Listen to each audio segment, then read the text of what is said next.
does anybody want to thank you? Does anybody want to try it without anybody saying anything to help you through? Do you have it in your head enough? You've got enough input from your team at this point that you can just do it by memory? You want to try it?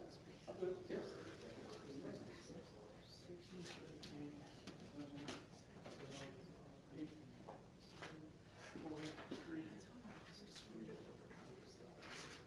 That's okay.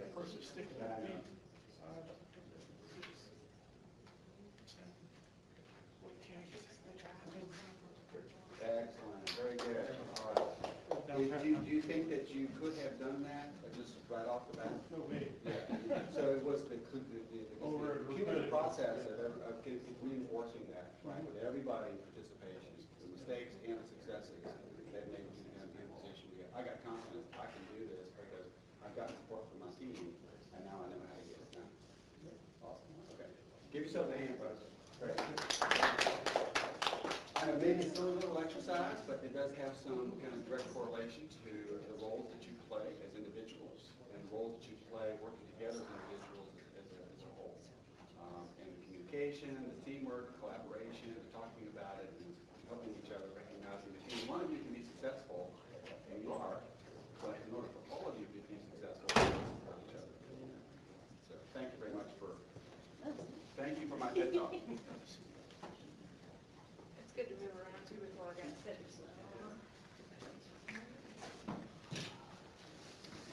Yeah, there are a number of variations on that. Just while you're sitting down, you can turn it over. Rick's kind of. You can hide the numbers. And so your memory is all about the spatial. It's all about kind of knowing where you step and knowing what kind of count. Because in your helping each other, right, you're yelling out numbers. You can turn those over, it makes it much more difficult, where you have to kind of go, no, well, you got to take a step to the left, or you got to take a step forward, you got to take a step across. That makes it more difficult. And the other aspect, less difficult than that one, but still a variation is that you have a chance to talk about it ahead of time, and then you can't talk about it. So you're not then able to kind of just shout out to your teammates what the next number is. They got to figure it out for themselves.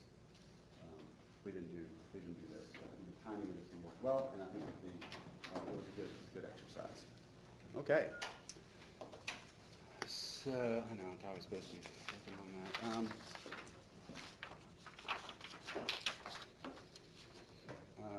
This is you, Natasha. We're going to move into Natasha's year in review. You need? I don't have any setup for you, so it's just all going to be you. Okay.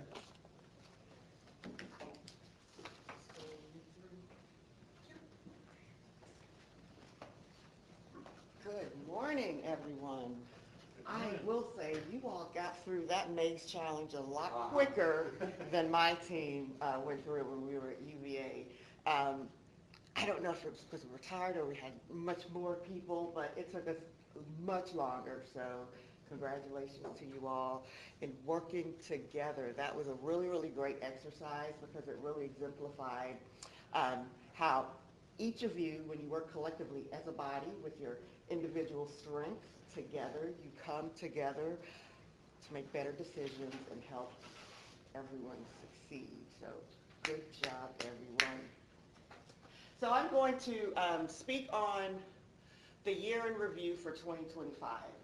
So last year around this time when we met, we discussed some of the projects, some of the priorities that we had for ourselves as a town for the year.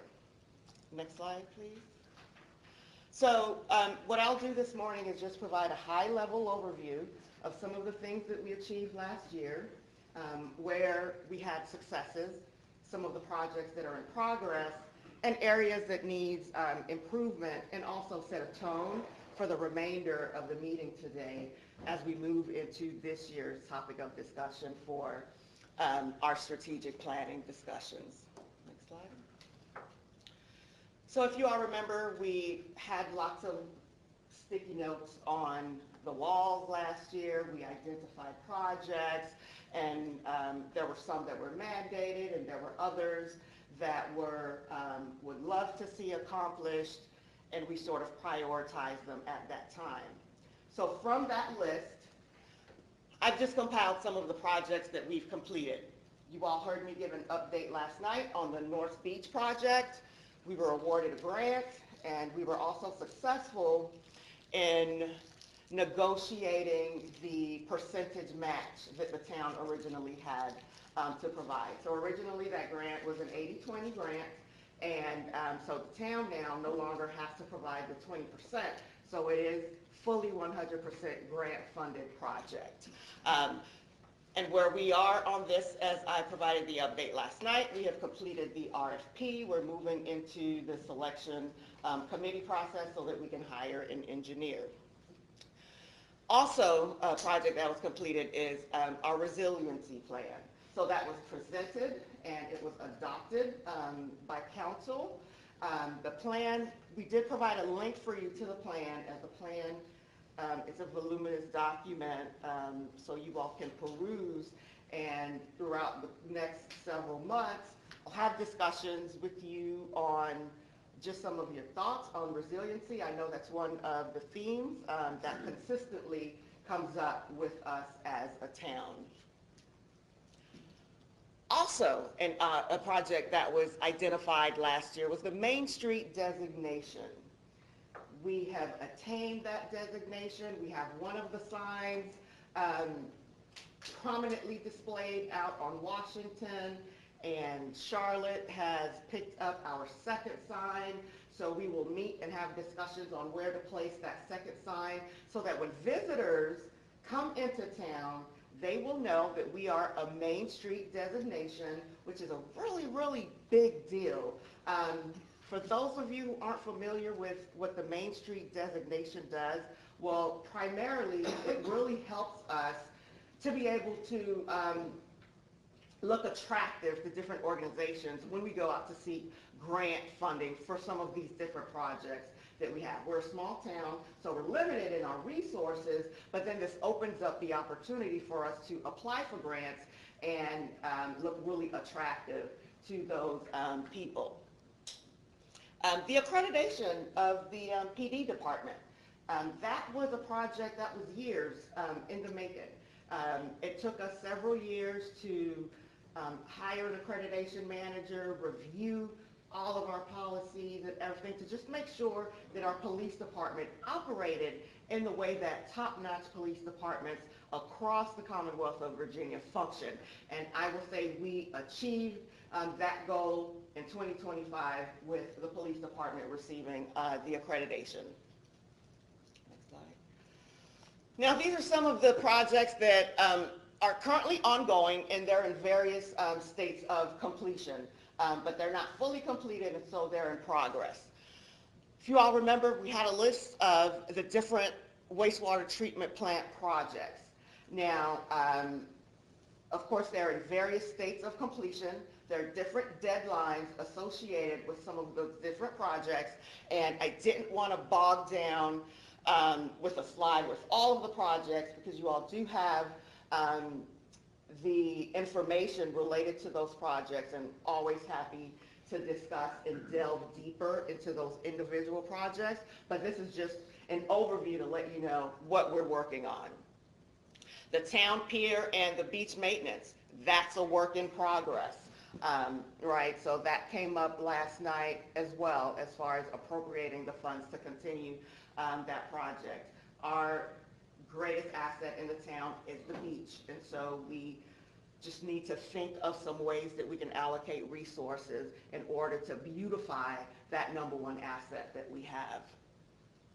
The rescue squad. So I've listed this under in progress because while we've had different discussions, and Mr. Trivett presented last night on some of the challenges that the county was facing with the rescue squad, we are in discussions with the county on next steps and what moving forward with the rescue squad as it relates to Colonial Beach looks like. So that is in progress.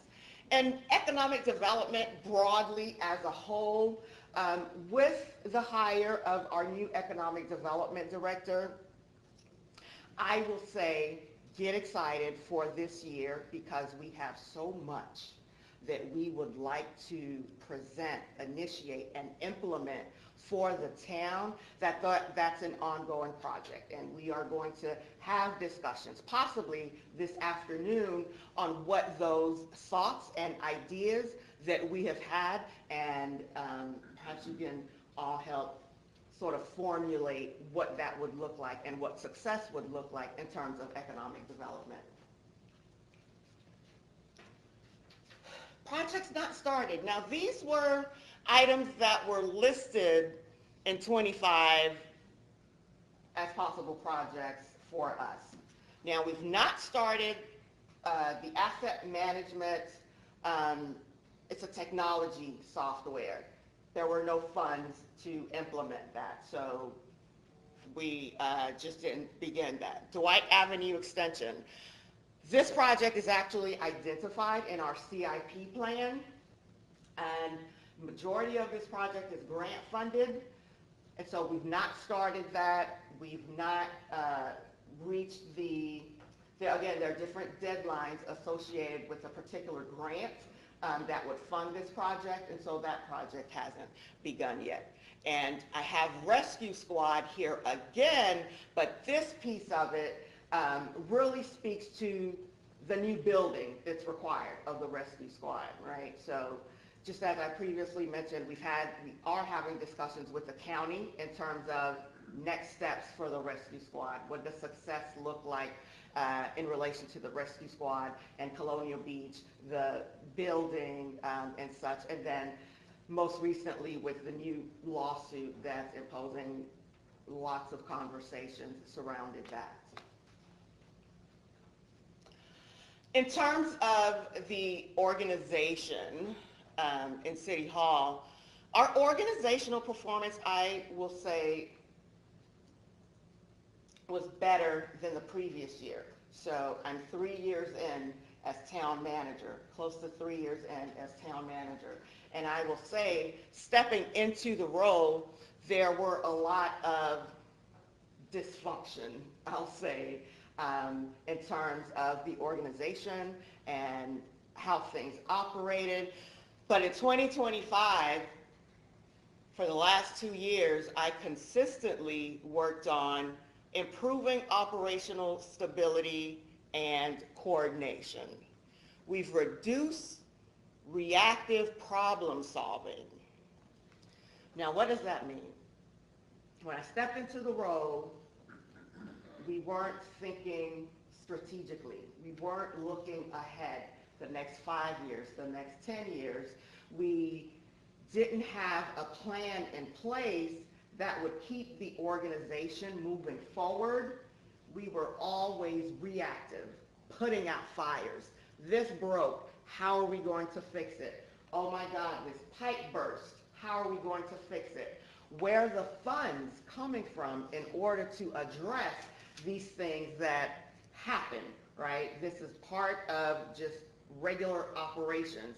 So in addition to having a plan to deal with those sort of emergency issues that happen, I have now moved the organization to thinking strategically, looking ahead, and formulating a plan 5 years out for starters, so that we are still maintaining our daily operations, but that we're also able to quickly pivot when an emergency arises and we aren't scrambling to think about how we're going to fund that particular issue. Staffing capacity remains a constraint, although I am very pleased to say that I filled every key position that was vacant. We had a lot of key positions that were vacant, and that really impeded on our ability to provide the level of service that the town requires. Our planning department lacked a director for a long time. HR lacked a manager for a long time. And so I was, even within the planning department, at one point, I will say that department was almost fully staffed with contractors, because we just didn't have the staff in that department to be able to review permits, to issue the permits, to respond to the violations that go on around town. And I filled that department, and their service ability has increased. So even with having filled those key positions, right? Staffing is still a constraint.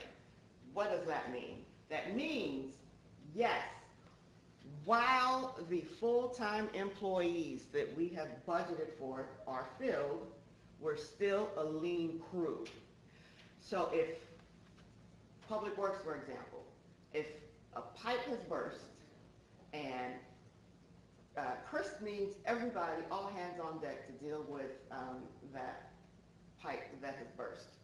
And then we receive a call over here, equally important, right? But I have to triage situations when they come in, right? What is more important at the time versus a tree or an alleyway that needs cleaning? Cutting the grass at Torrington Park is always more important. We have to beautify our parks, yes. No, Because I- incidentally, green space, right, is very important in localities because the jobs that we all do, even you as elected officials, it's difficult, it's challenging, it's heavy, and having those green spaces being available and nice to look at, that's the quickest and least expensive way that you can clear your head. You just go out to the park and you walk, which I do frequently. Next, please. So financial planning and reporting. We've maintained disciplined budget oversight. We have been responsible in our use of our ARPA and grant utilization. And for the first time, we have received the GFOA Award for Budget Excellence. So thank you. And that is a huge deal. So while there are many avenues for improvement, we are moving in the right direction financially. Our capital projects and infrastructure, we've had several utilities, our parks, Azalea, Eleanor, and shoreline resiliency projects. Most of those have completed or they're in various stages of completion. We have maintained regulatory compliance as it relates to our DEQ consent order and our other grant responsibilities with the plant. But again, infrastructure remains a challenge, right? Because our infrastructure is aging, and the constraint that we face, along with many other localities, is the budget piece of it, right? How do we address tackling our aging infrastructure problems? We can phase those situations out. We need to, again, think strategically, look forward, have a plan within the budget so that incrementally over time we can address some of these issues so that we're not stuck in a situation where, this big problem happened and it cost a huge amount of money which no one was prepared for, such as the problem that happened with the plant. And not to keep beating up on the plant, but that is an issue that is current, right? That is fresh in everyone's minds, and those are lessons that we can certainly learn from moving forward so that we're never caught in a situation like that again. But also thinking along the terms of, if we were to fall in a situation like that, we've thought about how we would deal with it financially. Our workforce culture, I've touched on this already. I've filled the key vacancies, improved morale and teamwork. Recruitment and retention is ongoing. For some of our departments, still is challenging to recruit and maintain staff. We are still looking at different situations and solutions on how to properly address that. Community and regional relationships. We've really strengthened our relationships with our county and our regional partners, even with our state elected officials. Relationships have greatly improved. I can definitely say I feel very comfortable picking up the phone, calling the county administrator, hey, this is what's going on, let's schedule a meeting, our state senator, even our rep, feel very comfortable picking up the phone and calling their aides, and I've been very successful in scheduling meetings. They've actually met with my assistant town manager, Kyler. They've been very receptive and open to everything that we've talked with them about. Community engagement remains a priority. So while I have slowly started to flesh that out last year, this year, I will rev up those efforts. We want the community to become, our community is very engaged, I'll say that. But we want to create a structured plan to gather information and just ideas that our community members have. We have community members who are so engaged, they have ideas, they want to take projects on themselves, but there are different rules, regulations, liability issues that they don't think about, right? They just want to be able to help, and we love that. But I'm thinking of a structured plan to be able to capture everything that we receive so that we can utilize their help. We certainly can use the expertise that they bring to the town. So key themes that I noticed in 2025. We definitely need to look at stabilizing before we add on any future growth. Now, while the town is growing, it's like a child. We can't stop it from growing. We want it to remain babies because they're cute and cuddly when they're babies, but we can't stop the growth. But we can manage the growth, and we can successfully manage the growth. Again, the theme that you'll hear me say throughout the course of the day is by thinking strategically, looking ahead. What does growth look like? And anticipating for exponential growth. I know a lot of small towns, and since we've been discovered, because we've been issued in a lot of magazines as the best small town in Virginia, playground of the Potomac, just various things like that. And we're attracting people here, which is great, but we also want to manage that growth. Capacity matters. We talked about our staffing issues. At times, we just do not have the capacity in order to take on a lot of the projects and various issues that we're aware of. Planning must match reality. So we have a lot of great ideas, and we want to do great things, and that's wonderful. But we also have to realistically think, are these projects that we have the capacity to not only start, but to successfully complete, right? Because I don't want to set you all up for failure, and I know you all don't want to set me up for failure, and so we need to really think about capacity. I would rather not start a project if it isn't going to be successful, just for the sake of saying, well, I started a project, as opposed to, okay, we have the resources that we need, and this project can be a success with these things in place. And people drive performance. While the town's greatest asset is our beach, my greatest asset is my staff. I cannot do anything that I do without the staff that I have. And oftentimes, they're overburdened with the amount of work that I ask of them to do, and then the additional projects from council that you all ask me to do. So that is always at the forefront of my mind, because as a leader, that's how I lead. I know the capabilities of my staff. I know what they can handle. I know what they can't handle, although I do push them a lot. But I also know their capacity. I know when they're at the breaking point and there's just something that they cannot manage. So I always think of that. So looking ahead to this year, move from reactive to intentional planning, right? So at the end of today's meeting, we'll gather up the notes and we'll flesh out just different things. What does success look like for Colonial Beach in 2026?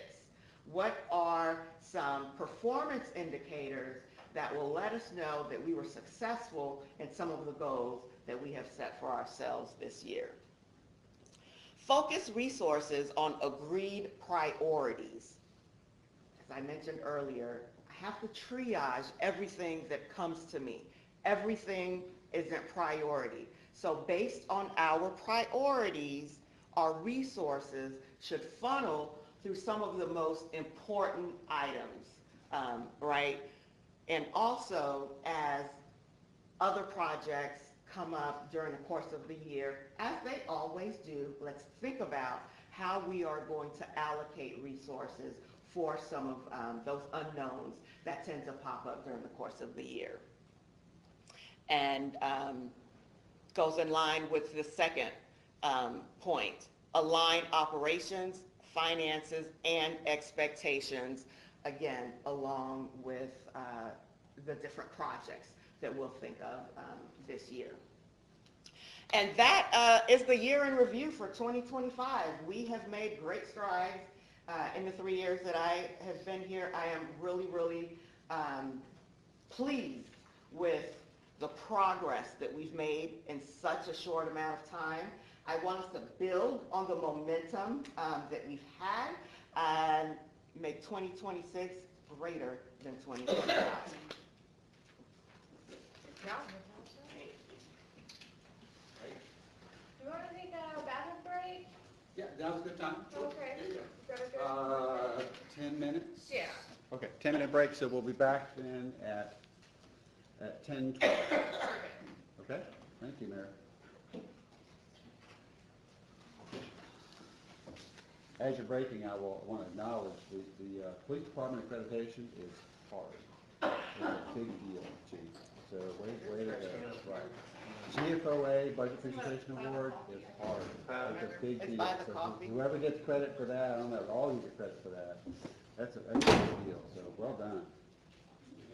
I make it look easy so they don't think it's hard. Well, but it's my job to tell them that it's hard. But don't let Natasha make everything look so easy.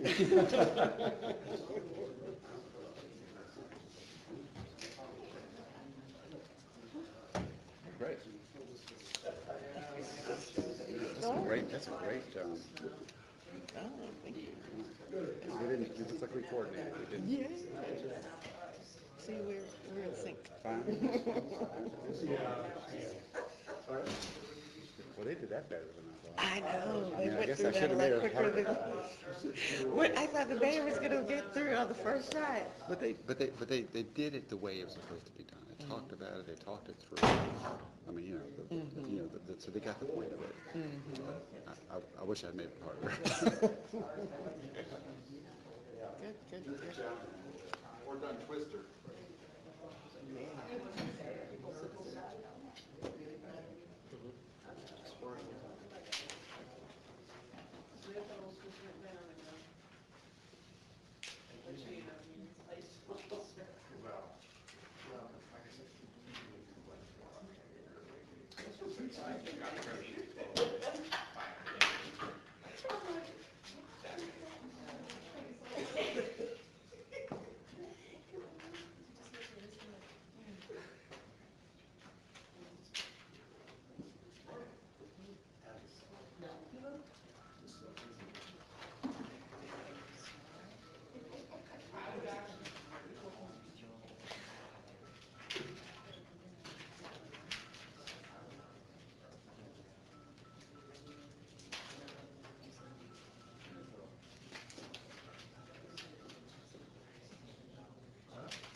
So you local?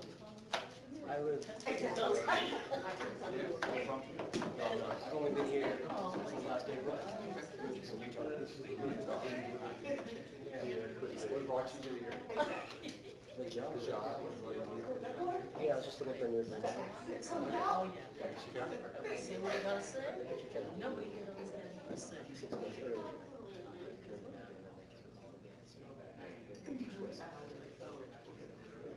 This is your first time in Virginia? Living in Virginia small person. I was born in Florida. I spent most of my life in Utah. And that's where I started my career. So I worked with 2 different cities and a county. You were local government there? Yeah. My first job was actually with US Senate. So it's like my Utah, but I was in DC. Yeah, I was there for about 4 years and decided to go see this. So I made a transition from that. Well, as a career local government person, this is where the this is where you actually choices that you make. I know you do that every day. I had a experience with my dad's decision. Where's he in Utah right now? He's been in California, Lincoln, California. The only warrior that doesn't scare me to see in the morning. Usually it's like late lunch conversations about, He is my greatest mentor, absolutely. He's my mentoring session, if you will. It's nice to have someone, because it gets pretty lonely up there, not, it's hard to find. did you practice? Yeah. Okay. Good to have you here. Yeah, it's been good so far. Just at the year mark. Looking forward to seeing what you do.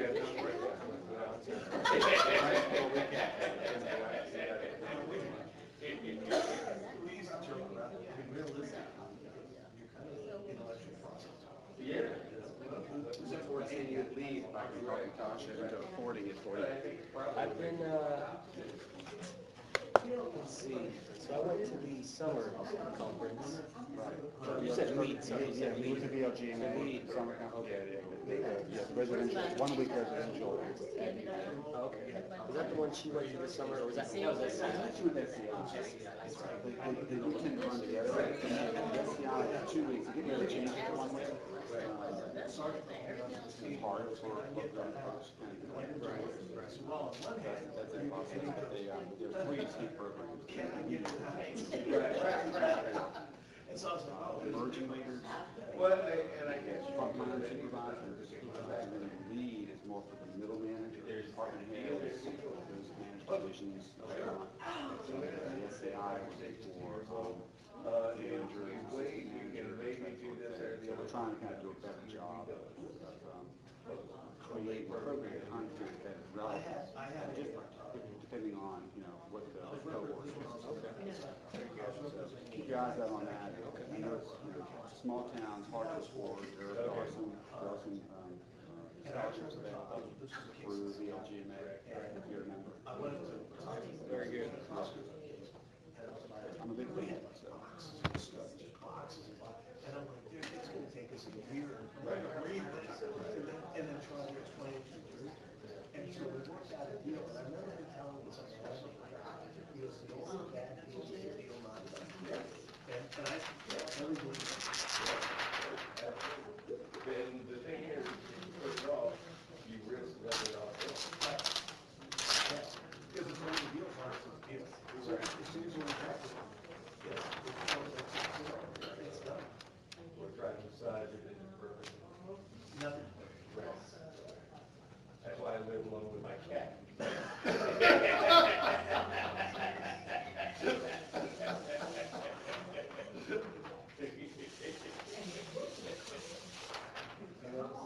Rick, they're all organizations that protect cats. Yeah, that's right. I tell you, if anybody here has it like my cat does, they'd be okay. I like you more than me. Even ones I like.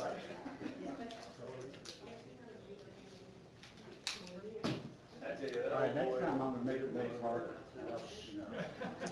You got Long enough, I just wear a little bit more, and I found that in spring there, because he had to be bottled fed. I'm surprised it took all this. That's tough. Not everybody processes. Oh, yeah. So, yeah, I was not pretty well. Yes. Y'all knocked out now.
Hey, thanks for the markers also. I brought some, but yours are better. I brought some, but yours are better. Only the best done. I know.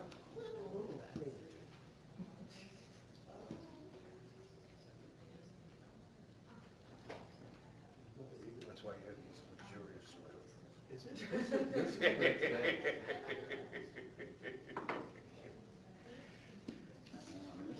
is a great place.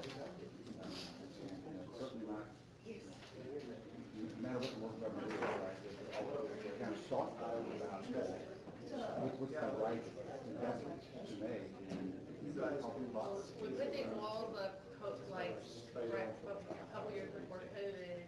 I wish the walls were movable. I feel like they separate us really far from everybody and we're all out there. But in some ways, they're helpful because it organizes the room. Oh, you're talking about these, like the bench here? Yeah. But they're permanently in there. So Well, moving them would- they're permanent until they're not. Well, moving them requires carpet replacement, and which probably could happen at some point. Well, there's a point at which you're gonna replace the carpet anyway. When we go to do that, then But I appreciate that, because your constituents, I'm sure, feel very far away. I feel like it's far away, yeah. Don't feel it. This is a very low section. Yeah. When y'all get to work sessions, having this table out and kind of around the table, or you want to do this on the day? We're up there, but sometimes you get more dynamic in the last year or so, getting them and doing like sticky board seats and stuff like that. That's better, I feel like. All right, so we ready to get back into it again for round two? So the next, thank you very much, Natasha. That was great. It's going to set them up well, I think, for the conversation later this afternoon. So there's a couple little process pieces from kind of now in this next section. I'm going to start with just a reflection on your vision. You have that. Let me see if I can. You have that on your agenda. There it is. Colonial Beach is an attractive historical beach town committed to family, business, the arts, and a healthy lifestyle. This vision was generated some time ago. It's part of the do within your comprehensive plan.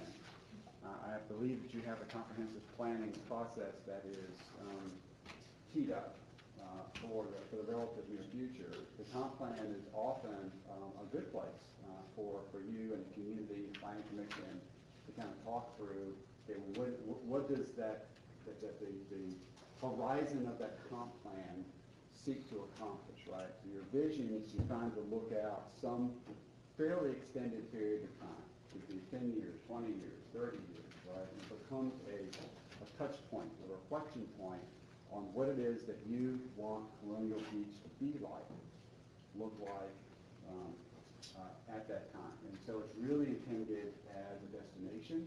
It's intended to be aspirational. It's intended to kind of just kind of help to kind of undergird other conversations you might have about, are we doing things in the near term that are consistent with what we think we want to become in the longer term. And so we're not going to go through the vision today. A visioning exercise, which you may do as part of your comp plan process, can be and should be a fairly thoughtful and robust, interactive, dynamic exercise. Likely will include engagement with your constituents, with members of the Colonial Beach community, in painting that picture, like almost painting a picture of where it is you want to go. I didn't want to miss an opportunity to reflect on it because it is what you say that you want Colonial Beach to be. And so I say that in the context of when you look at what the vision says, right? Colonial Beach is an attractive historical beach town committed to family business, the arts, and a healthy lifestyle. There is an implied question that, are you that? Does that describe what Colonial Beach is? And it's not no right or wrong answer, but in answering that question about, well, yeah, it is.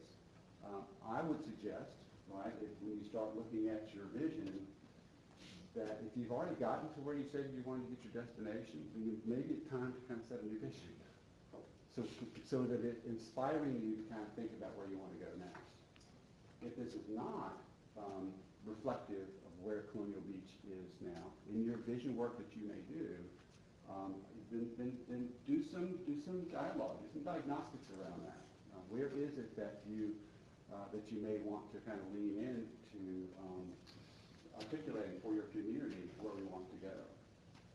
All right, so I'm just using this as an opportunity to kind of set a little bit of prompting.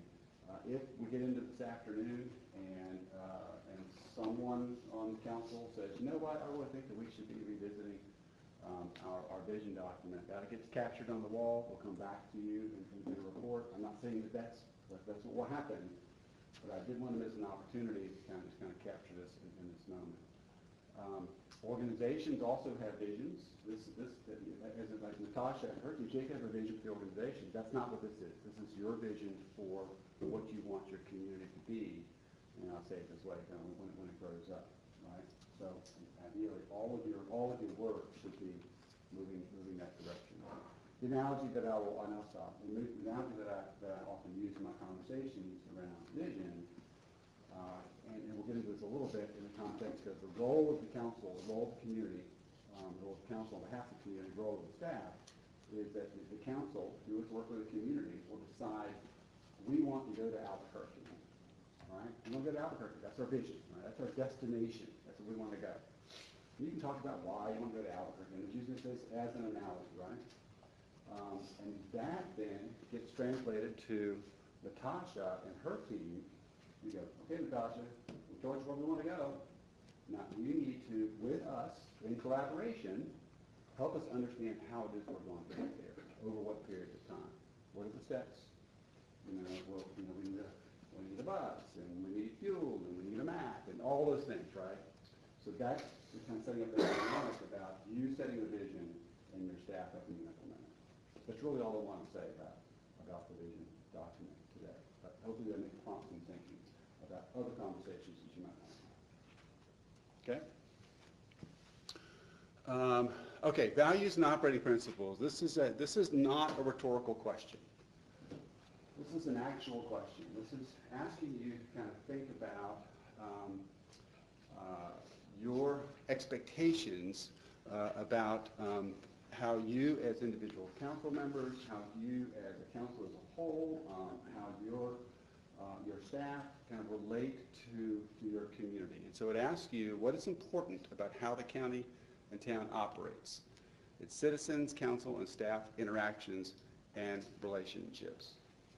We may or may not be able to generate actually value statements from this conversation, but I do expect that each of you have some thoughts. So this is where I stop talking so much, and I kind of throw it to you. I want to capture what you say on this here. What is it that you think is the right way for, I'll say us, collectively, us, the council, us, the staff, to engage in doing the work of local government, as hard as it is. And I'll stop there and see if I've given enough instruction for you to start throwing things at the wall, visiting the wall.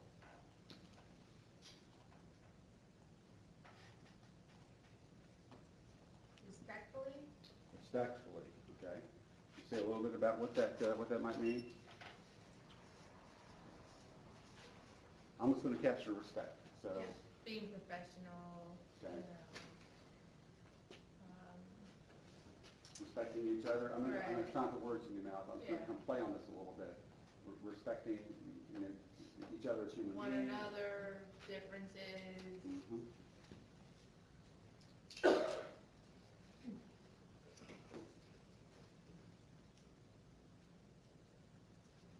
All right, so respect. Now, it would seem that would relate to the work of council, the work of council and staff, the work of council and the community.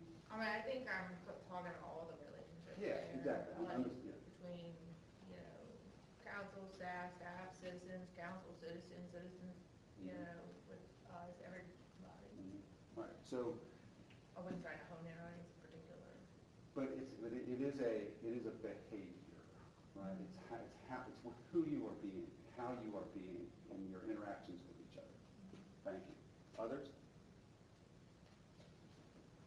Allow our staff the room to do their job. I think we can, I've always been results oriented, and I think we can take a look at the metrics of the roads get plowed, streets get paid, DEQ is off of our backs, a whole litany of things that we're doing correctly. Our money is well managed.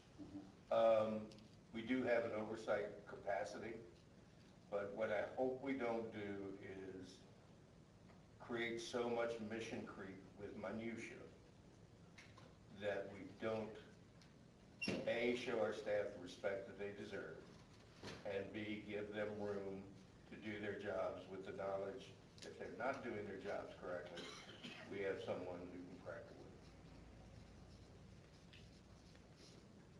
You have a whip. I know. So provide the direction, and then That to me kind of says be supportive. and give the support. I was just capturing, Yeah. I want to capture the support. Okay. Does that, I'm trying not to put words in anybody's mouth, but I'm just trying to be active listening. Does that also get at micromanagement, not wanting to micromanage? That's actually the primary focus. Right.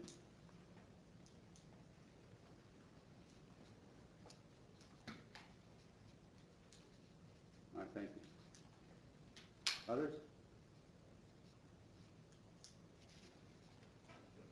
For me, I would put in there two dual things, empathy, and as you referred to earlier, active listening. Empathy part, listen to hear where the other person's coming from. Because sometimes we have to put ourselves in the other person's place. And everybody's feelings have value, and they're valid.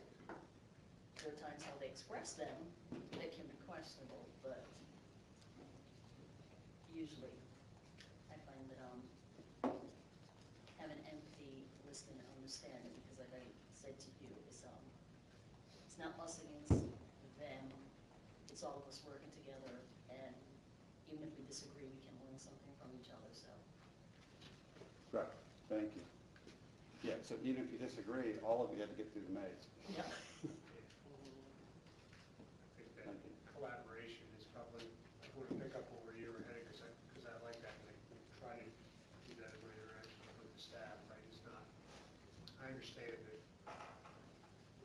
town manager and the staff effectively work with the council, or technically work with the council, but that's not the way I think we need to operate. We have things that we need to be clear about what that is, but then as we get to problem solving, for me, I think it's better if it's a collaboration than a directive kind of relationship. So, council, staff, do you also mean community? Or just council staff in this context? Well, that's probably a different goal.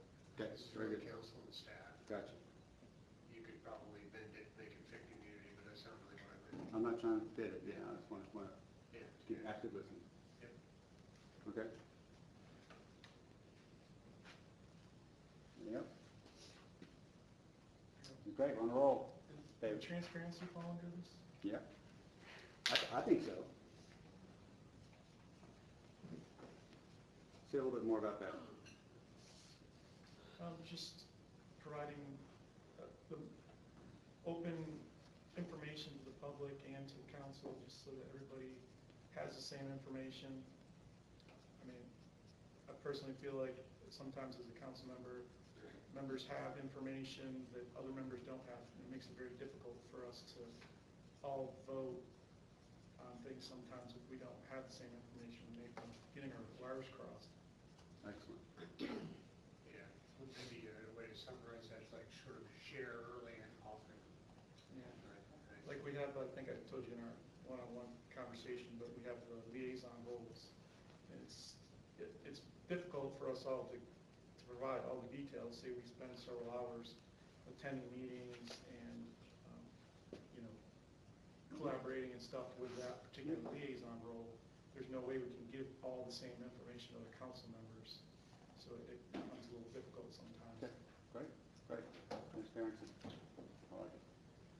Others? Maggie? It's part of my job.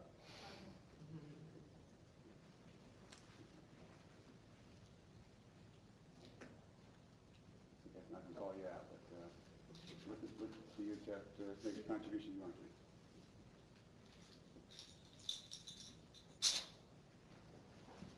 Oftentimes, we see integrity show up on this list. Again, I'm not trying to put words in your mouth, but a lot of what you've already kind of gathered can do that. And some of these words kind of require more definition, like professionalism. I mean, there's 1,000 different definitions of what is professional. Integrity can be the same, but in the work that you do, right, you know, being able to give your constituents in particular confidence that you're trustworthy, right, that you have integrity, often shows up in these types of so I'm not trying to do your work for you, but I'm also trying to be helpful.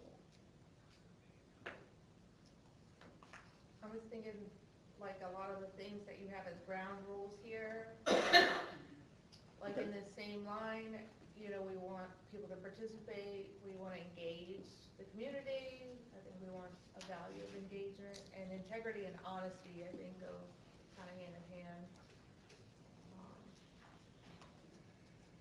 You know, a lot of those proposed ground rules are also, I think, relatable to values. Okay. When you say engagement, is that engagement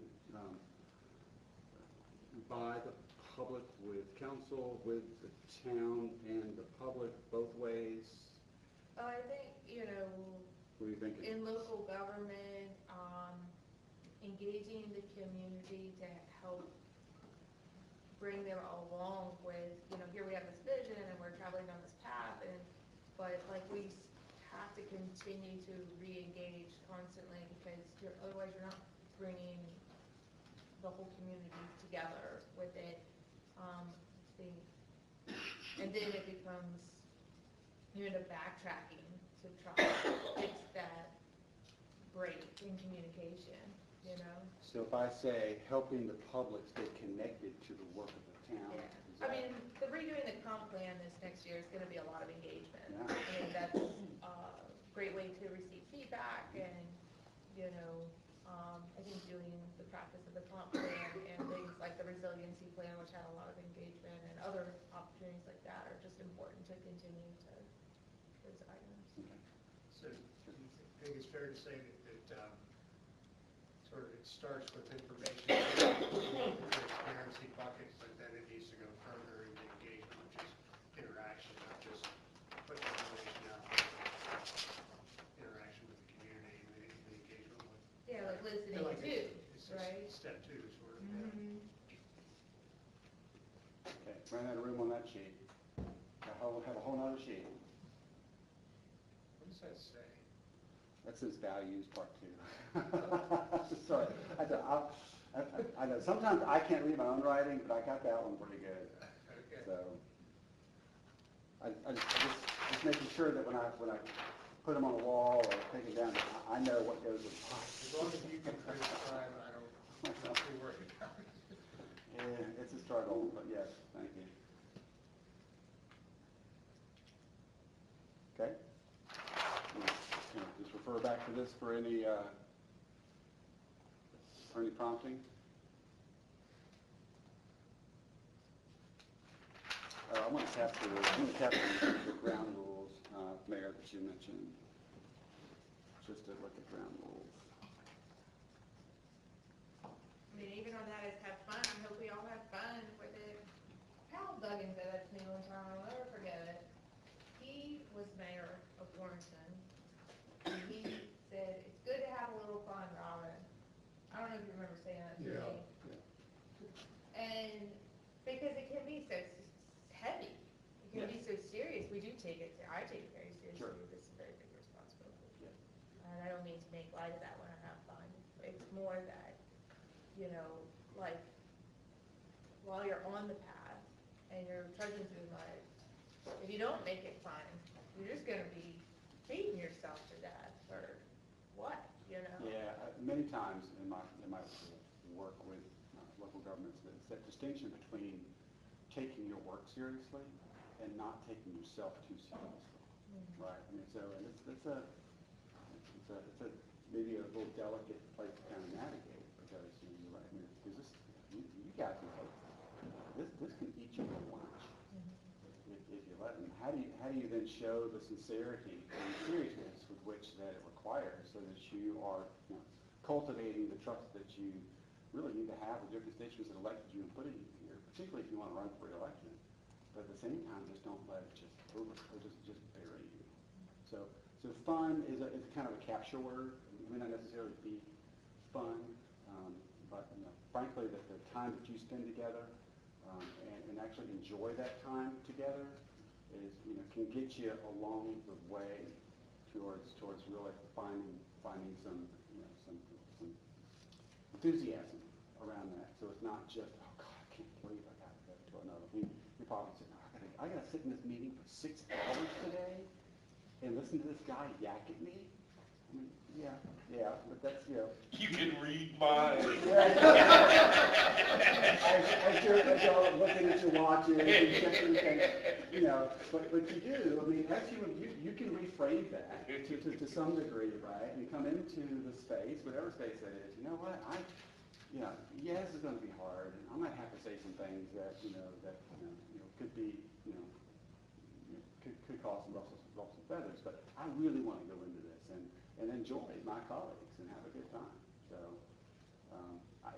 it's complicated, it's human nature, I'm not trying to be Pollyanna about it, but there are options and opportunities, and my view is the more you know each other, the more time you spend together, the more time you talk about perhaps things that aren't necessarily town business, then the better able you are to put yourself in a position where, yeah, you can disagree around ideas and not necessarily disagree around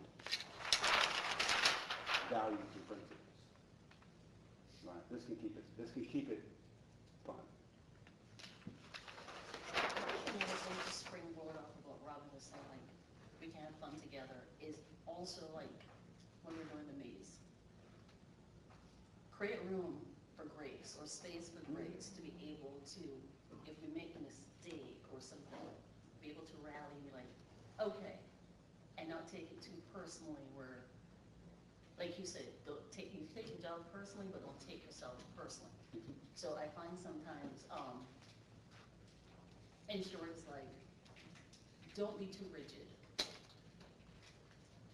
And just build on that with each other, even for the town, even if there's something happens, allow that you can come back and be able to say, okay, I apologize, let's try this again, okay, I misunderstand you, but let it be a path where, room for grace and growth, I should say. And this sort of ties down to one of the things I put in the form that we sent around,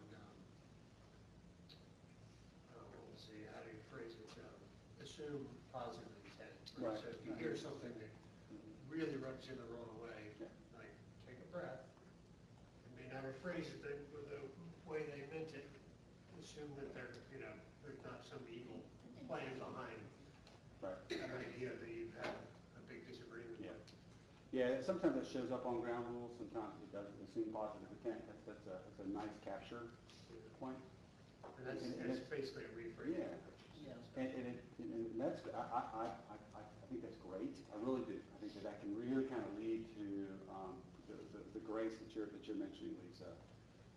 But that doesn't always overcome the hurt that occurs in things that are said. And so somewhere in there that's giving the grace, assuming positive intent, and having enough regard and respect for each other that if something really bothers you, then you've got to follow up with that person, right, and have that conversation. But I completely agree with you. It's assuming a positive intent. Yeah. Okay. Is the intention for this thing to actually talk about some of the values?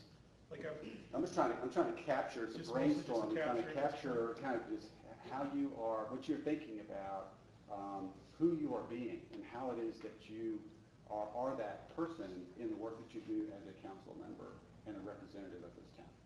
The reason why I was asking is because I think engagement would be something, maybe not in this section, but we can talk about more.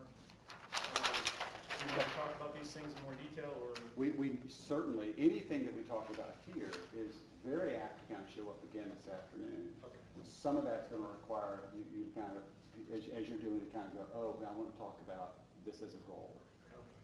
Because I would like to maybe talk a little bit more about engagement. Sure. I think Okay.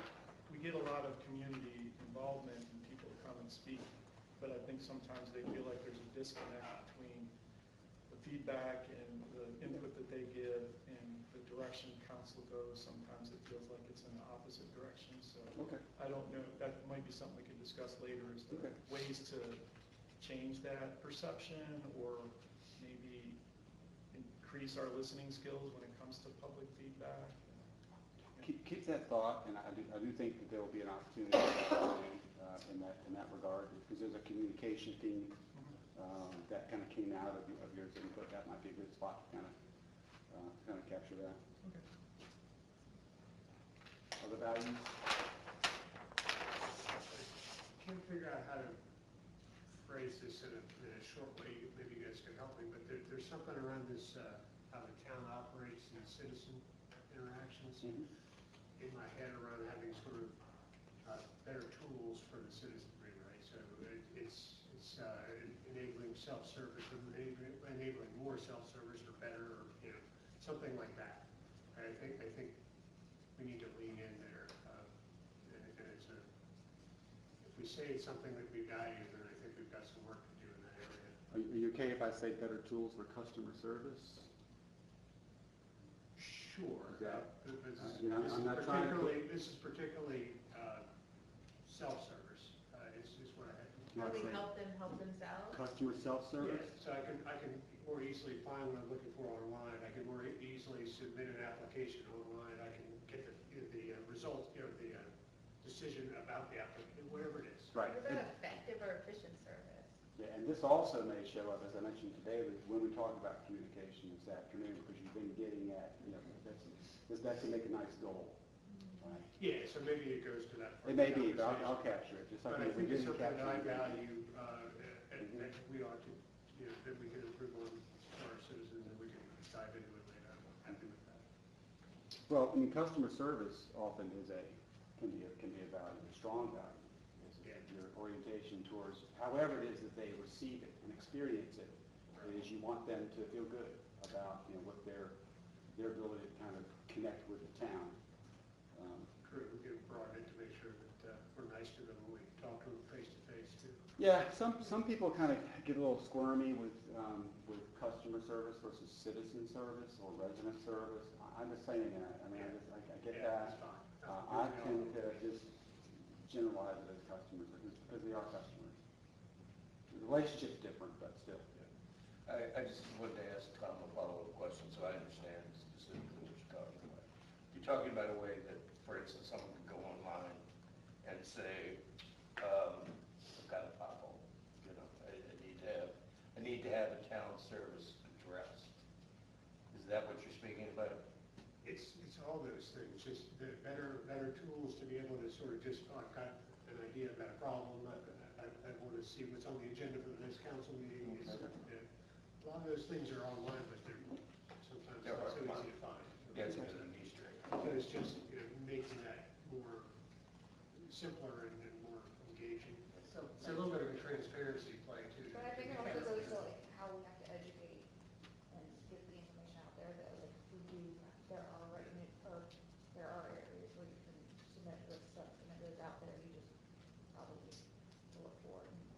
Yeah. A possible tool would be AI. I don't know if the town's doing anything with that, but I know the school system is, and a lot of state, federal, local governments are. Might help with that area. I guess it's directional. I'm just putting on parking lot. I think the engagement to what Maggie said, or the education, is a good one to put up there, like to educate, you know, like bring them, and Tom has talked about this before, about, like, when we present information, making sure that information gives enough context that it's valuable to the story. You know, like, it's not just a data point, but it's in context. Why give that data point at all if you don't give context to the data point? And to Maggie's point, a lot of these services are on our website, people just don't know, or, I mean, I send people the form link to create a public works complaint, sorry Chris, all the time. You know, you tell me about it, get those formats, right, the link's right here. You know. Right, and the fact that you have to I know, do that is Right. an indication that maybe it's not so easy to Yeah. find, you know. right. In the communication realm, there are so many different ways to use that, right? There is just one way, it's just information sharing. So, you know, we had a meeting, and this is what came out of the meeting, and here you go. This is, you know, so it's all very one way. And there are other opportunities to talk about the comp plan where there is an absolute intention. It's also communication, but the intention is to try to engage, get them to kind of participate. That's sort of that transparency to engagement flow that I was talking about Yeah, before. yeah, right? and not- Transparency, just dumping it out there, at least you've got access to the information, but we can do more with engagement. Right. To get, you know. You can, conversation going. it does, that in itself, right, you have to have somebody that's able and has the capacity to be able to do that engagement. So, but it's understanding what your intentions are. Is this intended to be a one-way, I'm gonna give you an update on a public works project for the county, right, so that they're informed. You're not necessarily, you know, expecting, you know, a lot of Q&A, or making it happen, but it's not what you're, you know, that's not what you're expecting. But if you've got a policy issue or something like that, then you absolutely are. So somewhere in there, right, that communication kind of translates into what do we want, and why are we communicating? What do we want to get out of it? And do we have the plan in place to be able to kind of navigate that? And so we are meeting expectations once we set them. Okay, I think I got that. I put some stuff on, I put engagement with the public, that's just how I put it, David, and customer self-service on the parking lot, as it may come up this afternoon. But not mean to be exactly kind of how you see it. Okay? You okay with values? So I'll put this on the wall later. We're now moving to, it's called town operations. It's not necessarily, this isn't you evaluating, Natasha, you did that yesterday, I think, so. But but you do, you live here, you work here, you represent the community, you hear from your constituents, you talk to your staff. And so this is where staff can get a little bit squirmy. Because, you know, it's, oh my gosh, I don't want to hear about what I'm not doing well. This isn't about staff, right? It's not. So, so I say that just to kind of broaden this out, but you do have a sense, and I know from the things that you provided, you've got a sense of things that you know are going really well. I've heard some of that already this morning about things that are going really well, both from the council, and I heard some from Natasha as well. But it doesn't mean that there aren't things that you think that the town can do better. And so this is that opportunity for you to kind of just capture that. Again, this is not a review of staff. It's really intended to be a review of yourself. So if there are things that you think that you could be doing better, and it'll support town operations, that could go on this list as well. This is it's part of this is not a true SWOT analysis. I don't want to do a true SWOT, right? But this is sort of a strengths weaknesses for part one. The second one is kind of a start-stop. So it's kind of two models that are kind of combined together. Give you a chance to kind of talk about some of what you experience and how the town does its work every day. So I think that's enough of a setup. I'm not trying to make anybody uncomfortable, but we are trying to kind of get some honest and candid input so that we can use this as a springboard to, okay, well, if there are things that are not going well, how does that then translate into what can we do to do that better? As soon as there's consensus. Okay? So we're going to start with what's going well. I heard some of that today. I mean, I heard some, I'll split this out. I mean, I heard the police department got accreditation, and I guess the finance function, got their GFOA. And so there is, at least, I'm not going to capture those awards per se, but there's certainly, that ought to give the council some confidence.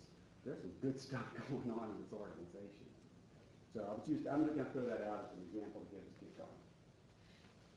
I think the fact that we are fully staffed now is Okay. huge. And that leads to what other good as well stuff, I assume. And what do you attribute that to? Besides your outstanding HR manager? The focus of the town manager. Okay, fully staffed. So we got HR, we got town manager focus. And probably fully staffed isn't even strong enough in that the recent hires have all been top notch. Okay. All of you hires, Except Kyler. Kidding. Well, I gotta get going now. He brought donuts today, Tom. Wow. Wow, you're dissing the donut man. I don't know. Okay, other things that, have y'all addressed some challenges with respect to the pay scale that have helped that? Some, but we haven't finished. Some? There's I mean, a full second I'm just step. calling it the way I see it, but this is tough for local government, and particularly small local government. Yeah, there's a second step to the pay scale that's supposed to be implemented this budget Okay, season. so some effort, The other list. yeah, okay, that's good, but I'm some sure they want effort. to make sure somebody here says that. Okay. No. Yeah, this is just full disclosure, right? So Yeah. some effort to address pay, because pay is one issue, but it's not the only issue. I think leadership has been a huge All right? positive. And I hear that from staff, from the new hires and the long-term staff. Does that translate well to work culture? Yeah. Yeah.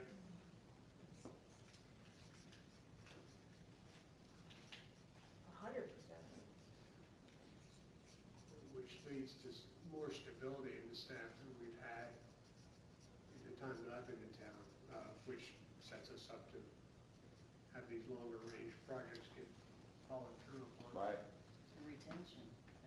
Yeah. Okay. Retention is a big thing because, I need knee pads. I mean, Pay is a big part of retention. Yeah, You can't but live up. I think that's still Yeah. not so well listed up. Yep, that's correct. that's huge. I mean, the fact that Natasha even underscored how important the staff is in that update and how she said it and how she felt about it. They feel valued. I mean, I would get valued by her. She clearly values you. I mean, we hear it, I hear it from her. See it in her. So support for staff. I'm just Yeah. capturing it in small phrases. What else is going well? The fact that DEQ not only is not clawing at us, but the fact that we're being proactive and moving forward with the wastewater treatment plant, which was just an enormous problem.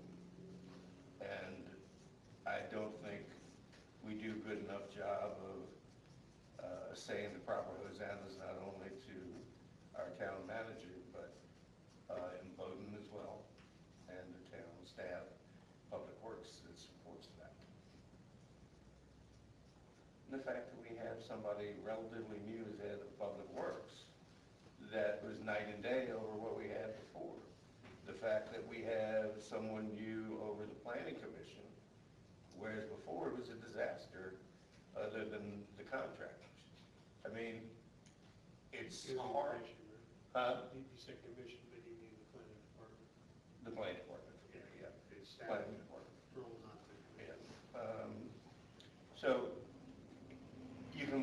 into town hall and see the difference in the place. I mean, it's hard to not identify dozens of improvements that the town has made over the past 3 years.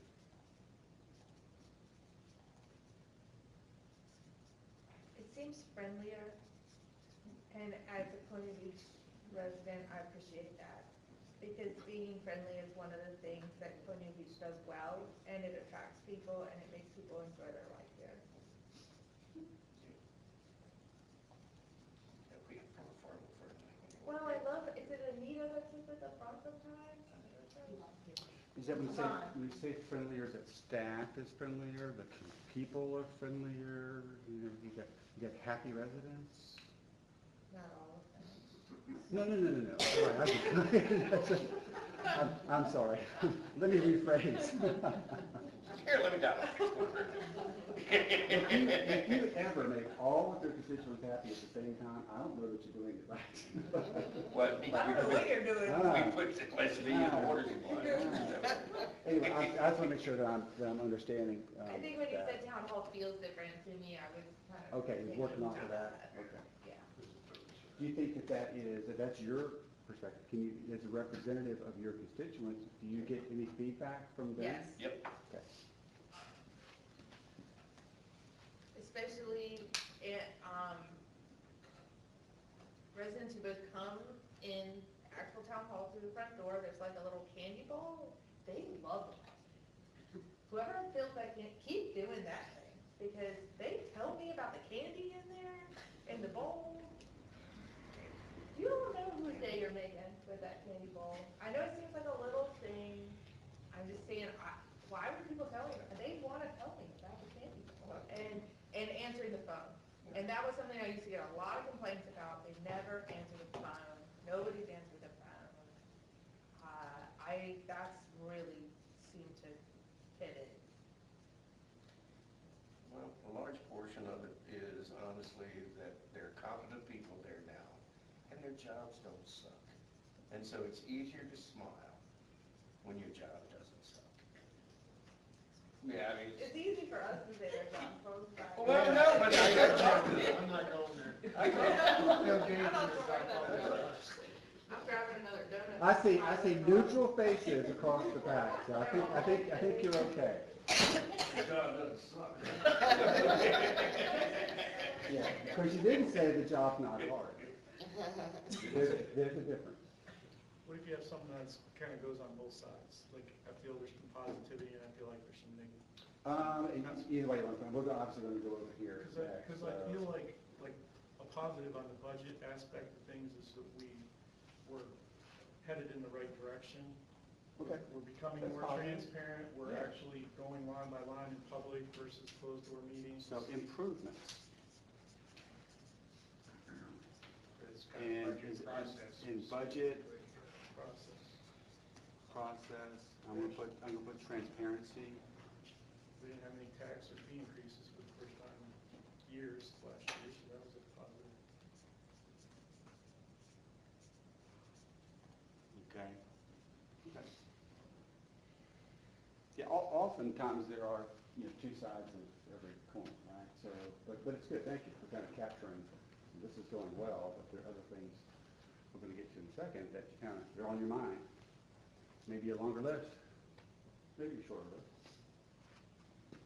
Anything else on what's going well? We've got 2 more inches and 20 more pages.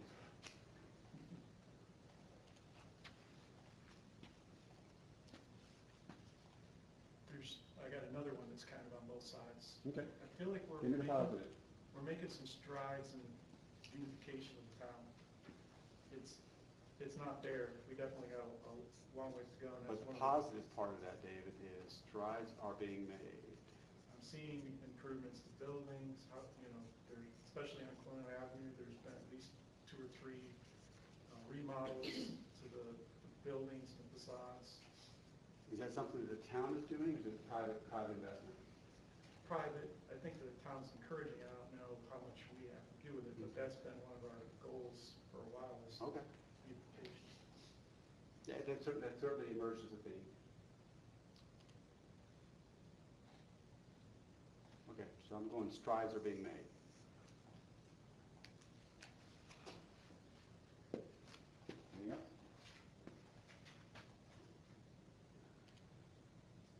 Decent list? Man, it's not ever going to be inclusive. If I forced you here for another 2 hours, of course you guys could fill 3 pages, but I'm not going to do that. I think the other thing that is really well is, the different activities that we're doing for citizen community engagement. That has improved a lot with, Okay, which is different from events, right? right, but on both sides, it's like, the more they do it, like the sip and scrolls, the light up, we find that the citizens are feeling better about that as we plan those events. It is given, like positive, how to do it, like, you're hearing more of the positive feedback, because we're doing more things where the citizens can engage, and then they give the feedback. So it's the activities and events. Correct. Is that a fair way? Yes, you can. All right. Are more people getting involved? Are you seeing an increase in your overall numbers? You're hearing, and as you You're go hearing to the different, anecdotally? yes, you're hearing. And then you're seeing like attendance, like different things that thought would have like a slow impact ended up where it turned out better than expected because, they're seeking ways. Exceeding expectations. Oh my gosh, look at that. A lot of that is directly attributable to the NGOs who really put a lot of effort into those, especially, as you mentioned, the Sip and Stroll and that sort of thing. Right. And it's going back to collaboration where the town they sit and they talk about it, so it's all the pieces collaborating to do that as well. Main Street was a huge achievement, massive. The town could be a designated Main Street for 20 years. And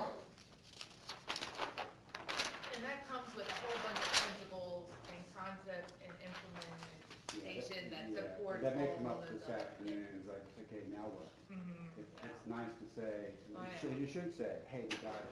Huh. We caught that bus. Now what are we going to do with it? We're just holding on to the back rear end of the fender right now. And we're dragging it down the road. Yeah. Right, that's it, yep, we got a plan. Okay, awesome. So I don't want to.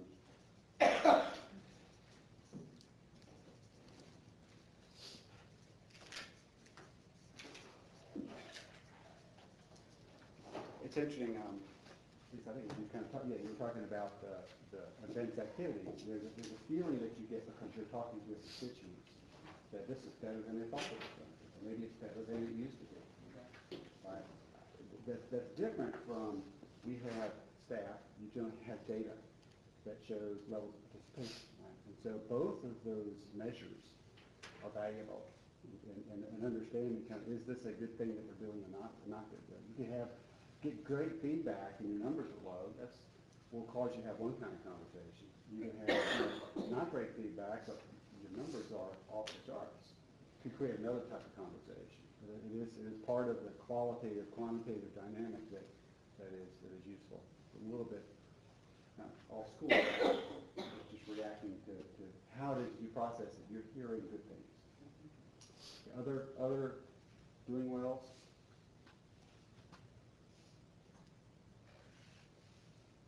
Okay, we good to move? Launching the time. Okay. Not so well. I'm not going to start with David, only because you told me you've got some that are coming up, so I don't need to get started. But don't worry. But let me see if others have some doing not so well. I'll come to you.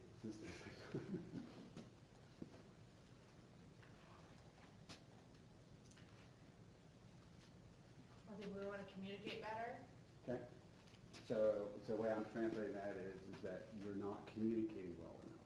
I think effective is the word. Effective? I think communication has improved. We're using more forms of communication. I think we've tried a lot of different tools. I mean, everything from marketing strategies to other stuff, but I still don't know if we've hit the nail on the head with being effective. It needs to be more consistent. consistent would help it be effective for sure. Is that Maggie? Yeah. Not consistent.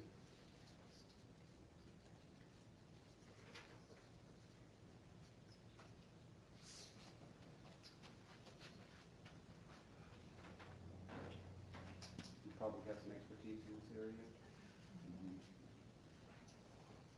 Okay. Not so well. Communications. And of course, as you saw, communications is a theme that kind of emerged, so I would imagine we'll talk about that this afternoon. So to kind of keep all this in mind, right, as we're transitioning through the day. Particularly, I mean, not that you don't want to focus on things that are going well, but you want to keep them going well. But oftentimes, things that are not going well are kind of where the energy kind of comes together. Well, how can we, depending on what it is, how can we do that better? So that we're adding this list to this list. You have to pay attention to this list, or else this list ends up over on this side. Okay, what else? Are we going to be addressing the communication piece this afternoon? It certainly was identified as a theme, and so, yes, I'll tee it up, and then we'll see then how council processes through it, and I'll facilitate that conversation. All right, David. Well, one of my positives was improvements in budget, but also I feel like we definitely have room to grow with that. Just an example. In process? Yeah.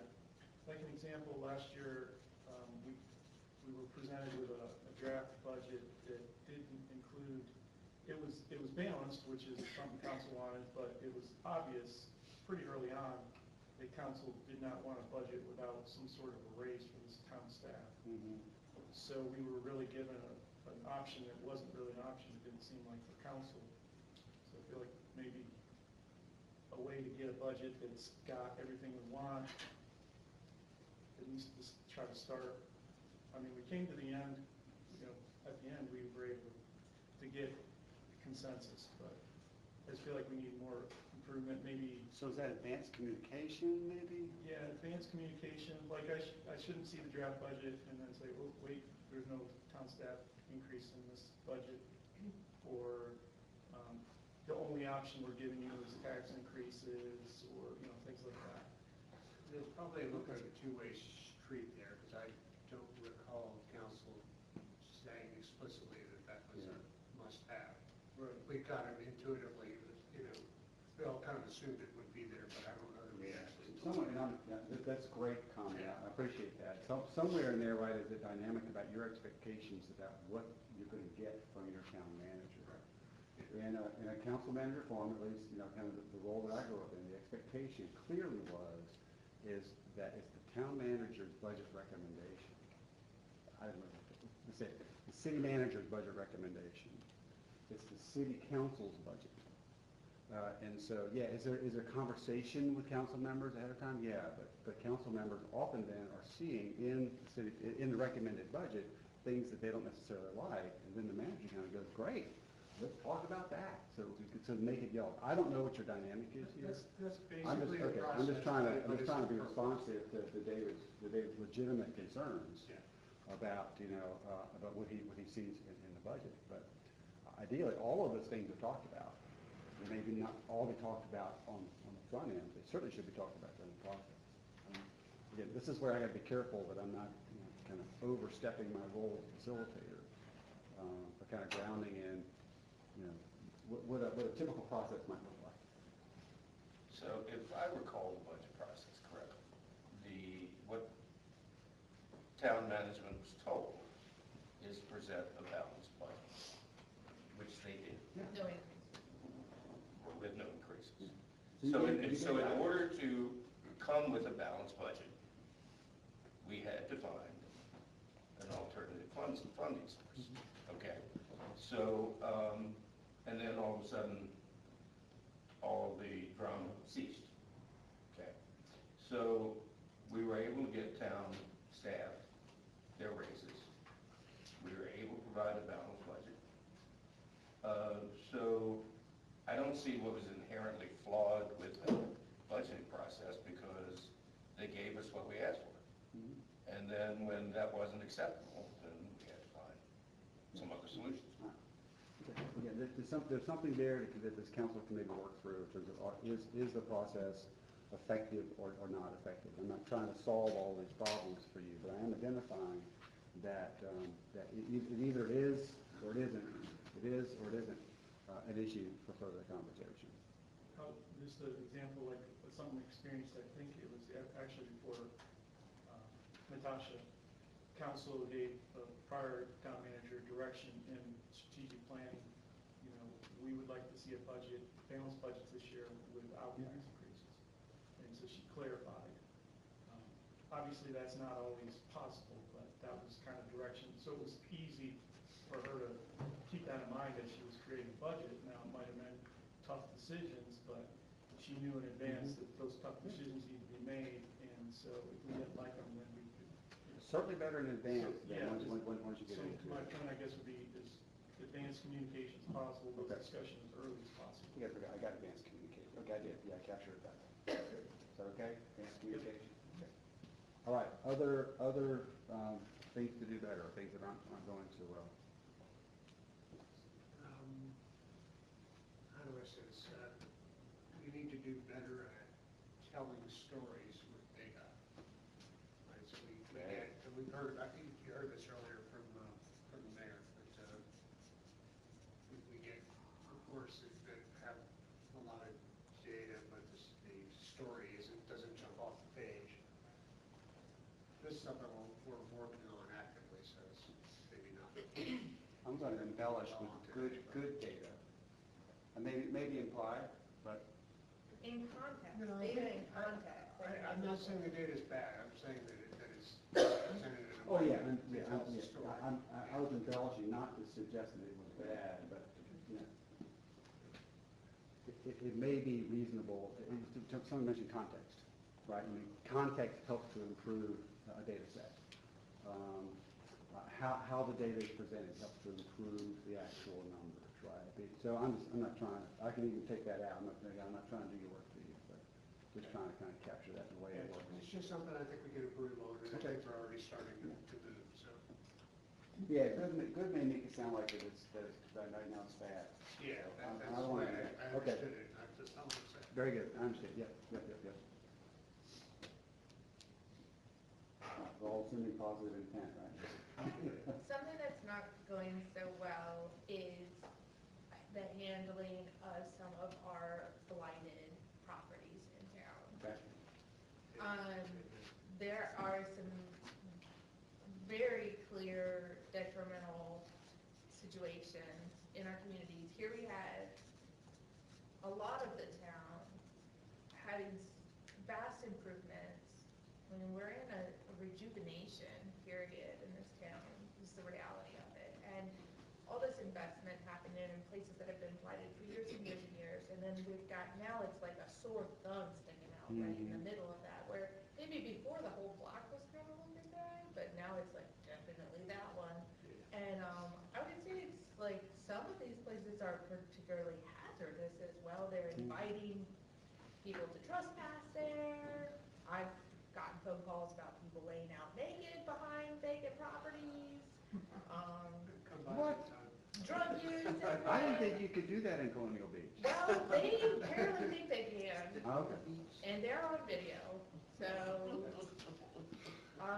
okay, well, again, Anyway, I'm just saying- this is a great one to kind of just, But yeah. for further, because beautification or attractiveness, quality of life are issues that are themes. I put this on our backs though as a council, Yeah. because we have to strengthen our town code Right. and our policies, I think, to give the staff the tools, Yeah. kits that they need, and this, Yep.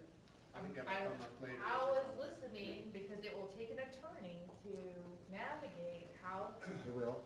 and it doesn't have to just be a hammer, it can be a carrot too. We can have incentive packages, we can have reasons to improve, but particularly, residences that are second homes, not somebody's primary residence, but these are vacant, uninhabited Yeah. places. So I added up here, Are- not enough, because we'll get into some solution finding a little later, but the problem identification is, blighted properties, not enough tools. Is that fair? And that Dillon rule, I think is handcuffing us a little bit. It is, a little, I mean, but, again, I'm not an attorney, Right. and you have good experts in the room who probably have done some of this research, but there are mechanisms by which local governments can try to attack these things. Yeah, so, but when we get into solutions, maybe that then emerges as an objective to further explore what those options and alternatives are. And I agree, that your town attorney would have to kind of weigh in and make sure that you are on solid legal ground. Yeah, the citizens that live next to that stuff are happy to share their concerns with us. Yeah, I feel terrible for them. I feel so bad. Yeah. And I'm just, Yeah, and I don't know what resources your planning commission can provide. I would joke and say this is only an issue in Colonial Beach. You know, when I say that, we'll laugh because it's an issue absolutely everywhere. somebody has to have found a way to deal with Well, that. in general, cities and towns have had in the past more statutory authority than counties have had. That's changing a bit with the General Assembly, but there are rules. And I bet you Angela has some experience in that regard. You saying I didn't know a lot of blighted communities? No. I'm saying every community has blighted property that becomes a problem. So you can't be in a community. And I'm not trying to beat Angela up about this, she really just kind of got with us, but she Why'd knows you this is give me a like 4 months? real Come issue. on. It should have been by now, but, anyway, we have identified it, we're gonna make sure it stays on the radar. It's staying here, we'll flag it this afternoon. I don't think I need to put on the parking lot at this point, because I think it's something that's gonna get some attention. Oh, I'll bring it back up. Very good, okay. Other not so well. Just to let you know, we are working on it. I believe, I mean, Angela sent out a draft of a letter for one situation. Totally not surprised. Cited like 5 violations, Yeah. and said, this is what we're gonna do. I want fees, penalties, Yeah. Well, and the other thing I think is there Anyway. hasn't been, letters have gone out in the past to people, but there hasn't been a lot of Follow follow-up. And so follow that is through. changing as well. yeah, Because we haven't had to say it. yeah. Yeah. Oh, it's all Process compound. steps, due diligence. Yeah, because all those going well things are happening, we can get to these other things. Believe me, I know, that's a big reason we haven't been able to tackle it. Great, Yeah. yep, awesome. And one thing, I guess we'll talk about it later, but the town leading by example on this to me would be something I'd like to talk about. Like In 700 what Colonial Avenue is, context? Is that in the blighted property? yeah, we have blighted property of our own, like 700 Colonial Avenue is probably one of the ugliest buildings in town, and it's on our main street. Castlewood parking lot is basically just a pile of gravel that's been open for years. There's definitely things that we could do to lead. Coat paint, maybe some little bit of landscaping, there's things that we could do. It wouldn't cost us a ton of money, but I've got another thing for Yes, us. go ahead. I think we're doing, this is another one of those split things that we might be doing some things well, but planning, I feel like we need to do a little bit more work on planning as a whole, council and town staff, working together. Planning is a big topic. Can you Well, like, for example, the planning commission has a work plan. And it's very clear what they're working on, what should be put on their agendas, and should be top priority projects, where they discuss in a lot more detail. I don't necessarily, we get a lot of things brought to council, but I don't really, as a council member, know what our work plan should be. Your work plan as relates to their work plan? The thing that Our- the planning commission also didn't come to you. Right, well, council having a work plan, I don't know, that's something I feel like we could do better at. Okay. I kind of hope we get a work plan out of today. Well, yeah, what I'm hearing, and you'll correct me, David, is that there may be something more specific to the planning process. And maybe I'm not hearing this right, but a planning commission's work plan, right, the things they're working on, almost by definition, because of their role versus your role, are going to end up on your plate. Right. And I don't know the extent to which that is well coordinated, and I'm not trying to put words in your mouth, but it is true, we're gonna have to put a work plan for the town council. But are you talking about something specifically in that dynamic between the planning commission and the council? Not between planning commission and town council, I was thinking more of town council. Okay. Like things that we should be focused on, because I feel like we're all over the place, and maybe that's just the nature of local government. There's a million things going on at once. Well, yeah. We can't feel focused, but I feel like if we were more focused, we could probably accomplish more and have more positive results from the Okay. community. All right. What would that look like? Thank you for the More of clarification. the sort of CIP prioritization kind of work that we did that one time, kind of do that more That kind of stuff. actively. But yeah, like CIP would be one on the list, you know, things that we know are coming.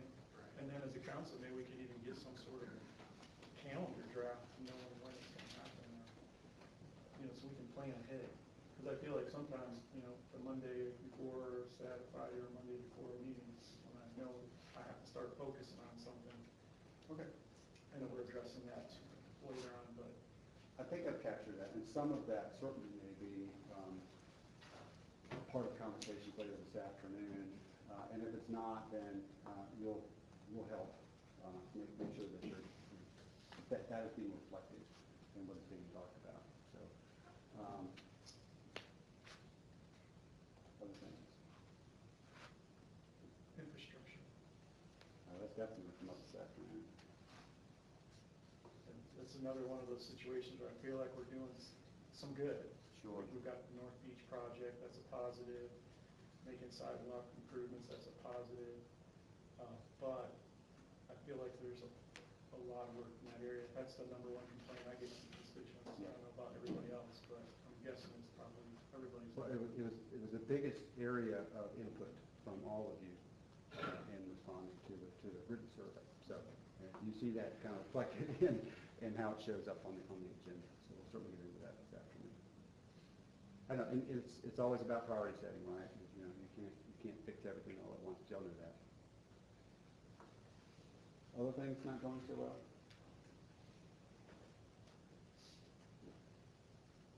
It's okay that it's a smaller list than the things that are going well. That's perfectly fine.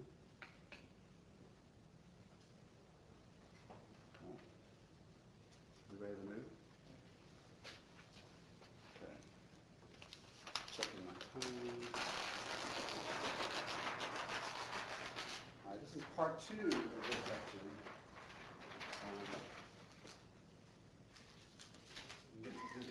This is again, it's a blended model, but this is a stop-start exercise. And so the prompt, pretty simple, is what is it that the town is doing? Of course, I'm talking to the town council.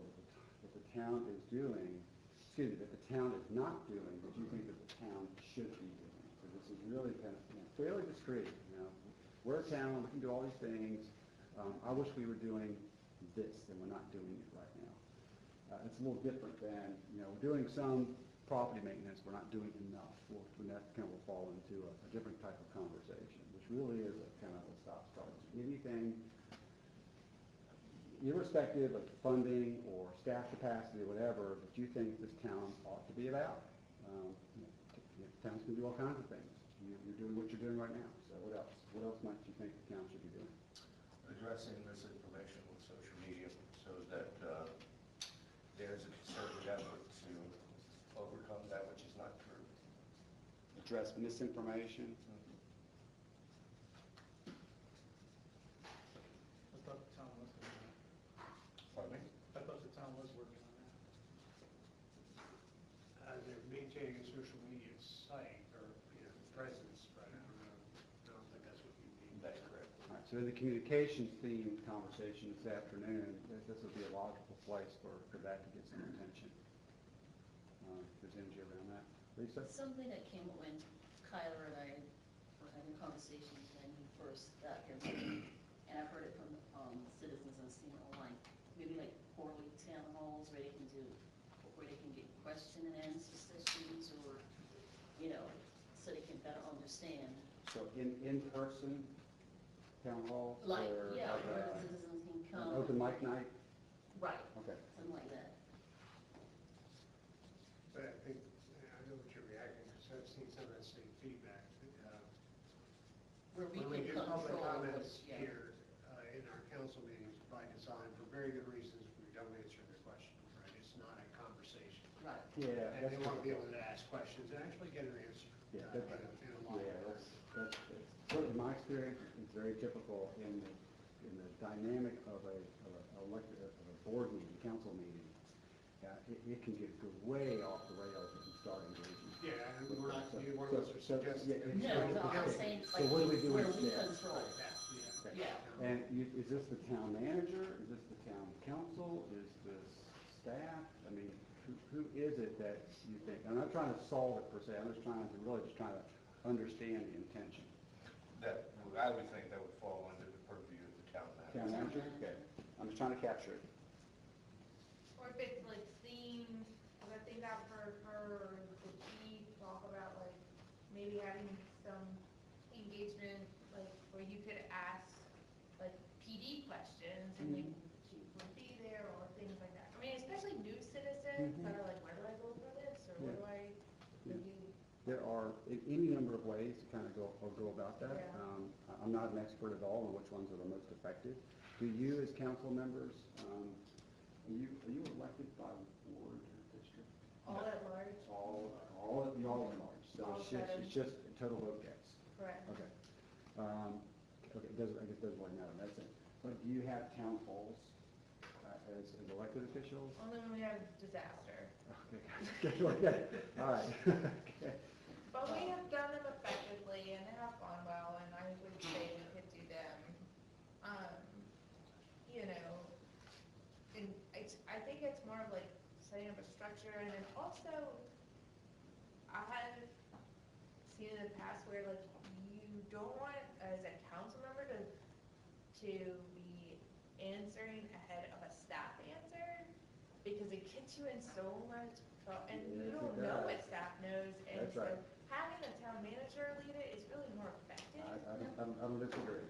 I can't tell you how much damage control I've had to do. Yeah, from in my council members career. saying things, I mean, myself, Yeah. sometimes I put my foot in my mouth, and like, stay with me, However and I well talk to intended. Natasha, and I'm like, Okay, we'll set that aside. One thing is, we have in our bylaws where the town manager is required to get back to the public on their concerns and questions. So possibly, a possible solution to that would be something that's actually posted online somewhere on our website, an answer to people's questions versus what now seems like it goes into a black hole, and as a council member, I have no clue if the question is answered or how it's answered. I think there was at one point an idea to have a online Q&A page, and it was never, yeah. For every good idea, there's a bad aspect to it, which is really challenging. I mean, it's just challenging. But what I captured was posting a process online, so that residents, constituents kind of know, what it is. We only usually get a handful in a meeting, so it would be Yeah. easy for, maybe a question and answer, not so much, that could be hundreds and on. Yeah. At least the ones that are asked in public. It can be really, really time intensive. Lisa, did you have something? No, like I was saying, where he said that you can post it, but I said as long as you set clear expectation, it's time and they understand, just so that they feel like their questions are being answered, they have an immediate response time just to be heard. Okay. Because you hear a lot of that, Okay. yeah. Okay.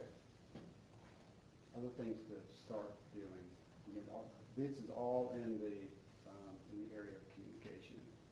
And it seems like really outward communication between the town officials, council, staff, and your community. Anything else?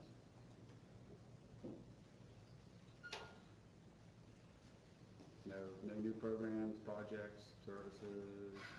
I know you got your CIP. No, but I mean, I don't know that it's on the CIP, and we've got to start taking a look at it. It's, and I've talked about it before, but getting a zero plan from the Federal Department of Transportation through that program, so it lines us up for bigger opportunities in federal transportation funding dollars. If we ever want to get to sidewalks in a real way, if we ever want to get to traffic patterns or anything else in a large financially heavy way, we will not have the money to do it if we do not get a zero plan. we will not be able to access the federal funds. Okay. Did you say zero plans? What It's is called it? a zero plan, it's from the Federal Department of Transportation. We have to apply for a grant that then awards us the money to write the plan. It's just like the resiliency plan. You have to get a grant, then they have to write the plan, then that plan aligns with the federal programs so that when you go for the, like with the resiliency plan, now that we have that plan, it's alignment with all of those statutory programs. So they're will more allow us inclined go to get us support you. money. Yeah. So we've got to have a zero plan, or we will never get there. To piggyback off of that, I'm not sure if it falls under that, but a plan for our sidewalks. It would be in the zero, a part of the zero plan. We have- Yeah, we should be We have talking no about that. real plan, we have a piecemeal for ADA violation responses, but Yeah, I saw that.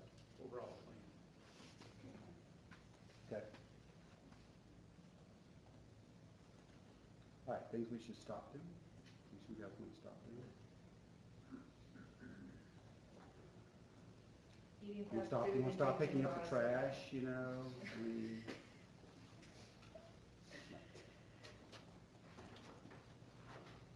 We should stop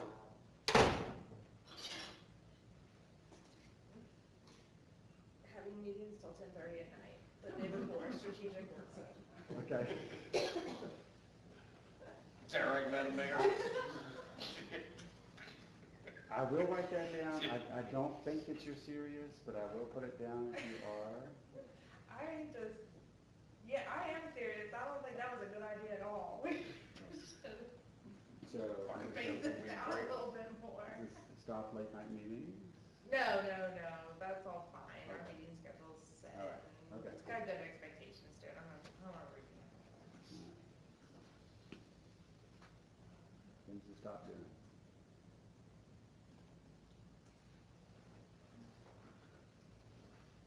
I bring this up every year, so I'll bring it up again.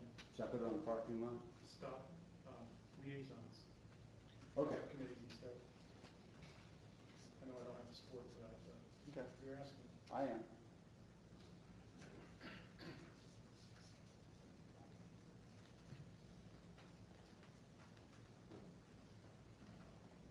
Okay. Anything else? Should be my head. Okay, I'm not gonna force you to say, you know, this is what we should stop doing. Probably, Okay, maybe. if we really brainstorm, we could probably. Yeah, looking at, you know, I'm reading the room, and I'm getting a sense of how long it's been quiet. And I'm not gonna, I threw out, should you stop picking up the trash, and that got the appropriate laugh and response. Stop ignoring the, But you know what you guys do, right? And you know what feedback that you get. And so you're the ones that can say, you know, I wish that we really just didn't, I wish we didn't, you know, rake the beaches every day. Probably won't do that, but, you know, they do that in the beach. I think we should stop fixing sidewalks in our downtown. Stop fixing them, Yeah, I think we should rip them out rip out the sidewalk that are not downtown. that are not downtown. Correct. Okay, so other than downtown, Yup. okay. and I do have a start. Okay, we'll get back to it. So I'm gonna say, yeah, so stop maintaining sidewalks. No, rip them out. That's a start, man, I guess, isn't it? I don't know. Yeah, I need some stuff, I need to bounce off a little bit, so I'm gonna put it over here. I would say stop repairing and start replacing. I don't You say want to rip replace them out, them. then just We get- can't maintain them. They're hodgepodgey. They're gonna be trip hazards forever. It's a maintenance nightmare. And we are forced into this ADA violation from a citizen that's not even in Columbia Beach, who have never seen ball. So let's how you really feel, man. And And you said And it's speak gonna up cost if us you don't all agree kinds with of something, right? So I'm speaking up if I don't agree. Yeah, okay. But again, this is, here is just trying to capture. If this becomes a conversation this afternoon, then yeah, I mean, I think that does kind of lend itself to some conversation around where the support is and where the support isn't. And we're not making decisions, but we are trying to achieve consensus about what happens next. I got, So I've captured Stop. removing sidewalks. doing the back and front color newsletters with the utility bill.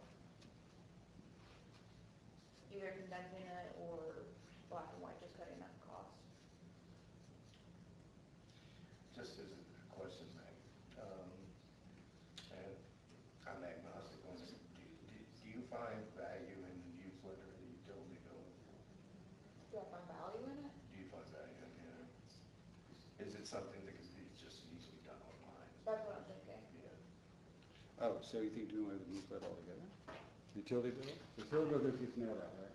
Not, I mean, yeah, the utility bill is not Are that. you, should be asking for something else, I'm sorry. It's a, black, front and back newsletter that gets added with the utility bill. Okay, so you're talking about the bill or the newsletter? The newsletter. You're just talking about cutting costs. Yeah. So Rick is saying, should we take it further and eliminate it altogether, right? No, just put it online, as opposed to, yeah. don't- They make it available online. That one goes back and forth, like, it's been online, and then they say nobody looks at it online, you should mail it, and our older residents should get it in the mail, because they don't use the internet well, I mean, I don't know, there's no perfect solution on that.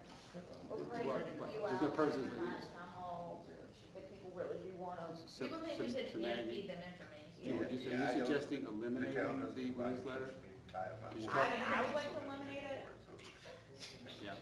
um, But as a, Mailing it. but maybe as in eliminate mailing it. eliminate mailing it, yeah.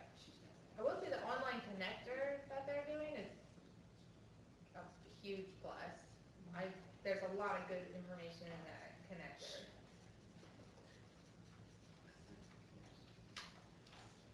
Okay.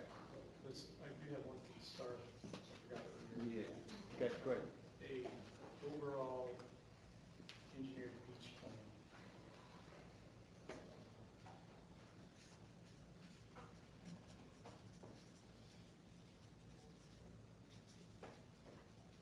Okay.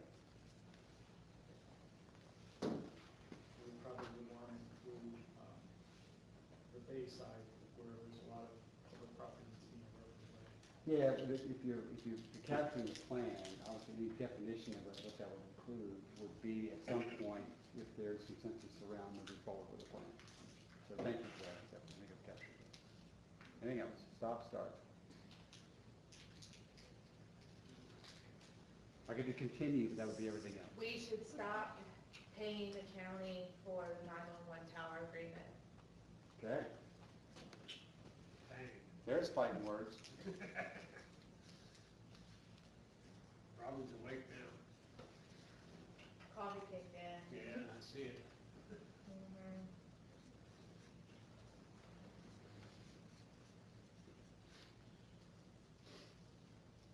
Okay? I think I can remember, right? Okay, we're moving on. Anything else? On the last call. Satisfied? Where we are? Good? Satisfied? Okay.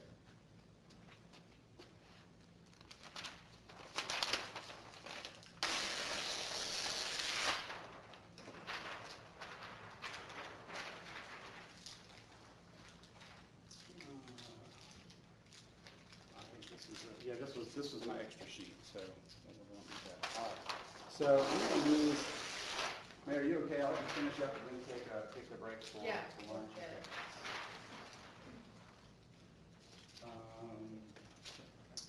Let me get access to my PowerPoint. Double check my agenda. Yeah. This is it's a very short, I call it presentation, really it's an overview. Yes. Can I use my clicker to kind of mix? Of, things that you already know. I mean, I'm always reluctant to go too deep into these issues because, y'all are you're local government people, and so you know this work. But I also find that it can be useful as part of this conversation to kind of get regrounded into why it is that the work that we do is so hard, both from the elected official side and the policy that you set, and from the town manager and staff side, and how they want to do that. So I'm not trying to insult anybody's intelligence. If you kind of go, that was pretty elementary. I'll move through it fairly quickly. But I do think it can be helpful as far as grounding. I'm going to do that. I'm going to talk a little bit about the town manager elected body relationship. This is kind of the way to kind of level set. We've had a little bit of that already, but I want to kind of retouch on it again. Let me get my cheat sheet.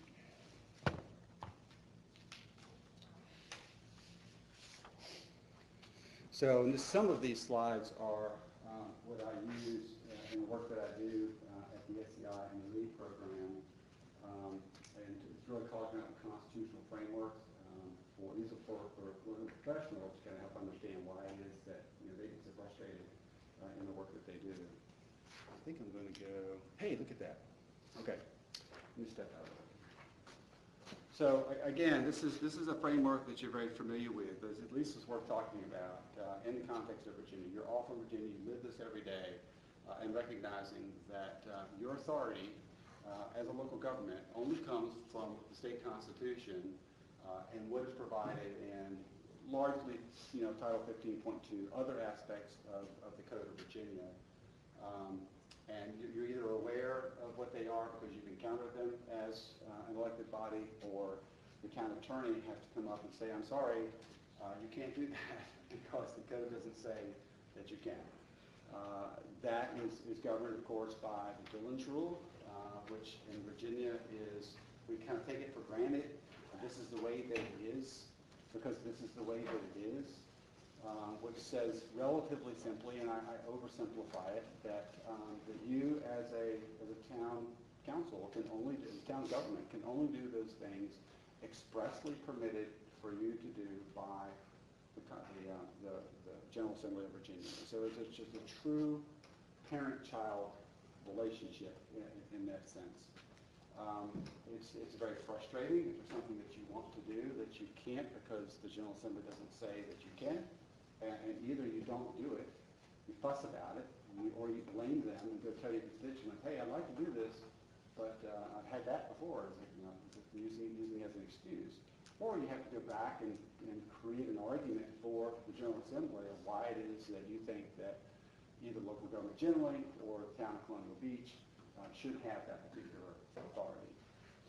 It's interesting in the work that we do at UVA with folks that come in from home rule states, it just blows their mind. It's like, what? What? We take it for granted. This is kind of what we do. But that's not the case everywhere, that local governments are so constricted and restricted on what they can do. And so it's just acknowledging that, talking about the property maintenance, for example, there are rules, there are things that you can do and there are things that you can't do. And kind of navigating that is just part of your environment that can be frustrating. As a town, you have your town. Of course, you have a charter. Your charter, by my review, is not as robust as some charters are. They're here and there, but charters also granted by the General Assembly for cities and towns for sure. Some counties have charters. Provide that additional level of description and regulation about what it is that you have authority to do. Your charter, just by my quick look at it, is fairly basic in that regard. All right. The town codes and ordinances, anything that the General Assembly says that you can adopt by the local code, and you choose to do that, kind of shows up in your town code, and you know what that is. That kind of also then governs what it is that you do. But this is where that relationship is between your town code, Dillon's Rule, and state code kind of converge to the extent that you have a good idea about something that you want to start, and you have to then navigate, can we do it? Not just should we do it, or can we afford to do it, but can we do it? And then if we can't, what do we need to do in order to get authority to do that? Local government policies, they take all kinds of forms. Sometimes they're administrative policies that your chief administrative official will have and help her or him kind of govern the performance of staff. but many of these are council policies. If you're adopting financial policies, for example, I know that last night and today you want to talk about rules of procedure and bylaws and things that kind of help you kind of manage how it is you do your business together. So a long list of policies, some of which can be informed by what the state code says you can do, what your code say you can do, what Women's will say you can do. Others are truly at your discretion, and generally tend to help you kind of just organize and perform in a way that is consistent. You don't have constitutional officers in the town. I put a little asterisk by that because it's a huge issue, as you probably know, in cities and counties at varying levels. I don't know the extent to which, as a town, that you have interface with the county's constitutional officers. Probably the sheriff's office provides supplemental police support within the town. I don't know that, but you used to have mutual aid, I would think, on both sides. And so there is interface interaction. I would imagine that the Commonwealth's attorney is the chief prosecutor for offenses that occur in the town. The clerk of the court, most things that happen here are adjudicated within Westmoreland County Court. So there is some dynamic there, but it's not something that's going to impact your work, I don't think, on a day-to-day basis. It absolutely does in a lot of other places. So this is where town people go, thank goodness we're a town. And then regional and local authorities and commissions, that takes up all kinds of dynamics that it's just depending on what you have out there. I mentioned earlier your planning district commission. That's just one example of a formal official regional commission that we know kind of helps to provide services for towns. But if you're a member of a regional jail, or if you're a member of a regional library, anything that requires that interface, right, between this level of government and any other level of government, towns often set a strong tone in that regard because they're always because of the imperative that they leverage their limited resources as much as possible. Unlike cities, as you know, in Virginia, towns are statutorily are part of the county within which they reside, and so you have this taxation overlap that you don't have in counties, and so it creates both opportunities as well as some challenges, like whatever you want to do with Westmoreland County to not pay for that 911 tower, or what you want to do with Westmoreland County to support a rescue squad building in the town. It's just interesting dynamics, okay? Again, you live this every day. I'm not trying to kind of overstate that, but it can be good. It can be good framework as we head into kind of goal setting. The last little piece of this is just articulating. This is an academic. This is academic view of the distinctions between the role of elected officials and the role of the town manager. You have legislative authority. You're policymakers, right? You pass ordinances and pass resolutions. You set policy. You adopt the budget. The budget belongs to you, regardless of what you get from the town manager. We were talking about earlier. At the end of the day, it's got your name on it. It's got your fingerprints on it. You're responsible for it. You set the strategic direction. That's a big part of what we're trying to accomplish today, is put you in a position where you can kind of just look at those big rocks and say, here's where we want to go, staff. We want to go here. And then over time, coming back to that, your staff then will work with you to kind of help you try to get there. You oversee the town manager's performance. I think there was some of that last night. But regardless, you have 3 employees, I believe. I think you have only 3, town manager, the town attorney, and the clerk. And so that kind of sets the table for where your focus is on expectations about everything else that happens in town government, is that relationship between you, primarily as you're going to be your town manager, right? And the representation, right? This is your job, is to be the voice of your constituents. You are the representatives of this community.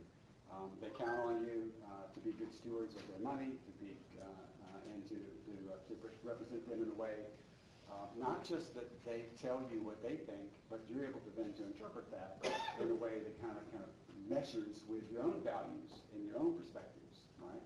And then of course, accountability usually shows up at the ballot box if you're doing that well or not. So moving to the town manager, day-to-day operations, staff leadership. You were talking about that earlier today, and your acknowledgement of the quality of staff that you got, and giving Natasha credit for that, which is, I think, is the right way to kind of characterize where that culture kind of comes from. And not for nothing, if it's not going well, then you have a different kind of conversation around that, right, with your town manager. Budget development, preparing the annual operating and capital budgets. I don't know if you expect or require your town manager to recommend a balanced budget. Either way, right, there is that give and take. We were talking about that earlier. Information from you on the front end, a budget that comes out, and then all the work that kind of goes in to make it yours. Personnel management, hire and managing staff, and this can be tedious in some places. I'll talk about this a little bit more on the last slide. Particularly in a small local government where there is so much interaction between elected officials and staff is just being mindful about what's a conversation that is putting you in a good position to get information that you're entitled to as an elected official. And at what point do you can say, you know what, I can't go any further. I got to go to Natasha about that because I don't want to give direction. So it's just a tenuous place to be. I've got stories that I can tell about how that plays out in reality, and one place didn't go well. I won't tell stories unless you want to hear it over lunch about why I got fired from the city of Waynesboro. Anyway, I can tell that story. Angela might have a story to tell herself. Okay, purchasing, financial administration, planning, regulatory roles, intergovernmental liaison, right? All the things that you kind of are counting on your town manager to do in your behalf. And if she's doing it well, then as you did earlier today, give her credit. And, in my view, right, give her credit in public, in front of her staff. If she's not doing well, hold her accountable. In my view, in private, not in front of her staff. But it is the role that we accept as managers, that your success is driven by our ability to work together to make sure that we are delivering on what it is that you as a council, not just individuals, you as a council see as the priority for the town in this case. Okay? All right. So typically, organizations use their organizational charts, and this is a very common way to kind of understand the hierarchy of who reports to who, reports to who, reports to who, right? And you got the citizens at the top. This is a very common hierarchical structure.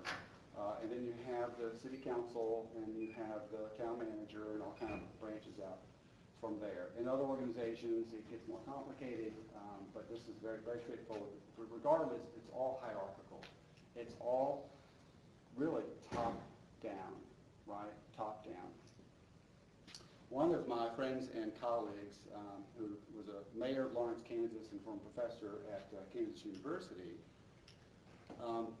is advocating the kind of this rethinking the hierarchical relationship between those that are involved in the work of local government, right? And this is just a different way to kind of think about the role that the governing body does, right, in assigning political acceptability to policy issues, right, policy issues. And so you have to decide if the tax rate is high enough, and you have to decide if you're doing the things that you think that the town should be doing, right?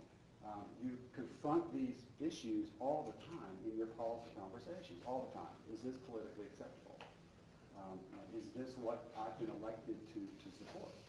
And you all disagree on that probably, and that's where the fun is in trying to kind of navigate, kind of reach some consensus, right? The staff, right, which is these are steers. These are steers of influence, right? Most of the time, your staff is really not part of your determination of what is or isn't the right thing to do politically. Politically is a small p, right? I'm not talking about big P politics. This is small p politics because you're politicians. But most of what they do, and you see how that on the left-hand side, that communication line going up is very thick because they want to feed you information, want to give you all the information that you need in order to do your work of determining what's politically acceptable in the best way possible, the best information, right? And then coming down, and it's a little bit different kind of relationship, and say, okay, we've decided now here's what it is we want you to be working on. What's interesting about this, a couple things. One is the influence that you get from everyone outside of this room, right? Your public, I've heard NGOs mentioned, your nonprofits, your regional commissions, your regional authorities, whatever they are, and the opportunity that they have to kind of inform and influence the work up and down in both spheres, right? You see those arrows kind of go everywhere, because they're talking to staff, they're talking to the manager, they're talking to you, they're coming to your board meetings, right? Sometimes it's formal, sometimes it may be one-off. So being able to kind of synthesize that can be a challenge, so that everyone is kind of understanding, okay, well, what is this right dynamic between the work of the staff and the work of the governing body? And then last thing I want to point out is that little messy place right in the middle, right, where these two spheres kind of overlap. And that's where the town manager, and it says key partners, but that's where the town manager lives. The town manager lives in understanding your wants, needs, hopes, dreams, and desires, and putting you in a position where you can act on those, and translating that to the best degree possible for the staff that work for her. So there is that then alignment, there's consistency, there's confidence, there's the things that you would kind of want, so that you are kind of all rowing in the same direction. What now Bandian has really been working on here lately is, it used to be old school managers, and I'm probably an old school manager. Old school managers used to put themselves as the single point of interface between the elected body and the staff. So it's, and matter of fact, there are some, yours does not say this that I could see, but there are some charters that prohibit elected officials from engaging with staff. Certainly prohibit them from directing the work of staff. So much so that doing so would constitute a misdemeanor. So it's illegal. There's some charters kind of, and I've worked in that charter dynamic. I'm not seeing that here, but it does, that's old school. But the newer expectation is that in this case, Natasha has to rely on her key people, department directors and others, as a part of this dynamic with the elected body, right? And so that it's not just her voice, which she did effectively today, but it's also being formed by the other voices. And so, in theory, if you have a conversation with the police chief, right, you're not doing that behind Natasha's back. You're doing that because Natasha needs you to get information directly from the police chief. Then the police chief is saying, hey, I just had this conversation with Counselor, and this is what we talked about. I need you to know. And then Natasha can go, you know what? To the point made earlier, I need all council members to know that as well. It could be very benign, but that's a dynamic that often plays itself out. It's kind of good to understand, because if it's not understood that way, it can kind of lead to some miscommunication, misexpectations, mistrust or whatever. And so I'm just kind of throwing that out as something to kind of think about and consider. It's not just about council does its thing, goes to Natasha. Hey, Natasha, here we got. Natasha then goes to, okay, guys, here we got. Can you imagine how difficult it is to get all of that communication correct? So it's the choices. Natasha may also go, that makes me uncomfortable. That's okay. It might make you uncomfortable, but in the trusting environment, that's what you kind of work on. And I get the sense that's what this council is really wanting to work towards, is having that really, really strong collegiality and collaboration. Okay.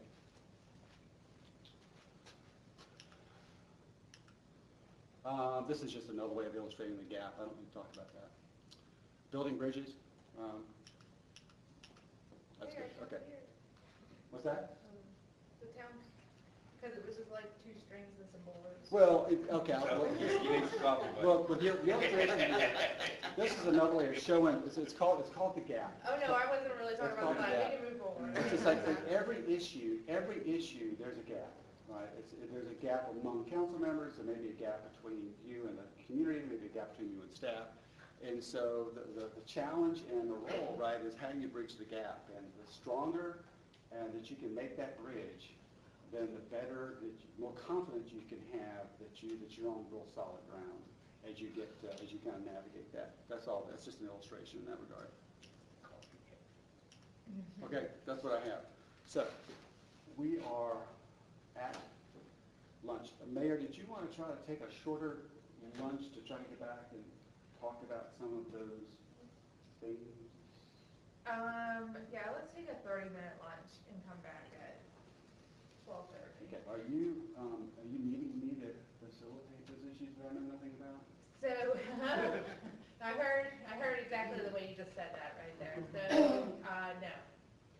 All right, again, I'm just trying to say, this is a real true policy conversation, and I don't think you need me. Well, we had a few things from yesterday that we said we would bring up today, and so, we were just trying to find a time slot to make sure that we had some time to talk about that, because since they were not a part of the agenda today, that just happened Yeah, last and night. what we talked about, one is more timely than the others, Yeah, and we don't want to kind of use up too much time that then will then crunch it. yeah, and the reality is, Hard stop. we'll put it 15 minutes on it. If we don't have getting somewhere, it's just need to go to the February work session, Okay?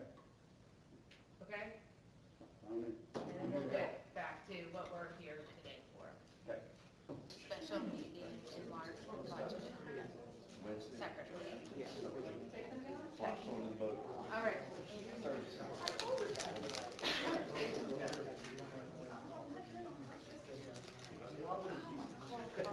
All right, ladies and gentlemen. Table again. We're gonna reconvene. I don't know if you wanna turn the time recording on first, please. Oh, I don't know, maybe it's still recording. Whatever. What do we say, lunch? Right. Oh, no, it's fine, I can I said I splice. wanted to I didn't get say too in much about them while we were Take I'll two go seconds. I'll go ahead for some. Okay, so, to kind of regroup from the meeting last night and maybe tackle some of the topics that we said we'd defer to this, we just want to spend a certain amount of time. I'm given 15 minutes to, I know that's not a lot of time, but the items could, if we don't come to kind of a clear, direction forward, then we're just gonna put them on the February work session, okay? So the first one is, when Natasha mentioned she wanted to go back to the budget calendar for our work session. That March 4th date is the only date for a planning commission conditional use permit, application that needs to come through. And so, should we schedule a budget work session as a special meeting in March instead, so that it is dedicated just to budget and not with an agenda of other, more normal standard things? So there's just overlap in that March work session with other items that are gonna be already slated in the March agenda. So we wanted to just pick a different date and just for budget and call a special meeting. I don't have a problem. I'm okay with that. Do people have their calendars? So, I'm retired. Every day. every day. Fun saying that. Yeah, it is. When I look at March, the last week of March is totally out from me. That would be from the 28th on, because then it's school spring break. So I'm gonna imagine Kenny too, and anybody with kids, schools and stuff. But the 25th is open. The 20th, just throwing some numbers out.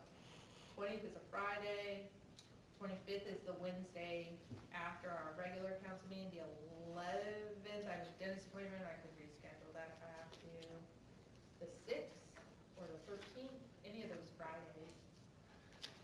Fridays are bad. Fridays are bad? Fridays are bad. Can we shoot for the 25th, just Yeah, a Wednesday? 25th?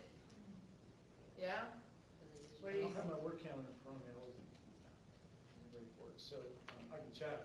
okay, Can we give a couple options, and then that way we have a backup and we can maybe. yeah, let's target the 25th as primary option, let's give a secondary.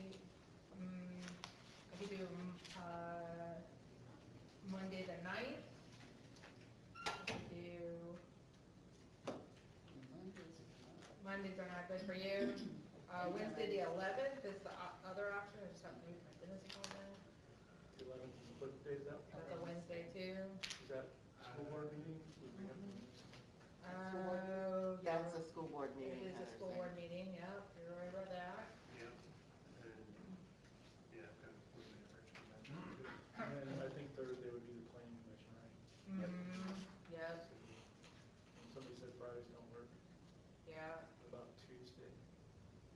Can do Tuesday the 10th or Tuesday the 24th, but I can't do any of the other Tuesdays. Sooner's probably better than better, Tenth? than later.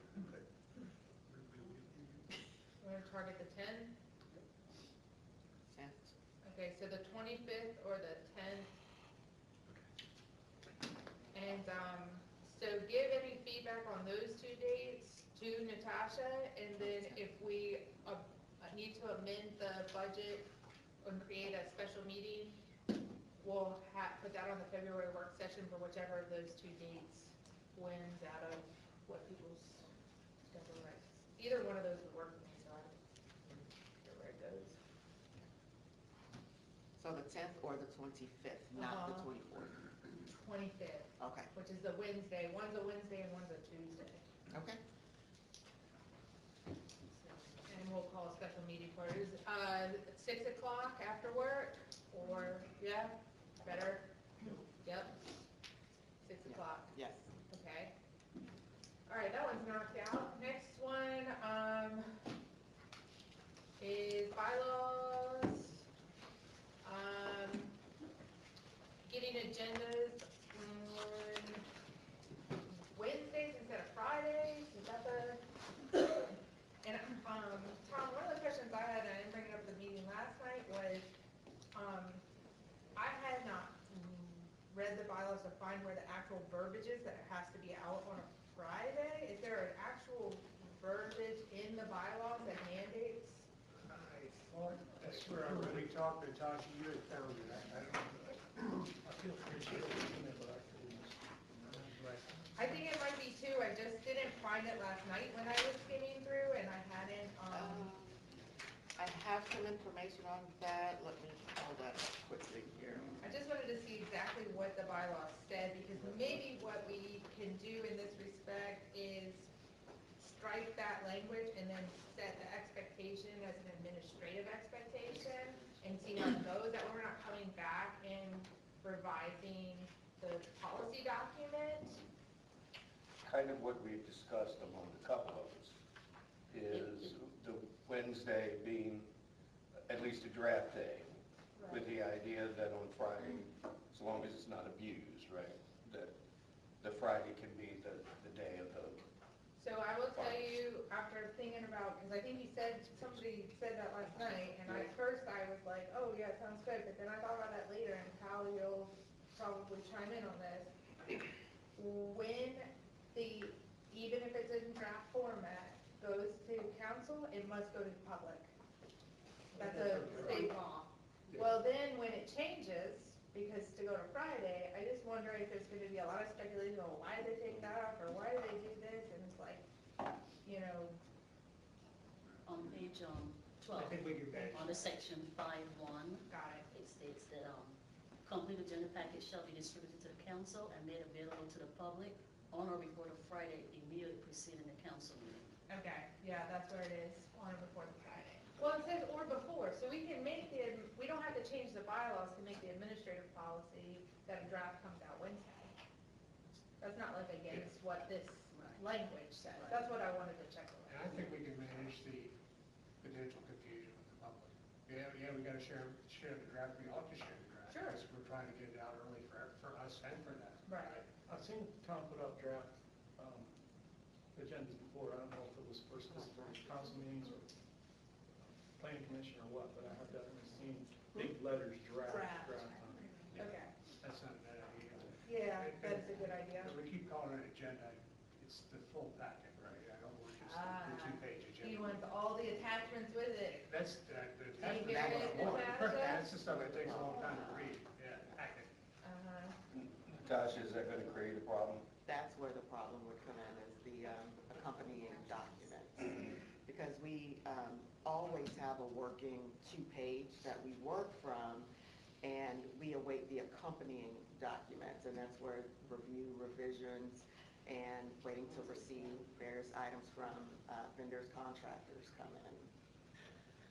So if we do it on Wednesday, we're gonna be forced from time to time, because we don't have the information ready, to push it to the next agenda. Yes, and that's one constraint, and the other constraint also is the planning commission piece of it. Right. With their internal deadlines and postings and such also.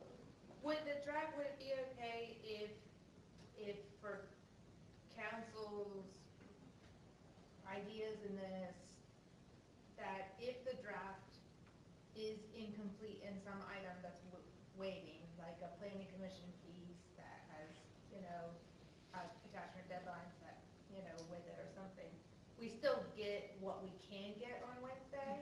That way you get time with what there is available, and then but you still would need to check Friday to see if supplemental or additional information was. So I think so, but I worry about the planning commission one, because those are the guys that produce the things that are 30, 40 pages, like the Yeah. changes to the subdivision Yeah, okay. ordinance, right? But I will give a caveat to that, is that there is no time in which a planning commission zoning amendment ever only sees one council meeting.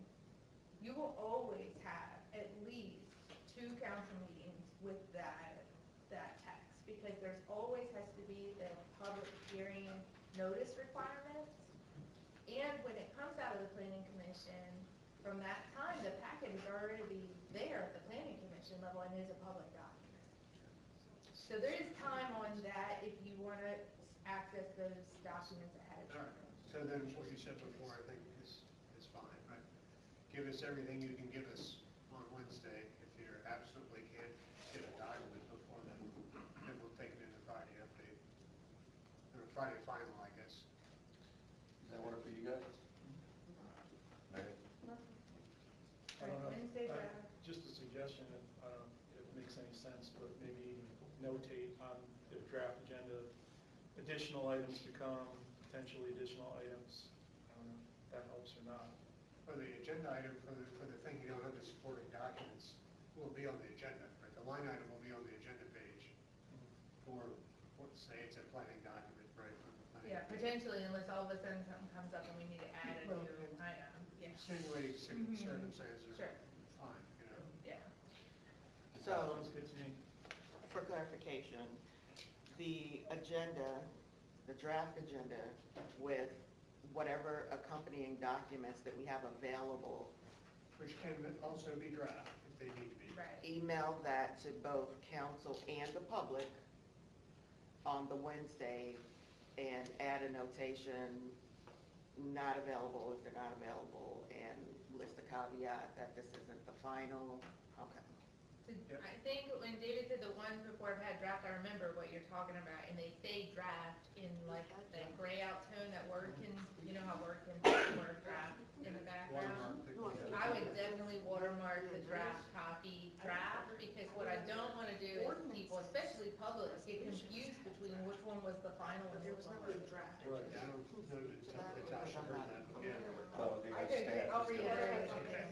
I So- think Heather has some Yeah. input to add on that. Draft agendas have never been published. What you guys are probably referring to is the information inside. So like, what we presented last night with the zoning text amendments, sometimes those would have draft on them.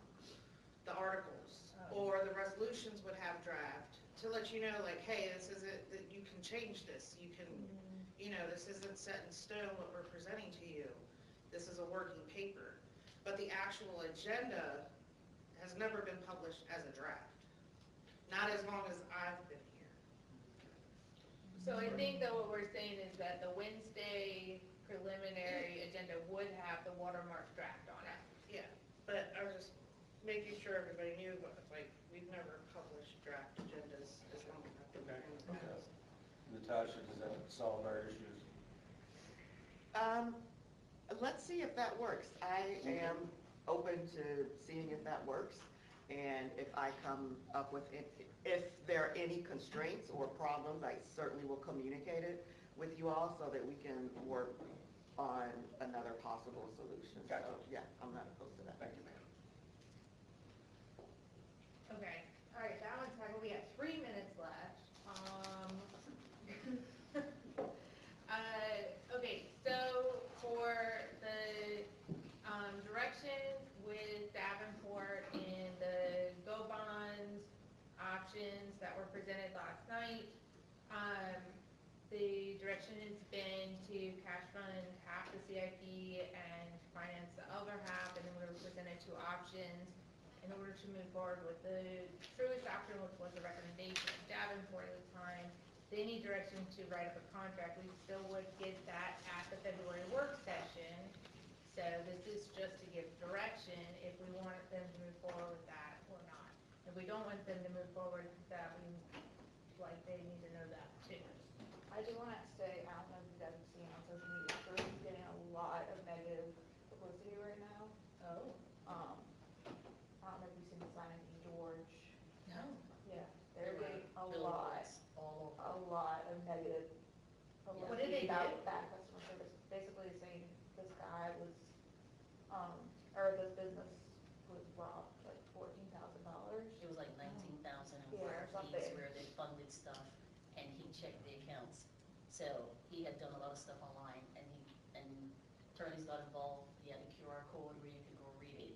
And then last Friday, Troy's accepted responsibility and paid him back all his 19,000 because they were wiring stuff out of his business accounts and different things like that. And we're like, oh, we don't know. So he put up billboards all along King George. Yeah. Yeah. I'm sure it costs more. And there's other stories I've seen. But yeah, He did that. he got it back. The other option is the USA Bank one, which had an even better interest rate. But prepayment problems. Well, 3% penalty, not a complete. So the question I had on the prepayment last night was, have we ever done that? Are we really very likely to ever do that?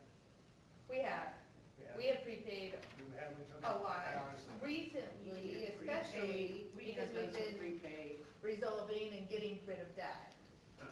And if you refinance, if you wanted to refinance, bundle some of refinance at a lower rate. Presumably, if you Yeah, put a it comes same with institution, prepayment. you wouldn't have to pay a penalty, but you would exchange it fully with them.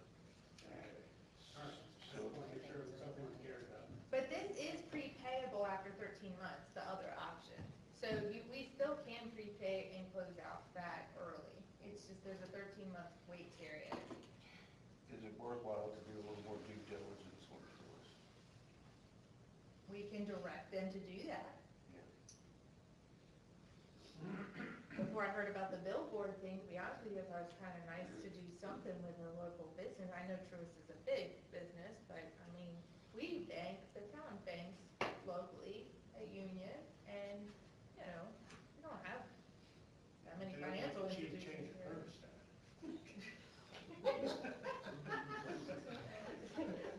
Do we need Or the air- leverage there in the building? the air for it? conditioning. help. Okay. Call Sarah. Say again? Do I need to call Sarah? And to be fair, Yes, I do. Well- Yes, HR said I do. No, we've been dealing with somebody from their corporate, so trying to get things squared away. That's been a struggle. Hey, you didn't tell me that. Sorry. All right, so Truist is not looking so good right and then for him to come back again in February, I feel like we're pulling this guy's ankles. Well, the other thing is, there were some timelines on, the Truist one had pretty tight timelines, so. The other one didn't. Yeah, but if we think we might end up back at Truist, we could spoil that by doing too much due diligence and this, If they want our business, they'll extend. Or we could send Truist a picture of the billboard. Yeah. Okay. I'm kind of with Rick on this Come to one. Jesus, right? Yeah, I think if Truist wants our business, then, I mean, the nice part about, and part of the reason why we're considering all this right now is that we have the leverage. We're not in a position of emergency funding it and tied over backwards. That's how we got so much competition in it. We have more leverage, so. Okay, so is the direction to tell them to hold Truist to veto fire or get more information on that, or for them to bring us back something from USA Bank? Either way, it still has to come back to us, whatever we're at. Right, and so is there anything to preclude the You want to write contracts for both? I don't think we can, I think we got, they want us to. Okay, then I think it's important, because the Truist deal is a better deal, and we need to do due diligence on Truist. so we could write the contract and do the due diligence concurrently, on the assumption that we'll be satisfied in the end. I don't know if I'm fine with that, and if we still aren't comfortable with the due diligence and come back, we'll go flip over to the other one. Yeah. Okay. And one of the obvious that we didn't actually vote to finance. We only got a vote to bring options to the council. Correct. We still need to decide at a meeting if we're even going to finance or not. So when we have a contract, then we would have a decision about whether or not to enter the contract. But I think part of the due diligence of all this is we need to see what's in the contract before we would be able to make that decision. But yes, David, you're right. Yes, We you're have right. not voted to finance. And this is not a vote to finance it yet either, because this is a vote to say, is somebody gonna write a contract? that Well, we can- it's not a vote, can't vote. Right, Right, this is a special meeting. right. All right, So we're not committing to finance, we're just saying, we'd like to see the contract before we have this discussion at a real meeting. we're just finding direction right now. And we'll have more information at the next meeting, and then we'll have discussion around that. So in essence, we're in the same position we were before we found out about the Truist thing. Oh, we've had. I'm gonna go look these billboards Chase up. that down. I'm looking for them right now. I think what happened is, the agreement, when they settled, even if you go on the Facebook page and everything, Oh, the yeah, to come company down. has scrubbed, yeah, because I went back to show as part of the discussion, and it's like, I guess part of the agreement was he had to take it down. And it was primarily the ranch in King George, it was all about King George. Yeah. Hydro logo. Ever heard of the Wayback Machine? This is I'm how sure all you, the- because like I said, once you put it out there, it's still there, even if you ain't control all of it. So I'm trusting, but he can still fight. So the company is It's just JD something for- Oh. All right, we're gonna move back to the strategic work session then, and get back into it. Good? You good? Okay. We didn't go too, look, I think pretty on target. 5 minutes. I even deleted your chair, I thought you were out. Just so we're clear, silence is consensus, I don't have silence on that, I don't support that. Yes. Move to finance. Just want to make sure that's clear. Clear. Vice Mayor, I'm Doug Walker, good to see you. We're all gonna watch you eat. Your lunch while you're going to settle. Keep them distracted while we eat. Yeah, we've been at it for, Chick-fil-A? we've been at it for a few hours now, and most of the conversation's about him, as I recall. All of it, truly. Very good.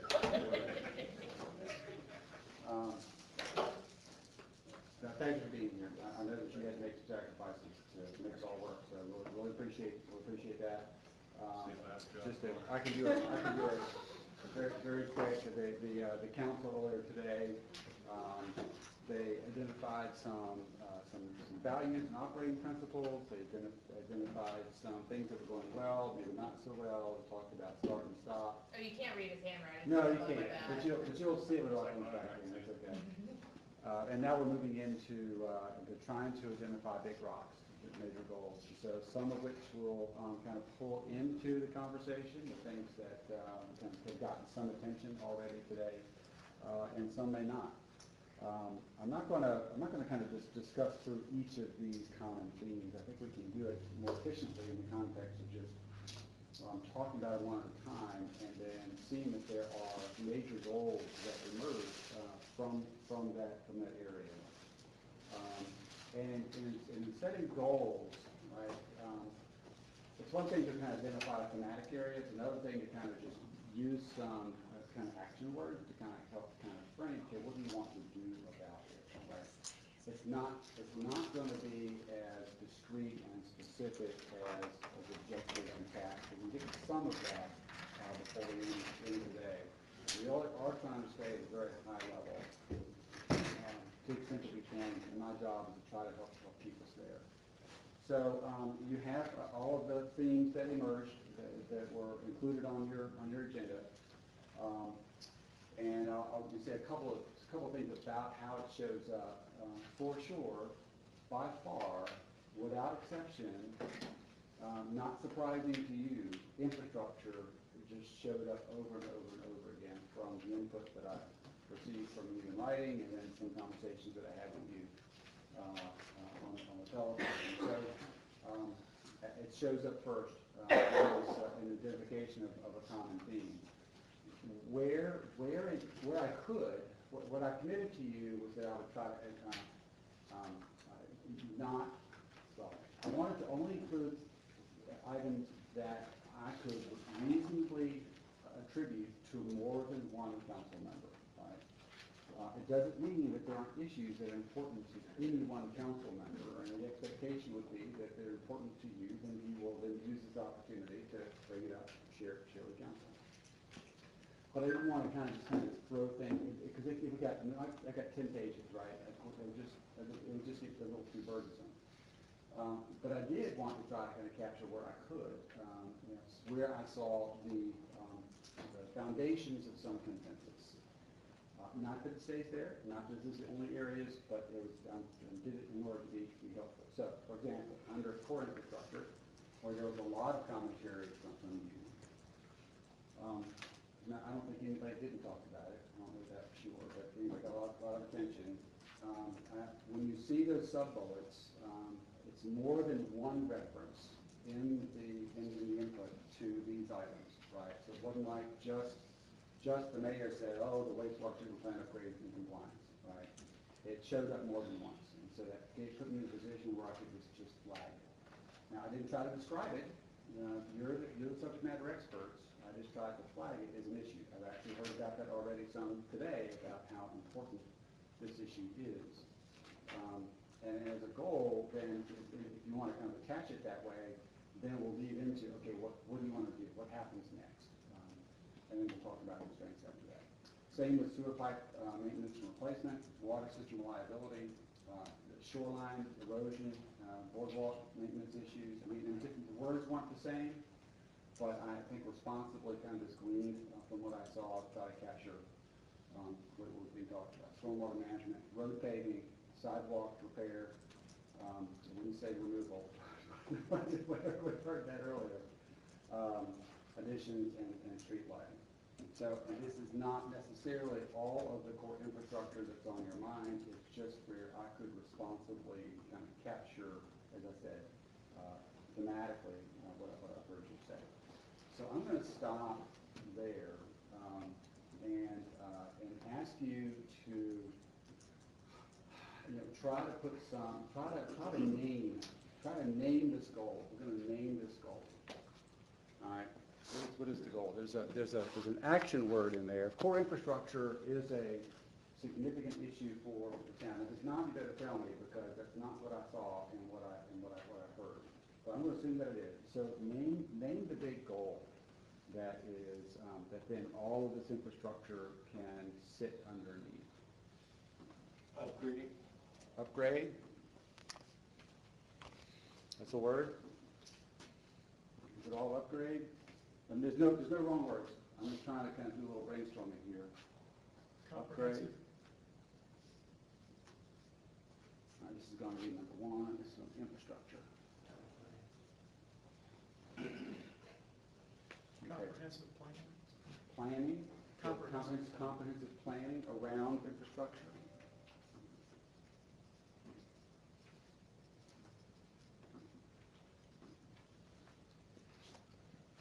Okay. What else? Asset management?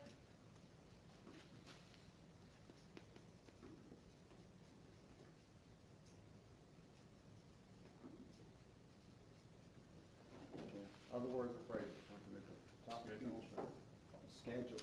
Okay.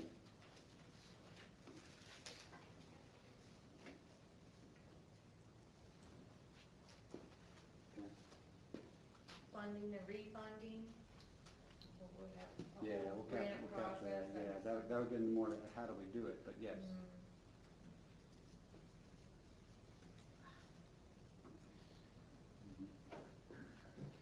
Is everything with infrastructure an upgrade? Replacement? Replacement? Improvement? Strengthening?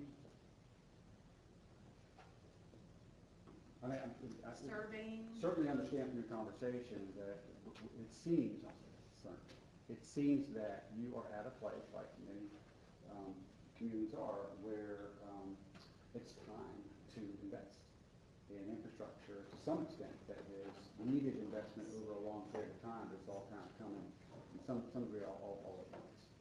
So I'm just kind of throwing out where invest in infrastructure.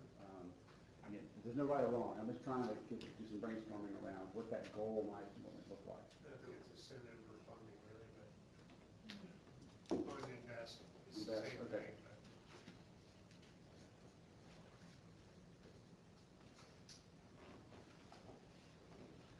Yeah, I mean, I could say that, you know, funding is just the means by which you pay for it. Investment is expecting a return on that investment, so, it's somewhat semantic. yeah. Okay, anything else?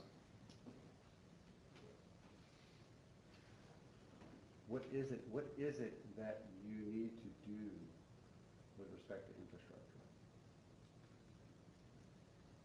Prioritize. Okay, you want to prioritize it? Kind of a Nike sort of thing, just do it. Just do it, do all of it? All at once? Yeah, we're gonna give us a plan for that, right? You're going to give you the plan for that, but it is right. I'm being a little flippant, but it's So- acknowledging that, you know, that your staff can do anything, but they can't do everything. And if everything's a priority, nothing's a priority. Like, those are two cliches. It's gonna need to be triaged, Ryan. Okay.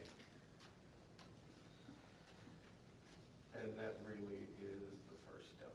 Yeah. So and triage and prioritize are related, they're cousins, but they're not necessarily the same in that regard. Triage leads to a prioritization, perhaps, yeah. Okay. All right. Okay, any other words? We're talking about big goal, we're not talking about specific projects. I know there's a lot of them. Big goal.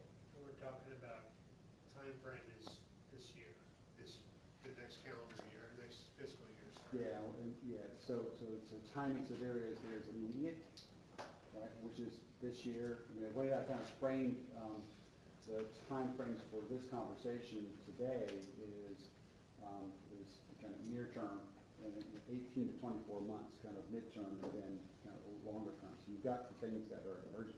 You've got some things that are already in motion, right? They're in place. And so there is this sense, I think, that you might want to finish what you started.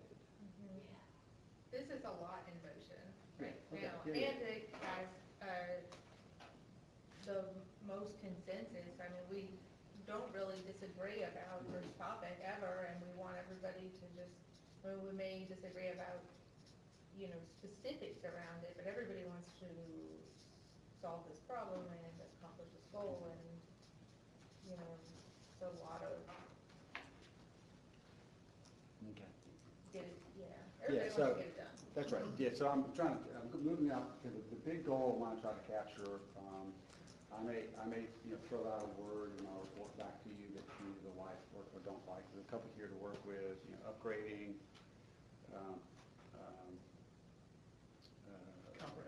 comprehensive planning, you know, so there's some choices here. So before you write this down, I get the reaction from the group, would we want to say that we want to accelerate the work? Like, are we moving fast enough right now, or should we declare that we want to move faster? This is acceleration, but more importantly, resolution with visibility, because they want to see it. Because the consensus is, we keep talking about it without being about it, so it comes back to your Nike thing. They just want to see these projects that's been here. Your constituents want to see that you are putting your money where your mouth is. We need to communicate it, because it's underground, Yeah. people aren't Yeah, I know, gonna right? see it. I know. It's not as easy as building a new police department, is it, Chief? I guess that goes back to communication. I want to kind of capture, get back, because you were talking about, Visible resolution. Visible of the- resolution, yes. which you really, it seems to relate to your relationship with your constituents, with the community. So it's part of communication, perhaps. But, yeah, visible, see that Visible we're finishing resolution. projects. Sometimes that seeing will take the form of a report as Right. opposed to Yeah. a camera shot of it. Exactly. So we need a media person to ride around Public Works and show the things they do? It just comes back to where it's like, they just want us to. Yeah, they Yeah, don't just like. want us to tell us what's. I did, they don't like. It's difficult. I mean, a lot of times you see the crews out there, and you know, people who just drive by might get a misimpression that they're not actively doing anything. It's difficult to do all of that all the time.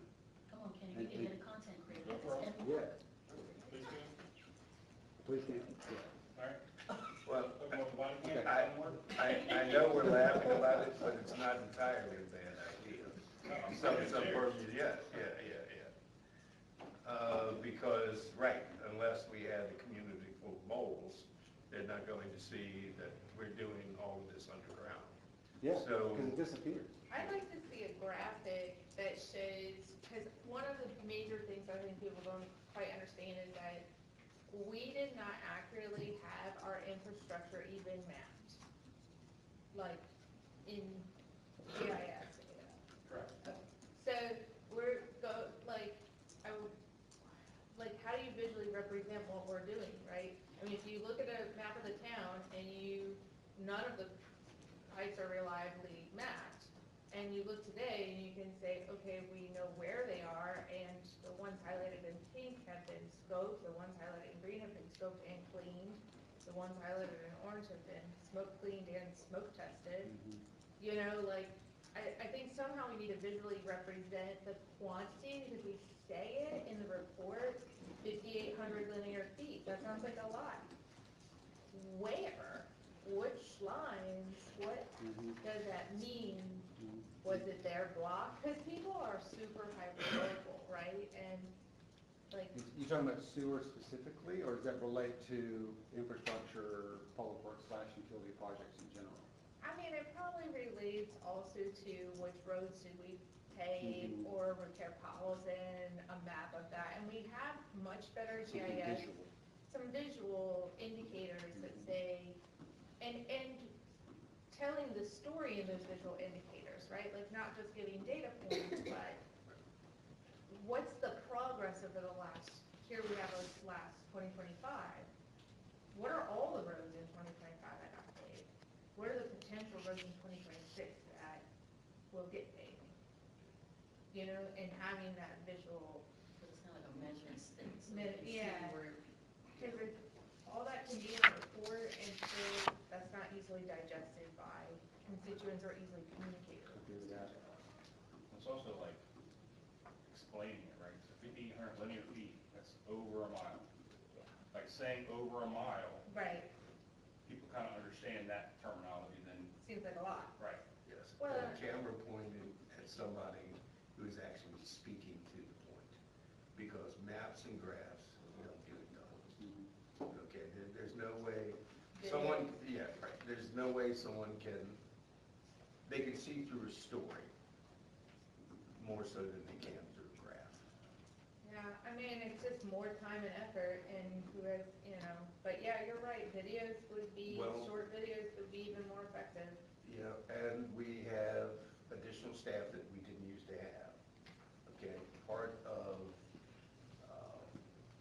the thing with having all this wonderful staff is that we have some people who are able to do this sort of thing.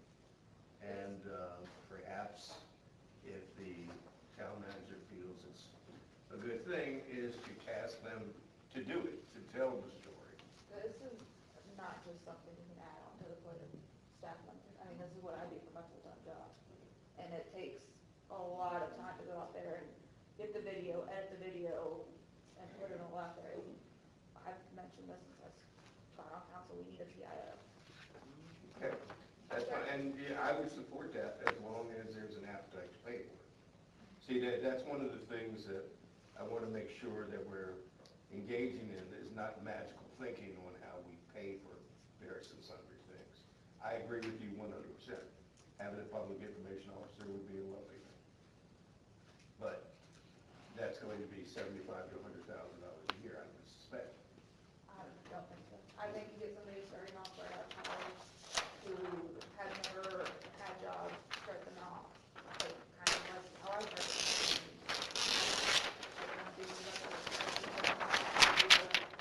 Being a spokesperson for the town, somebody right out of college and not paying them. Okay. That's still substantial money. Or even just part-time. You don't even want to have to pay them benefits or anything like that. But somebody actually there that would be One cent change responsible in for all real of it. estate tax, 50,000, right? That's I think we do need somebody, I do think a PIO is, and has been needed for quite some time, but, and I think that would help tell the story. I do think that us as council members can do some free labor, and I need, Additional free labor? I know. Hey, I you knocked know. down the $135. Telling the good news, Newport News has this whole slogan, which if you worked in Newport News, you, I'm sure are very familiar with, of telling, not, because Newport News was known for bad news, and now he's trying to change that dynamic to good news. They have quite a robust staff. They have a massive staff, and he is coddled, and you can tell him I said that. No, he's a friend of mine, I'm just messing with him. But I just think, we don't have that here, we stretch it as far as we can. Sure. If we have a PI, I mean, so many of these things, and I don't know when you want to get to the realism of a lot of these ideas. Well, we're working towards that, right? So what I captured in this conversation was communication, visible resolution. So communication is, what are your constituents informed about? And how are they informed about that? With things in writing, with maps, you mentioned videos. And then I've got, and this is really with respect to sewer lines. It may then broaden out to really all projects. That's be a question that I would ask. But what I started was the constraints sheet over there, which I'm trying to capture so we don't miss it, that the interest in a PIO, if there's funding available. So I'm just trying to work back and forth between not wanting to kind of dampen down enthusiasm around this is what we'd like to do, right? Which is what this is. This is what some of our constraints might be. So we're going to try to capture both of those because those will both play out. Well, to the mayor's point, the work that needs to be done most readily has already been identified. Okay. Now I think we're in the process of discussing how to pay for it, not here, but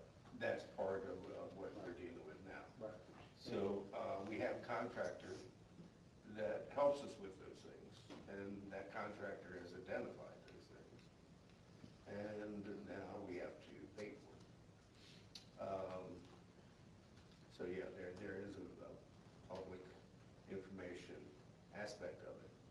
But I think we probably want to put most of our money in actually fixing the infrastructure. So you have a robust list of infrastructure projects already identified, captured in your strategic, in your CIP. You're working with Davenport to try to figure out how to best pay for that. Some choices, I guess, you'll have to make in there. What I'm not hearing in this conversation, what I was trying to tease out a little bit in some of the other conversations before lunch was, is there anything, and knowing that I've heard from you, we've got to start where we finish. And maybe that's exactly where this council is. I'm trying to get a sense of consensus around, yeah, we may have other things that are important, but we really don't want necessarily to be distracting ourselves from that until we focus on this. I'm not trying to put words in your mouth. I'm just trying to get clarity of whether there's something else that is just burning a hole in your saddle that you want to get out here, but something big, infrastructure-wise, that needs to be captured. Ideally, whether it's consensus. Well, I wanted to finish the thought I had earlier. I'm sorry, I interrupted you. Oh, that's fine. I think we need some sort of overall list of everything that's in the works or planned to be in the works, like within a certain time frame, so that we can, because some of these newer council members maybe haven't voted on any of the. Does the CIP not provide that? The CIP has some of that, but I don't think it captures everything. It doesn't. There are projects that fall outside the CIP. Well, even if they're on there, they may not be very comprehensive as far as like where we're at or what we're doing. Like, I don't know, I feel like if we're gonna, because what was said is we start and we stop. And, or we're all over the place. Like one of the biggest things I heard was consider improvements only after basic needs are met. Or getting things done that's already in the works. We've got 2 brand new parks that just got installed when, like, say, for example, Castlewood Park doesn't even have a real parking lot. It's just, big open gravel pit. So it would help, I think, if we had an overall list and, maybe a status bar of where we're at halfway, 3/4 of the way or something through, so that we could all start really seeing where we're at and maybe what we're missing, or what we need to take a step back and say, hey, we're not doing this, and we're doing 2 new things on top of this, with parks or beach or whatever. I've seen that in the past, done by having a constrained CIP that is informed by information about what it costs, and then kind of, and then apportion that over the time frame, and then an additional, some would call it a wish list. I hate that. A needs list that is unconstrained, which is everything else. And I don't know if that's a model or mechanism that this council has used, or if that's something that you think would be helpful. I don't know the degree to which that there are things that fall, that are projects that aren't on the CIP. I don't know these things. Well, hold on, there is a chart of very specific items at the wastewater treatment plant, the exact pumps, the exact lines, the exact equipment that's broken, the belts and things like that. And Chris has updated it before in red and green, what's in progress, what's been ordered but hasn't been installed yet, and then everything else on the list we still need to get to. And there is a priority to it, and it is like a spreadsheet. At And the so wastewater maybe treatment plant? well, we have an engineering report that's like 60 pages long of $30 million worth of needs. Okay, so when you say, are we gonna finish this? There's no way this is getting finished in the next 18 months or 24 months. This is a piece of it. So what are we trying to finish right now to say that has been checked off?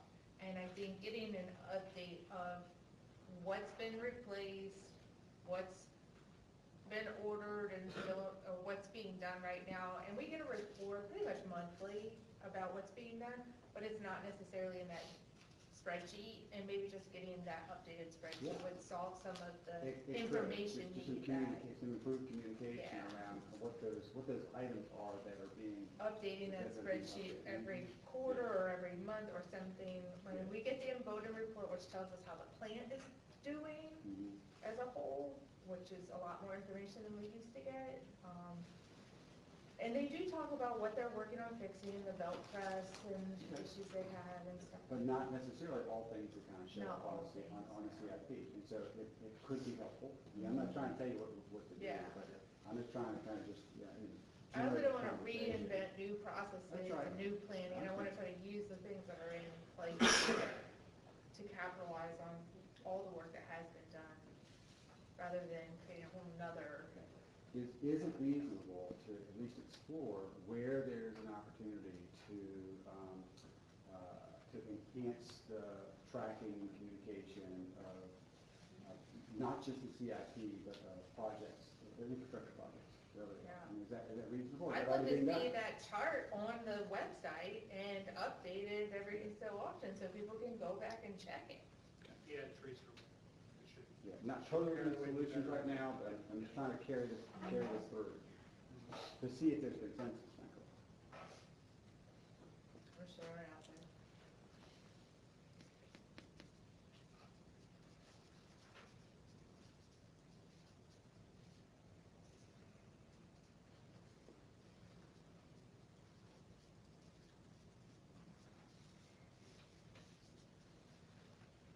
Any other core infrastructure projects that you think are just not captured anywhere in the information that you use? We need an update on the water meter situation. We're under warranty, and we have a certain time limit to the, getting them fixed under warranty. Where does that currently show up? In the town manager's report, or, we just voted on funding the water, I'm looking at Lisa's over there. We just Communications. did the The communication. communication system is being installed, has been 90% installed, we're waiting on the last portion of it. And we have gotten a confirmation of our order of the first 500 pieces to do warranty work under, and we're waiting for those to arrive. Yeah, Okay, so, all right, so that is project in motion. yeah.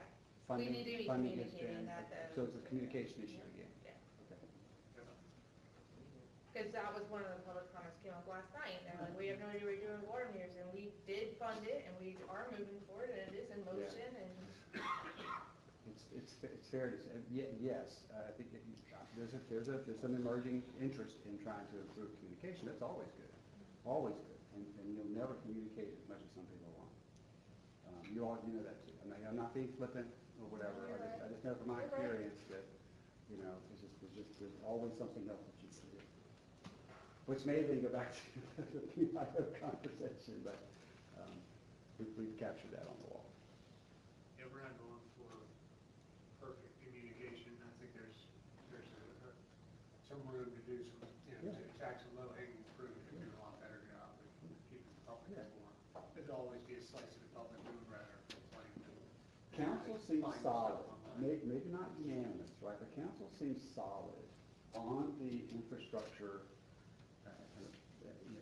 work that is right in front of you, what needs to be done. You also seem pretty solid, frankly, on the work that you are doing with Davenport, to help figure out a way with Davenport. Now, it may then raise other questions about affordability. But I'm looking around the room trying to see if we can pull some stuff out. I'm not seeing oh man, we ought to be doing this, that, and the other thing. The energy here is around, we really need to be finding better ways to continue to improve our communication. As good as it might be right now. Is that fair? I'm looking for some consensus. Anybody want to offer alternative point of view? Remember, silence is consensus. I'm not sure if I'm understanding. Do you want any specifics, or you're just talking Well, about very general broad? Yeah, I'm trying to get broad. I'm trying to stay broad, but the conversation invariably kind of leads into, okay, well, this is what we are experiencing. And so I'm trying not to get into weeds per se, but I am trying to kind of use the conversation as a way to kind of understand what's really of interest to the council as a whole. And in addition to getting the projects done that have already been identified and getting them funded using, the plan, what I'm hearing mostly is, we really might want to kind of zero in on some improved communication. So if I'm taking that in and then ultimately going to be translating that into some objectives, hopefully later on today, or even just in the final report, then you would see some of that come back to you. This is what I heard you say about, looking for ways to improve the communications. I think it's fair to say that we're doing a lot better on infrastructure than the public's perception of how we're doing on infrastructure. Right. I think do we have a lot more to do? Yeah. Is there a bunch of challenges still out there? Yeah. But we're further along than our citizens understand, so we need to do better at helping them understand how things are going. That's how I would sum up this whole conversation. Okay, very good. Because like, picking on Natasha from last night, she said, she knows that there's a job to be done, you're getting it done, but you're not always interested in telling the story. But coming back to you, we are doing it, we've gotten a lot better, but it's the dissemination of it, progression, consistently saying to the public, this is what we had, like Robin just said, but as Chris said, this was done, this was done, this was done. We're goal-oriented where we're getting it done, but are we sharing with the public so they're like, oh, this has been done. Right. Oh, the water meter, we've gotten this far. Transparency, Right. confidence, trust, Yeah. Engagement, things that we talked about earlier Right. today. Because we know. Where there's opportunities to make Yeah. improvement. Unfortunately, and just in my opinion, some of this stuff moves at a snail's pace. I mean, people, since Yeah. I've moved here, people have been talking about those water meters. I think Yeah. they were installed shortly after I got here, right before 2018. And we're still not using them, and people get impatient. Yeah. The North Boardwalk's been, in the news in town for years, still, it's crumbling before our eyes. Yeah. And if people see that, the sidewalks, the gaps get higher and higher every year, people see that, so, yes, we are making progress, but boy, it's. Well, in all fairness, we're making progress and some of it is slow. And water meters have been driving people nuts for years. But there's a much larger success story. 3 years ago, the water treatment plant, and I keep beating this horse, but it's true, we were gonna be in receivership within weeks of that. Okay? Yeah. So, we have come miles and miles and miles in that 3 years because we had to. Let's be fair, okay? It's time that people have misperceptions about things, and I would understand that the idea if we had water meters, it's going to lower people's costs. That's not what it's going to do, okay? So we need to be honest and upfront with people about that. So that's why it hasn't been a priority, okay? So what we've been identifying, because we were left with a large list of things to do, is what we're doing is we're knocking out the gotta have and triaging, as we talked about. So I personally take a little umbrage saying that things move at a snail's pace in this town. Some don't move as quickly as we'd like. Yes, I have pet projects that didn't move as quickly as we'd like. I wanted the tot lot in my backyard, basically, a lot sooner than we got it. But we got it. But as far as actually dumping flotsam into the Potomac, that stopped almost immediately. So we have to look at where our priorities are. And part of the communication is giving that good message to our citizens, and not for whatever reason, giving them the idea that the council is being incompetent or unfair and doesn't care about it. Thank you. Other thoughts on that? I think there's so much in infrastructure, we have prioritized water, sewer, health, and safety items of infrastructure first. And then I would say roads are the next sort of safety thing. Sidewalks are sort of barely making the list of ability to fund in any way, and probably only because they're mandated. When I see other things start to creep into this infrastructure list, realistic capability of funding, of Such staff as what? capacity, street lighting. Street lighting? I mean, God bless downtown Sunny Beach, y'all get some giant grant and you get a contractor and Dominion wants to pay for it, go right ahead. But we don't have capacity in we are right now still just trying to find out to make sure we can forecast and plan for the next 5 years. Okay. Some of those things aren't on that list and they're not, we need to be realistic with people. We cannot continue to make promises to them that all their political dreams will come true. That all of these things that they want and all of the toys in the toy store will be theirs one day. Because they won't. You know? And you know that that's true everywhere. Yeah, It's not- it's not- I that's know. not- It's not just But here. it, like, we still like encourage them, like, yeah, that's, yeah, you know, like, Yeah, it's not wrong that they want it, but it's up to us to communicate as to what the reality is. well, you said in that like cartoon thing that was up there, the political acceptability on one side. Sure, it's politically advantageous to say, I want brand new sidewalks in the whole town. Of course, people, that would be beautiful. Absolutely, I'd love to walk my dog and my kid on a safe sidewalk all the way through my neighborhood. I want to pull it. Yeah, okay. And then there's the gap, the But canyon. And then on the other side is that sustainable action. Can we sustain that? Can we pay for it? Can we do it? that political acceptability also includes the appetite for taxpayers to Right. foot the bill. And we want a zero increase, balanced budget in inflation, and we don't want to stop doing anything. That's that balancing constraint or Yeah. strain within political acceptability. It's not just this is what we want, it's just you're doing what you want to pay for. That puts you guys in a terrible spot. But the degree to which y'all can do this work and do other, and do other work, I know it's what you pay for, all the big money, is the extent to which you can come to some consensus, ideally unanimity, but consensus as a group, saying, look, we've got a new plan, folks, and we're gonna communicate that plan. And it doesn't mean that everybody gets everything that they want, but we're gonna focus on the big rocks. And I'm not saying that to agree with the mayor per se, but, but even to kind of invite, if there's a difference of opinion there, is that health and safety,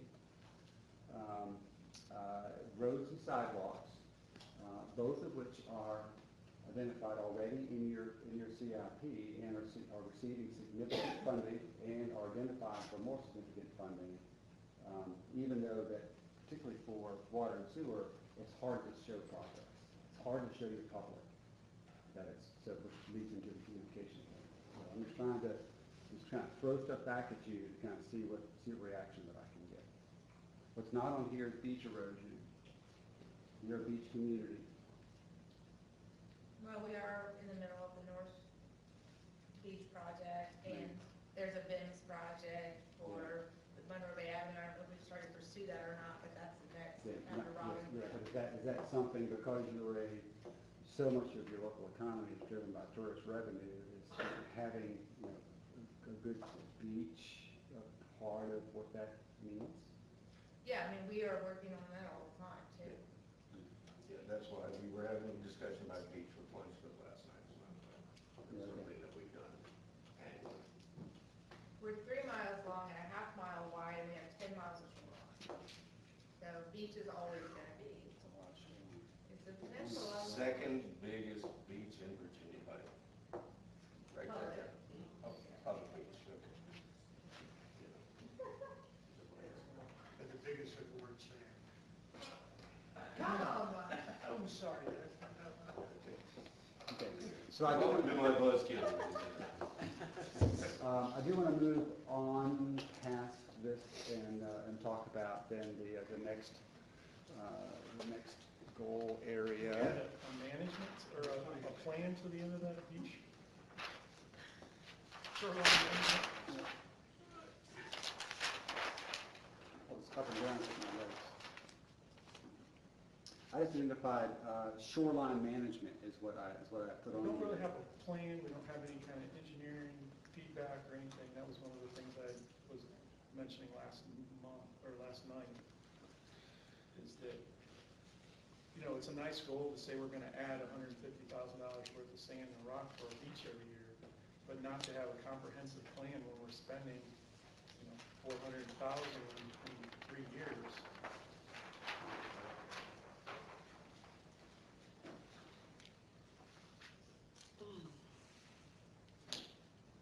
So what I would suggest, I don't disagree with Mr. Williams that there should be a plan.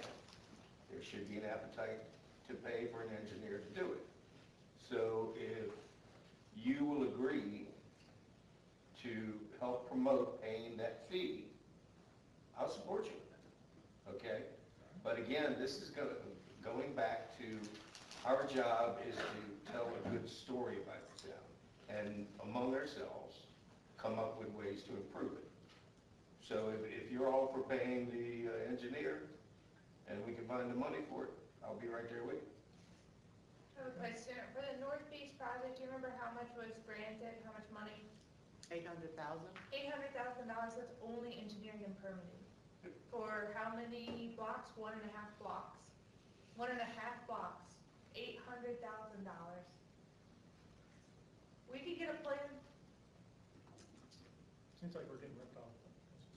Could we go back to BIMS or like some organization like that where they have like UVA or something? Your best bet's gonna be going to an OBU or somebody like that that's gonna use that as a graduate program that'll take 5 years.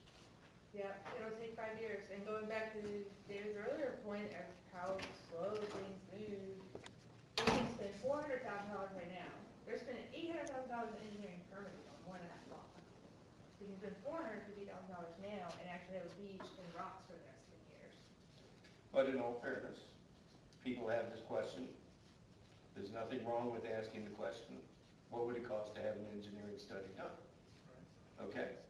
And if it comes in at a point where it makes economic sense, sure, we do it.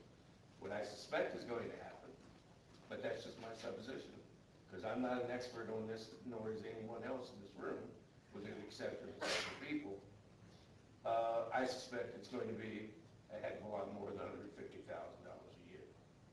And to say that we have no plan is not entirely accurate, because Chris Ruffty, who's not a structural engineer, but he's the closest thing that we've got as far as shoreline management goes, has studied and seen that there was sand retention, and that we're not going to need to put as much sand there as we have in years past.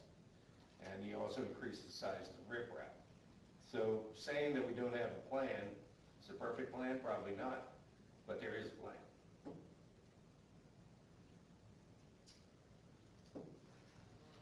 Everything can be done with time and money. Yeah. We don't have time, we don't have money. Yeah, except give me more time and give me more money. That's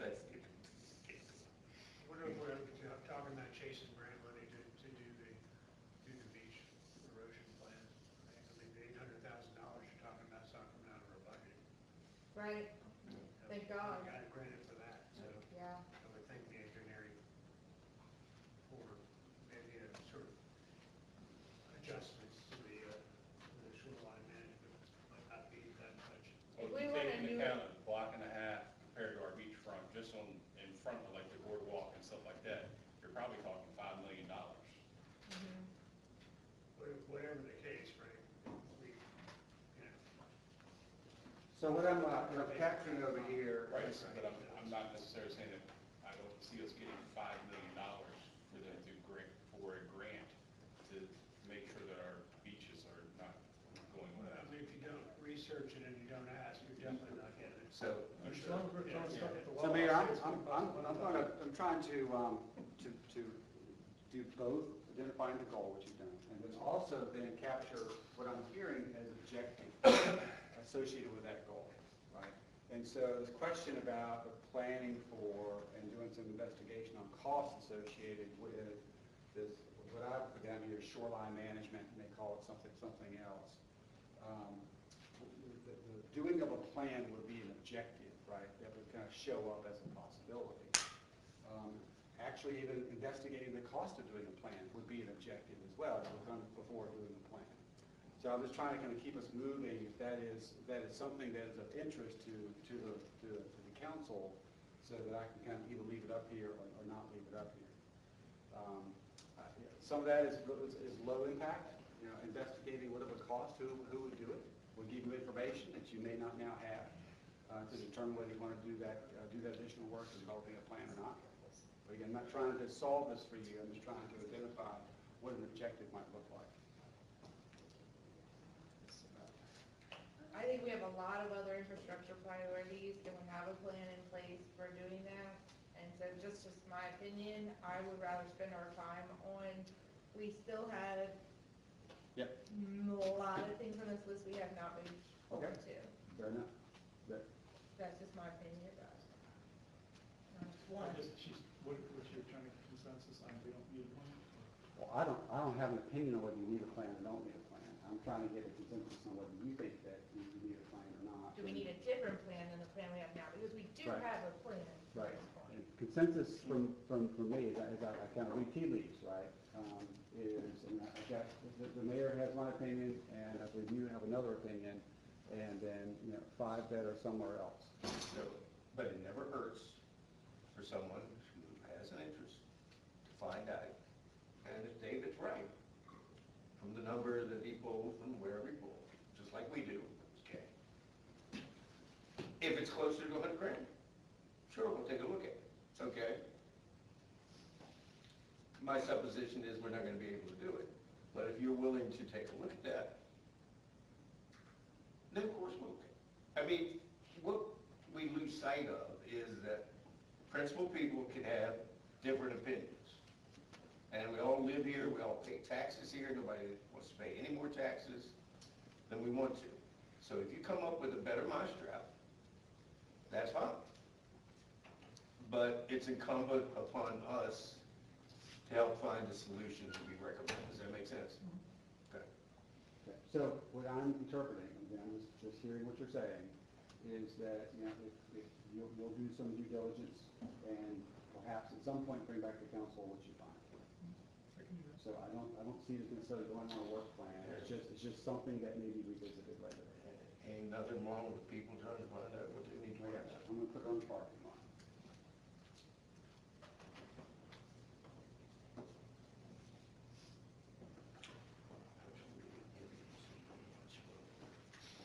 Okay. All right, we're gonna move on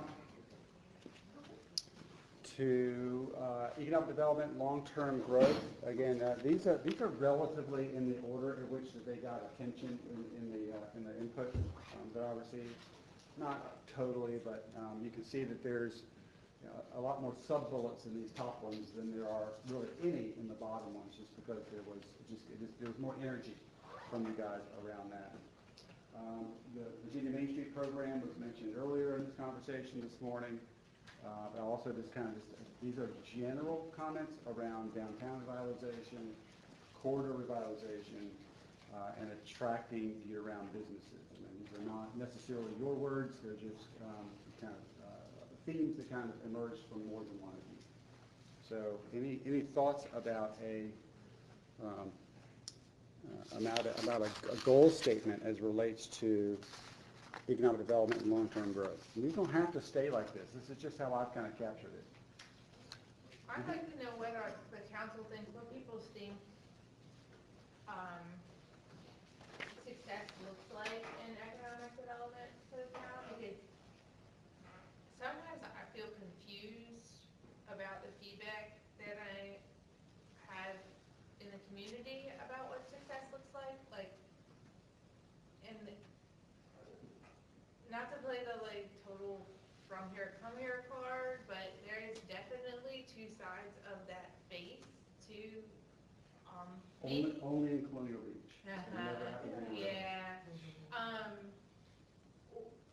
to the Main Street vision program supports, for the most part, small business, family owned and operated, not commercialization, not the 301 corridor, not Route 3, right? That to me seems identified with the small town character of Colonial Beach. come here and they want a Chick-fil-A, it's not gonna happen, but you know what I mean, they want a Taco Well, Bell, not unless Chick-fil-A decides. well, you're right, because if Chick-fil-A said I'm coming, they'd probably figure out what to Yeah, make that that's happen. right.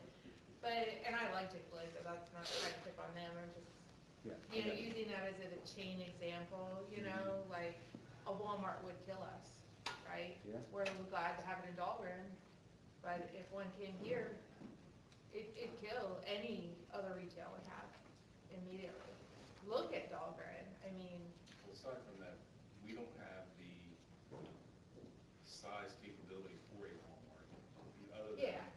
if I mean, I'm Walmart's using old. that as like, because it's obviously not realistic for a Walmart to come here, right? And I was told one time by a lawyer that if I pick on Walmart, they're gonna find me and sue me. But, so I like to use them all the time now, I guess.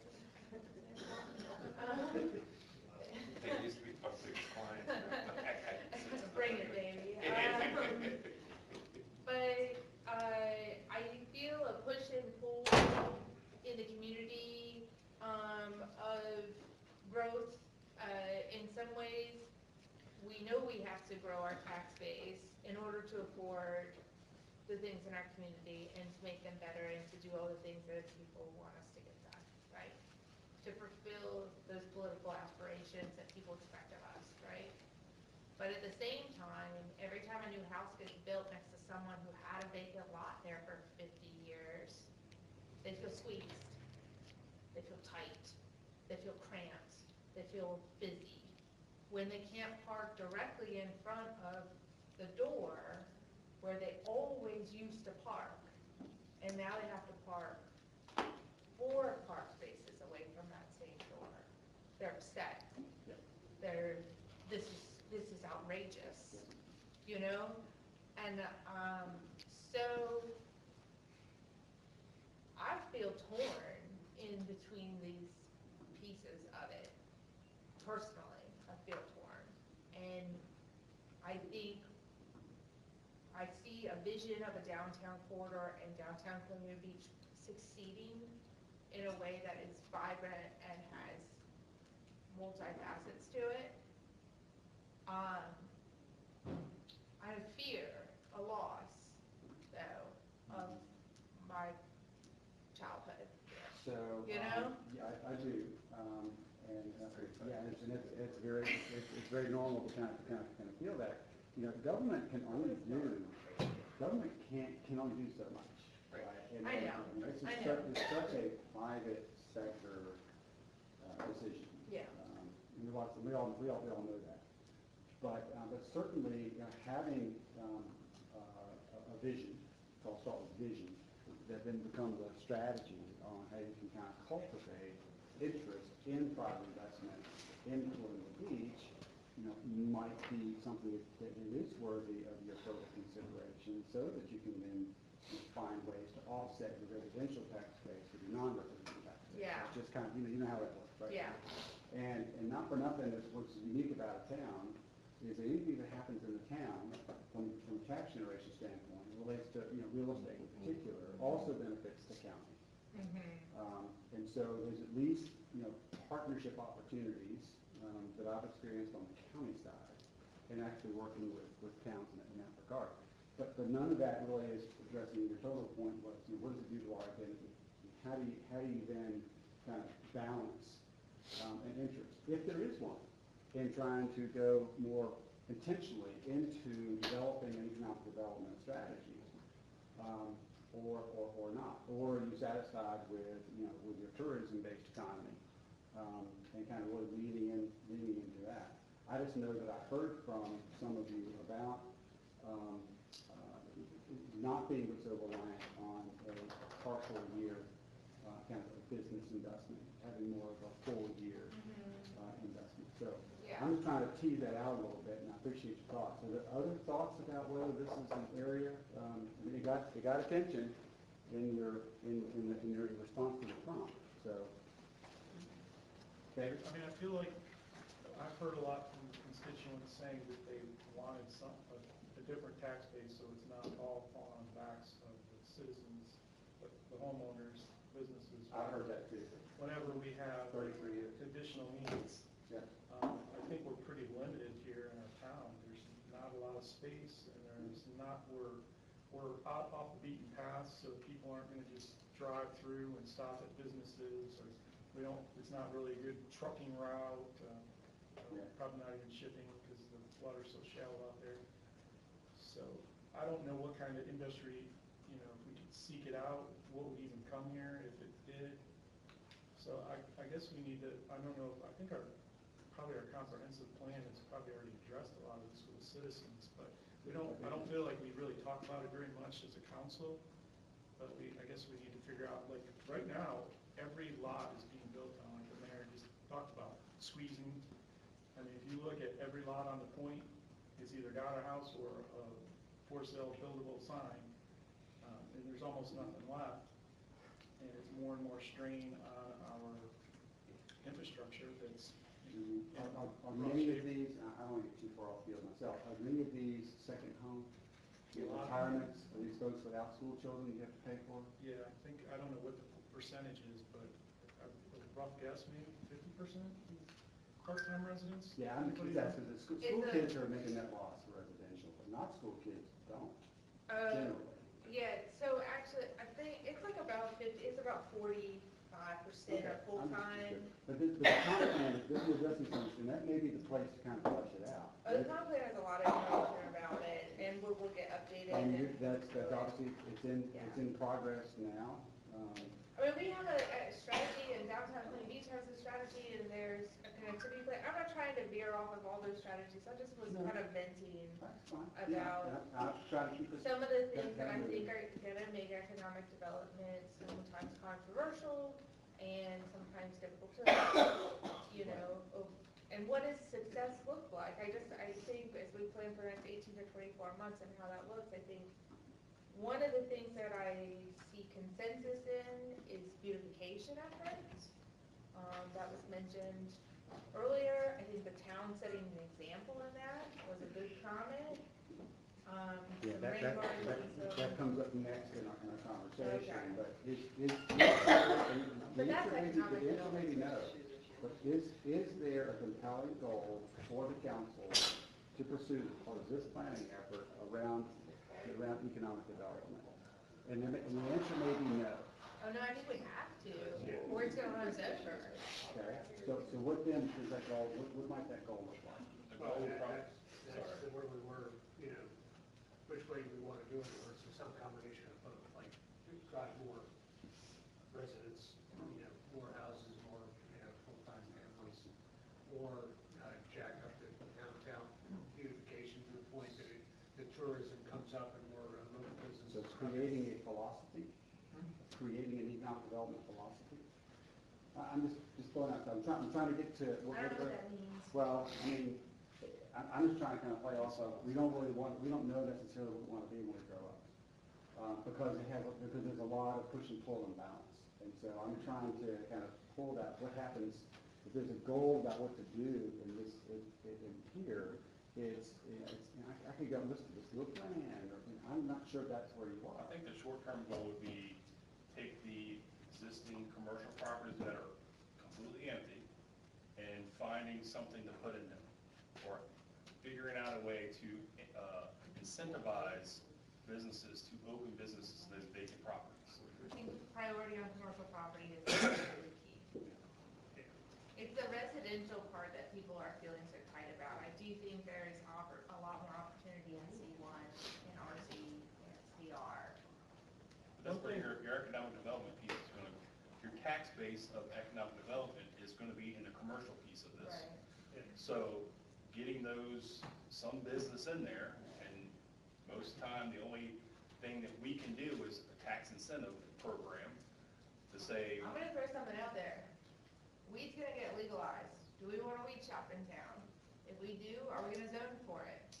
Let's be realistic about it. Are we gonna tax for it? We got a tattoo parlor. We got a vape shop. We're a beach town. One thing I think we need to consider with this is, from what I gather from residents and business owners, is the rent. Is even though we have a decent amount of commercial, it's some were vacant for many, many years. The rent is so high, and the fact that we're a seasonal town almost makes it impossible for them to survive. So I don't know as a community or as a council, is there anything we can do about that? But, I mean, business after business, I mean, the two on the boardwalk, I think I heard they're not coming back next year. The two restaurants, they just built that, what, a couple years ago? So I think maybe something we need to address economic development wise is how do we get businesses to come and stay? And make it profitable enough for them to stay. That's- I mean, and I hear you, David, because what breaks my heart is that we've tried upscale restaurants. But that's not They're what leaving. people want in Columbus. Well, okay, but For the they most part. apparently don't want lower scale restaurants either. Because in one particular corner, no, I'm serious, because they're failing too. So the only thing these businesses have in common are their restaurants. So I think we're overpopulated with restaurants. Yeah. Okay, We so kind what of else have we that gonna on- I don't know. Okay, well, Well, okay, we did, hold up, there's research to this, where there was a market study with John Anzavino that told us what our market gaps were, how much restaurants capacity we had. It is a very good study. When it was done at the time, it said we had capacity for 3 to 4 additional restaurants. Since that time, 3 Mexican restaurants opened alone, okay? We have probably had at least 8 to 10 restaurants open when that market study specifically said we had capacity for 3 to 4. What was the date on that? Somebody that was Just curious. around when India did it with John Anzavino So, from UVA. so probably 3 or 4 years ago, 2021, 2021. probably around that time, 22. I sent it to Charlotte. I was gonna say there's some pandemic timing in there. It was post-pandemic, well, whatever, kids were Zooming from school and I wanted to choke them out. Whatever that was. But, Okay. yeah, and it did say where our retail industry gaps were in that study and a focus on, and where to focus in that retail stuff. So I do think we need to steer people towards things like that. So maybe that study needs to be updated. Okay, was it reviewed for relevance? Right. It might still be relevant, it might not be relevant. Yeah. So I'm gonna flag that Yeah, as a. I mean, if we've had that many more restaurants open, probably our market saturation, to your point, it's there, and they're not, the numbers aren't gonna be there, unless you are crushing someone else out of the competition. We can maybe come up with tax incentives or identify the businesses that are really needed, so we're not trying to entice businesses that are gonna fail. Yeah. Well, we can't determine what business is gonna fail because it could be money laundering, or it could be, I'm just saying that. There's businesses that close because of that.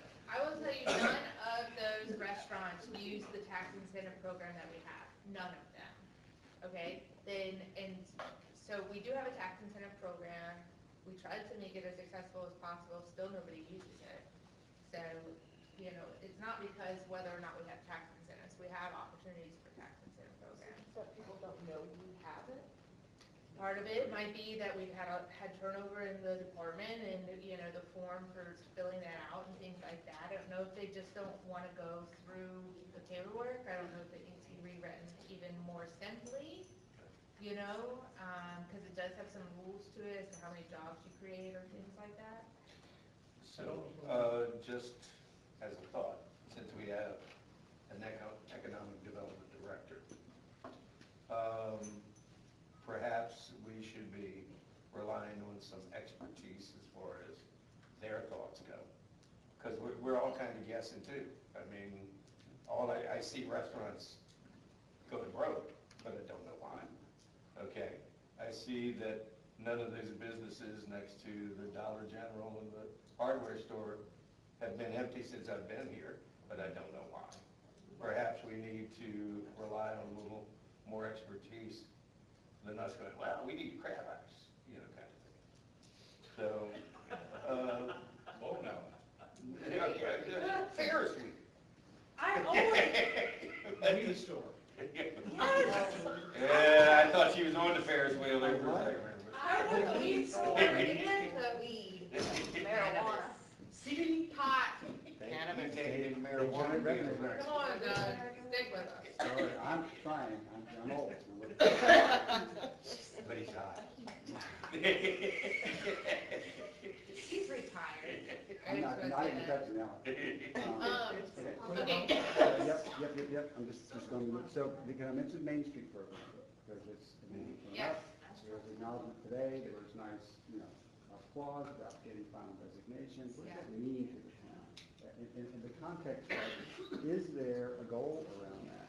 Keep Charlotte.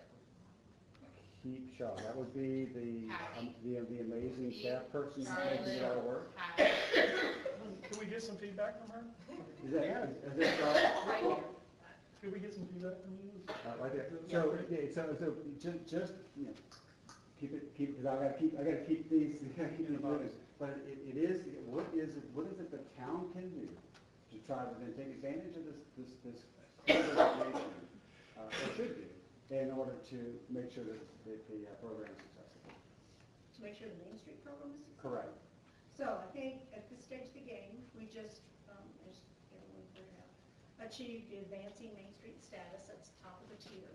That now allows us to freely apply for and receive grants from DHCD in a number of different areas, one of which we have teed up to work on for the spring.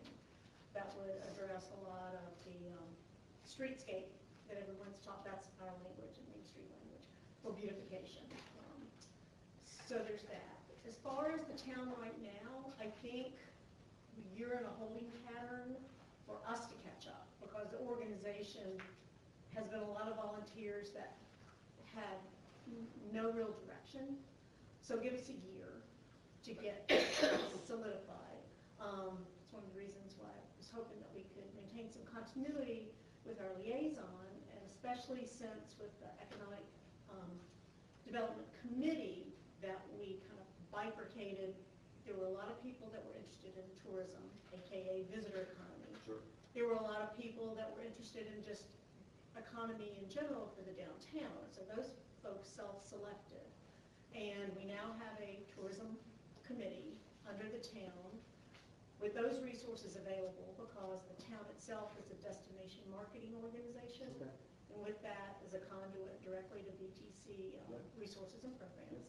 Yeah. The other group that self-selected for the more general economic vitality under the Main Street program already has identified some of the vacant properties. As a matter of fact, we did that just last week, to begin working with that property owner to see how we can envision grant funding to help bring that one back to life. And as such, that will help be more attractive to encouraging small businesses to relocate or locate in Harlem Beach. So this is a town council committee that is bifurcated? No, the EDC was a group of individuals, some aligned with the Chamber of Commerce, some were just interested in the economic conditions of Harlem Beach itself. That group of volunteers then chose to. My limited understanding of Main Street is that you are not directly associated with the town. You are a nonprofit. The Main Street program is a nonprofit, but that is required. Yeah. A relationship, biennial agreement between the municipality that houses Main Street Does the program. town put in money? Yeah, we did for her. Yes. Okay, so your salary is paid for? Okay. I'm an employee of the town, but I'm dual-hatted to do economic development for the town and to do, Which is why she's doing Okay. BTC stuff and. Okay, cool. Okay, great. Right. Thank you. Well, I I don't want to think kind of dive in these too guys- far, but it is, it sounds like, what I heard you say was, a bit of a holding pattern while you kind of figure out then how we're going to include them, because I'm thinking about, okay, what is their goal? right. But I would imagine at some point you're going to be back to them with, okay, here's now where we are. Right. Here is now a thoughtful approach to moving forward with investments in our Main Street program / economic development / Correct. tourism. Correct. So that sounds like a good landing spot from an objective standpoint on how to satisfy their interest in economic development right now. I'm not trying to kick the can down the road, but to the extent that they can't do everything at once, this can might need to be kicked. They made. Well, actually, you got can. Right, but they made such an, in my view, they made such an intelligent decision to configure the relationship between the Main Street program and their economic development intentions by bringing this together. I think it'd be a really good model for other communities, smaller communities in particular throughout Virginia, so kudos to you guys for that. But we have to play catch up on both camps in order to give them what they need to make decisions to then help us. And we may not be a full year out, but I think because with Main Street, obviously, it's a fully volunteer organization. And even now on the tourism committee for visitor destination marketing, that's an all volunteer committee. We just formed those, so give us at least until July. We Now, can really put it come on back the to parking lot so it doesn't get lost. Yeah. But what I'm gleaning is that there really is not necessarily a great way to kind of capture this in a, what does the town council do next? Sounds like that's being done for you by the investments that you've, through the investments you've already made. Is that fair? Okay. No. And then we have to come back with policy implications or things that are the Yeah, normal right. So there responsibilities. will be activity that the council will take. Some of it will be policy oriented, some of it may be funding, to the extent that there's, matching grants and that sort of thing. I just don't know how a good way to kind of capture that. Yeah. When I'm hearing you say, just give us a minute, and then we'll come back to you. All right, so that's, go ahead, please. My only worry is that we're relying really heavily on these volunteers to be doing town projects. And, I mean, going back to the last meeting in December that we had, I think we need to be clued in a little bit during the process, so then you're not doing all these incentives and just cluing us in at the very last minute, like with these grants or even with the mascot and stuff. Like, I think council needs to be included a little bit more of what is actually going From the on. DCB, yeah. Yeah. I mean, that's why Eric comes to most of your meetings and makes comments. But if there's another mechanism that we can use, if, with me providing monthly updates, whatever that mechanism that we can figure out, absolutely, absolutely. Because there is that biannual agreement relationship. I do think it would help if we could get like regular updates on what they discussed and what projects and works. I mean, Eric does give some brief overviews, but it's very brief. That would help me as a councilman. I do have one thing that seems to come up every year, at least in my recollection from economic development standpoint, is medical care. We have one doctor, I don't even know if he's full-time, we don't have any dental, we don't have any eye care, no urgent care, nothing really in this town, and it seems like we're always, that's a lot of citizens want that, and I think a lot of the council members usually very supportive of that. I don't know if Main Street or the downtown Colonial Beach looks into that kind of stuff, but an economic development standpoint, it seems like it would be a draw for people to come here and see, oh yeah, I have choices, I don't have to drive 30 minutes to my doctor like I do. Yeah, I don't know how that works to, for government to require a doctor located here unless you're actually paying for that doctor yourself. I think you would have to incentivize them, I guess, you wouldn't be I don't able know what that to. looks like. Is that an item to capture? I'm not being dismissive, I just don't know how to. I think healthcare is flagged on their Yes. goal sets, and I know when, I think several of us have been on the EDC committee, those people don't let that go either, and, Well, apparently the issue is density. And there's only one way we would get density. And that would have development come in the larger way. So, Is that fair though? Because I moved from a town the exact same time, Colonial Beach, and we had 2 or 3 doctors, Okay. urgent care, okay. 2 or 3 dentists, an eye doctor, 2 pharmacists. where did you live? Berryville? Was that the most central place for like a certain radius You or know, something? 20 miles away or 15 miles away, they have everything. Like, not quite as big as Fredericksburg, Winchester, but a couple of Home Depots, Lowe's, all the big box malls, everything, within 20 minutes. And then Leesburg was like 30 minutes the other way. Leesburg's huge. Yeah, so, but they still have all those things in that little tiny town. You can call those guys. Well, I wonder what the population is surrounding Berryville then, but yeah, Just a thought. capture it on the parking lot, Yeah. so we don't lose it. One of the questions I have that's gonna come up in the next, probably before you're ready, Charlotte, is, and it has been coming up, we haven't, I think, fully, addressed it yet, though, is in this downtown core, the value of mixed-use development. We're gonna see opportunities for mixed-use development coming towards us, and this is where I say you can't shy away from this economic development stuff, or it's gonna roll you over whether you want it to or not. All you can do is help guide it, or have a vision for it, or whatever it is. But that's coming.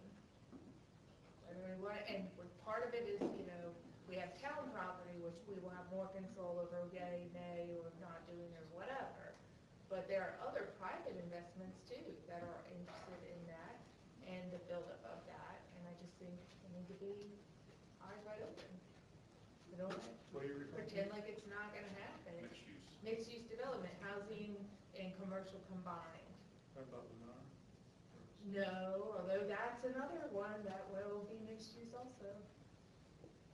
What are you referring to? Just in this downtown core, along with like vacant parcels by the waterfront, Doc's Motor Court area, like that whole area from here all the way up, maybe even up Colonial, I don't know.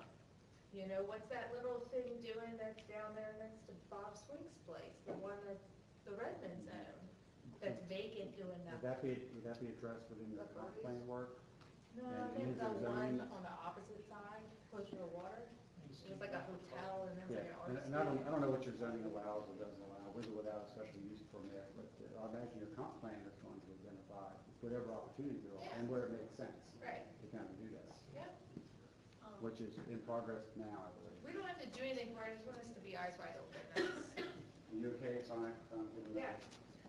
I just want to bring forth, the Main Street concept is kind of built around mixed use. They encourage it. We're a agency, well, we're not an agency.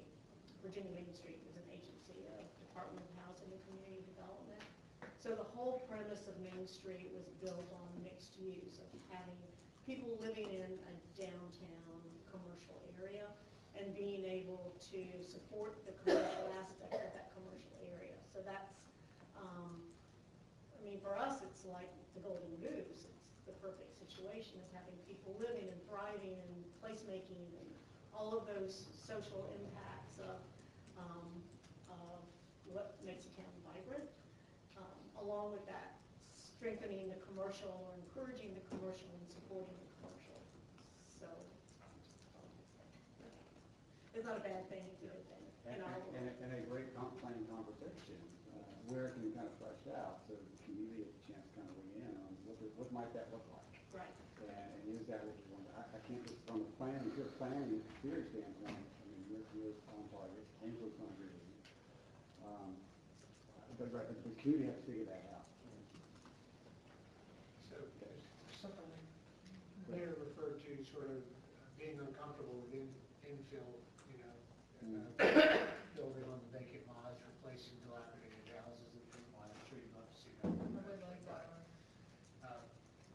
We're in a unique situation in this town in that our water treatment plant has tons of capacity, and our schools have tons of capacity. We have a bunch of county students that are schooling now, right? So we can add a lot of people in houses on existing properties that are already on the sewer lines, get them paying for water, so we don't have to raise the water rates. It won't cost us anything to manage their sewage, and it won't cost us any more in the local match to the schools, because we just kick out Westmoreland students and then bring, you know, and for our new Cornwall Beach students in there, these families come in and have kids.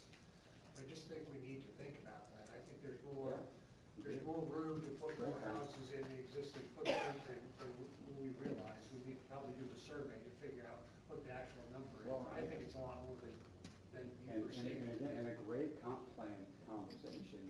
discussion with your community, that depending on where that piece of property is, that's ripe for redevelopment and infill, whoever's living right next door to it might not like it, and come to you and put that and say, I don't like that. And then what position does that put you in, as being, you know what, this is good for the town, or, you know, you're my constituent, so I'm going to support you. Those are good, that's why I don't do what you do, right? Because that is tough. That's tough. Well, I think it's tough. I've certainly seen it play out in a tough way. But having some, if in fact that this is a concept that is worthy of your further consideration, building it into that plan conversation kind of helps kind of ground you in, this is what we think is right. I mean, might be, my I feel like I'm working. I don't want to this work. group, I've been talking to council all the time. Yeah, no, I understand. Except for you and I talk all the time, huh? Yeah. That might be an issue, Raymond, but I think the schooling has capacity for another 100 students. And they'll have to expand. Right. And the sewer guys are going, please bring me some more students, it will make the plant run better, right? So, I mean, the fixed cost of adding infill is almost zero, and the economic benefit is huge with real estate taxes and, you know, more people paying for the water system that's already in place. The best scenario, and the biggest economic driver the town has, the town as an entity in our tax revenue, is the second home homeowner that does not come here though, and is paying real estate taxes, and paying water and sewer bills, and the trash fee, and not actually taxing the system with their selves, right? And. But we have room if they want to. Correct. No, We have capacity I know. to absorb I them if just- that's what they want. I'm not saying that that's my favorite part of the town, that, you know, or not, I'm just saying the reality of the number basis is that, we say we're a tourist town, but actually the town's, the way it's structured financially, the biggest revenue stream we have with the least amount of cost is our second homeowner. But they're not buying anything, they're not using our restaurants, they're not doing anything. But they're 6 months also out of not the year. costing us anything, and they're just paying, you know, If someone builds a house, we can't tell them that they can only come in the summer, right? They Right. can come when they want to come. Sure. But if they build a house and they're paying for the water and they're paying real estate taxes, it's a win, whether they've been here full time or agreed, not. agreed. That's why- I'm just saying that Financially, it's a win. it's a financial win, And and we in need some financial most wins. cases, the single-family home resident is the most taxing to the government, right? It's the most costly to the government. A single-family home with the picket fence and yard that takes up more space. Typically, they have school kids. Correct, right? High density is the most effective development, right? Multifamily, mixed use, all of those are more efficient on smaller amounts of land, more tax revenue per square foot, right? And so, but in this town, it's a little bit different than the normal way that it works, in the sense that these second homes create a lot of tax revenue, assessed tax revenue, without a lot of service need. And to the extent that. I just give that context. No, It's not that it's good or bad or whatever, it I just is a don't context. disagree, and I don't know the extent to which they add and detract from your fabric of this community that, where, you know, to David's point, that, you know, they're not shopping, spending, going to events, you know, developing a connection, I don't know. Yeah. Paying real estate taxes, so we don't have to raise the taxes for everybody Yeah, else. I'm not gonna argue that, so. Yeah. But again, you know, all of this fits in, I think I captured the comp plan. It does fit into that comp plan conversation about what does your future land use development in the town look like from a planning standpoint. And then, of course, you'll follow that up with zoning, but, that's what I've captured here. And I don't know exactly where you are with the comp plan work, but I know it's all coming back to council, and these are fundamental decisions. And so, what I am going to be translating what I'm hearing today into kind of goals and objectives, I'm going to lean into your upcoming work on your comprehensive plan as a way to address some of these important topics that you've identified in the last few minutes. What's your last one say? That says residential versus non-residential. And what's the one above it? I'm sorry, it says infill. Infill. Mixed use, infill, residential versus non-residential. And there may be, other things in here as well. Okay? Other things around economic development, long-term growth.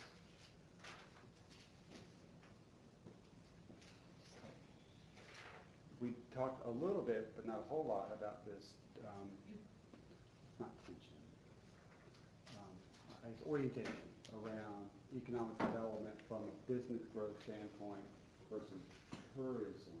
All right, so some of the verses, I know I was gonna make that point about the ability to capture, hard job, what you're doing, your issues. It says attracting year-round businesses, we need to attract year-round tourists, or those year-round businesses won't be here very long, right? So that's on the tourism side. Yeah.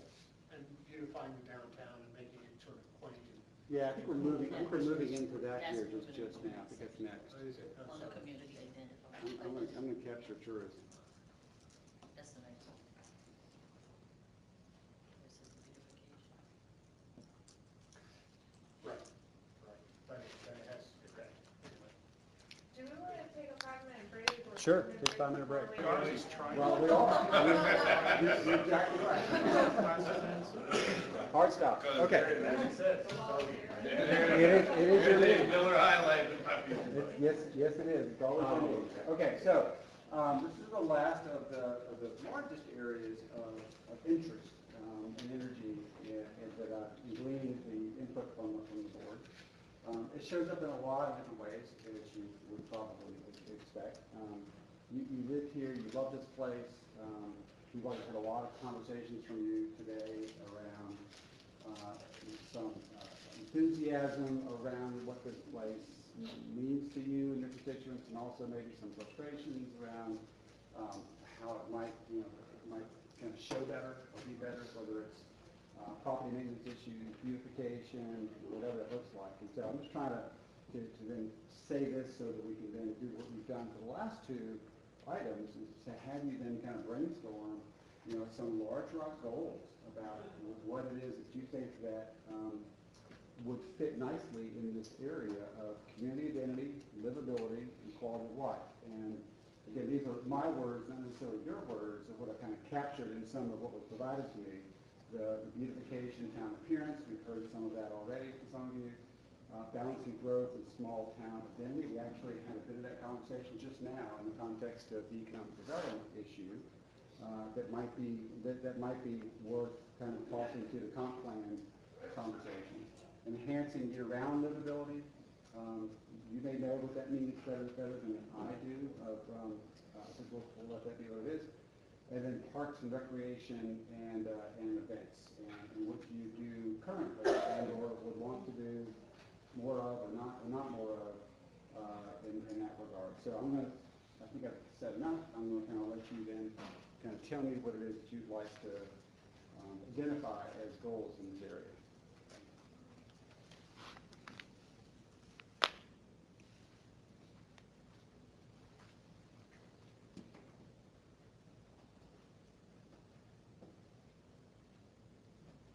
I know this is important to you. I think the first two ones we kind of. You talked about it some. Yeah, is there any other way to try to, if you want to try to kind of capture, this is about, to some extent, it's about aesthetics.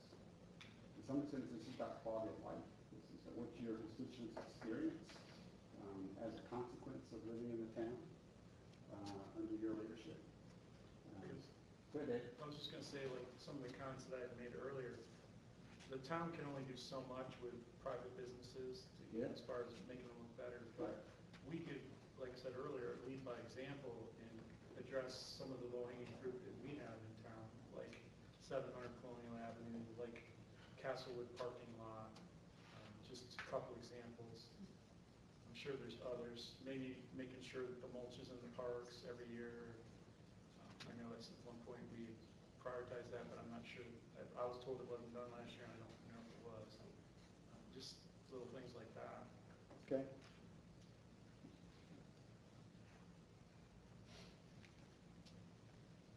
Other things. I don't want to be so trivial to say we're sprucing it up, because town is more than sprucing. But what is it? What are you thinking? You think about appeal. So the ordinance says enhancing year-round livability. That's intriguing to me. I didn't come from being a Yeah, and it may not come from any one person specifically, right, it's just kind of how I might have interpreted it rightly or wrongly. I think I know from my review of your comments that there is, that we talked about some already, it's the frustration about people on here all the time. And not necessarily from an economic standpoint, like I was talking about previously, maybe just because of how do they then knit themselves into the fabric of the community if they're not here. Again, you experienced this, I don't, so. It's a small thing, and maybe too specific in No this. small thing. That's not- But we got new signs at the entrance of town, they look really good, but they're much smaller and they're not as elaborate as we had originally planned. I think we saved a lot of money in how we ended up having to do them because of beat out regulations. And it really would be great if it had a reverse sign on the back that said, see you soon, or something. Specific Thanks for entrance signage. Yeah, I Welcome mean, to Myrtle Beach. because the rear of them is, lacking, and I already can tell the wheel on the top is so thin that if it's not supported, it's gonna warp. And if there was, That's why it was. Yes, somebody hit that sign at 90 miles an hour. well, that would explain it. And we Actually, pretty sturdy signs. I'm surprised it wasn't like broken part. Well, It looks pretty good. it does look pretty good for getting hit, actually, then, that's pretty good. So it's entrance signage, Well, we have them, and they look really good, but something on the back, I've seen it say, yeah, Eileen, Come back soon. or see you soon, or something like that. And I don't only want to target visitors on the back of the sign, I'm gonna see the back of it more than they are. right, okay. Because I'm gonna see it 25 times a day, but anyway, I don't know. I know it's like really, really tiny and really specific. It's on the board, It's just something that, getting us going, Mayor, okay. it's on the board. It's- And I You can will do leave with somebody else. doing some improvements to public property, especially some small landscaping things or things like that. Rope with, some pilings or something cohesive, consistent with the other. We have the rope on pilings. Look to the signs we have over here. Don't reinvent the branding. Let's just play off of it. Is there a cost-effective way that flashing sign during tourist season, parking enforced, is there a way that we can let people know that parking's enforced without that sign? I mean, it looks kind of hillbilly. And I know what I speak of. It is not, yeah, I agree. Yeah, I mean, there's got to be a cost-effective way to do that, even if it's like a sign we stick in the ground for the season or something, Well, realistically, the events sign that's what, 700. Yeah. that People post, if we had a digital TV size screen there, that Okay. just showed the events, like somebody Okay. had a program Yeah. and events, and just put it on that, Okay. that may be an option. Or a cheaper version, which is just adding a sign on top of it. And keep the trouble. I'm trying to say, wait, The box is made for people like. No bad No bad ideas. No, but seriously, I mean, even if it were just a sign we stuck in the ground and say parking enforced. I want to capture that as a consideration without trying to solve it. Okay.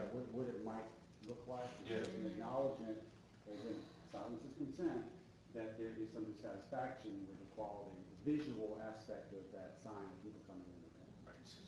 I would imagine that the police chief is gonna write tickets no matter what, but you got a thought on that? Does it help you? Does it Uh, help Um, you? Yeah, that would, even with all the signage, people will say that they didn't see it. Yeah, all right. That's why So the sign doesn't matter. You're right, well, that's why we. But we don't get any revenue for speeding things anyway. Not for speeders, no. Parking. Well, a little bit, but not like parking.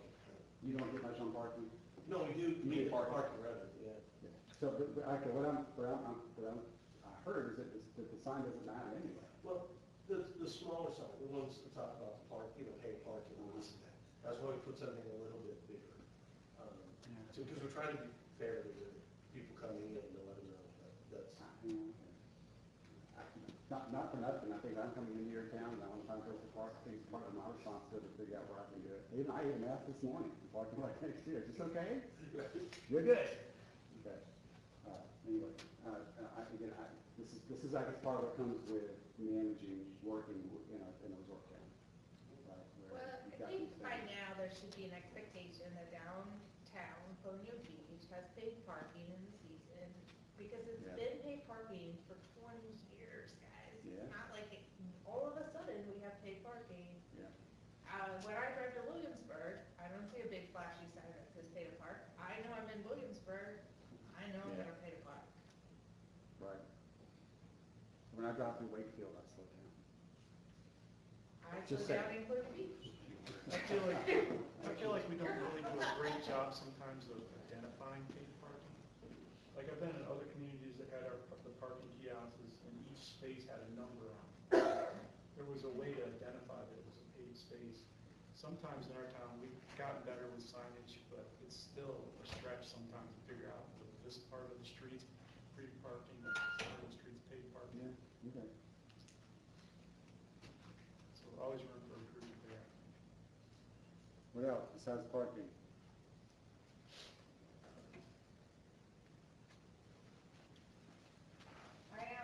Any big issues? Big issues? Big I things? had someone else's idea, resident's idea, but just throw it out there, that to do something particularly special for the one-way on Hawthorne here. Their idea was to paint the street with street painting, so kind of a beautification thing, in like a chevron. One, it would accentuate the fact it's a one-way street, which we do have a lot of people go the wrong way on this one-way street, including a former council member that I saw her do it while I was in the car with her. And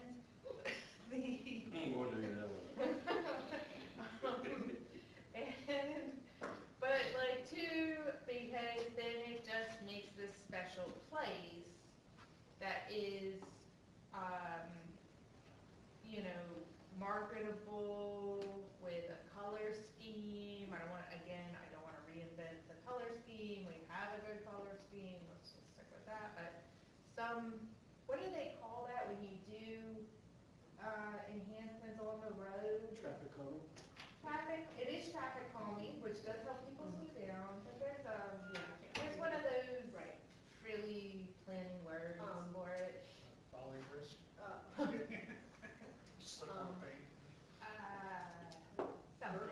Urban. Yes. Something. And it's the one that in the connectivity study that everyone was like, I've seen it at other places be very successful, as in, it's clearly identifiable, and so it helps in directions, and it helps in, I don't know, maybe Fredericksburg even does, do you guys have any? No, because it's all like colonial with the brick and the planters, and. people still go down the wrong. We have all the facts. Tactical urbanism. Tactical Thank you. urbanism, which sounds like a G.I. Joe. Sounds terrible, yeah. VDOT loves it. It's not a VDOT street, and for once, we don't have to. Well, your town, so you can have some authority. I'll let you know. Always, but we do on that particular street we do. I've captured it. Other thoughts?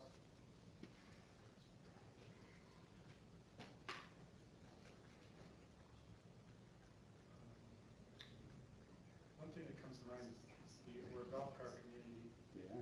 and I get a lot of complaints about people not really knowing the rules of golf carts, like not pulling over and just, going 15 to 20 miles an hour and speed limits. I don't know if there's a way that we can either educate the public or maybe put out a handful of signs that says pull over for cars or. I guess that's kind of our responsibility, unless, I think it's a lot of the rental places.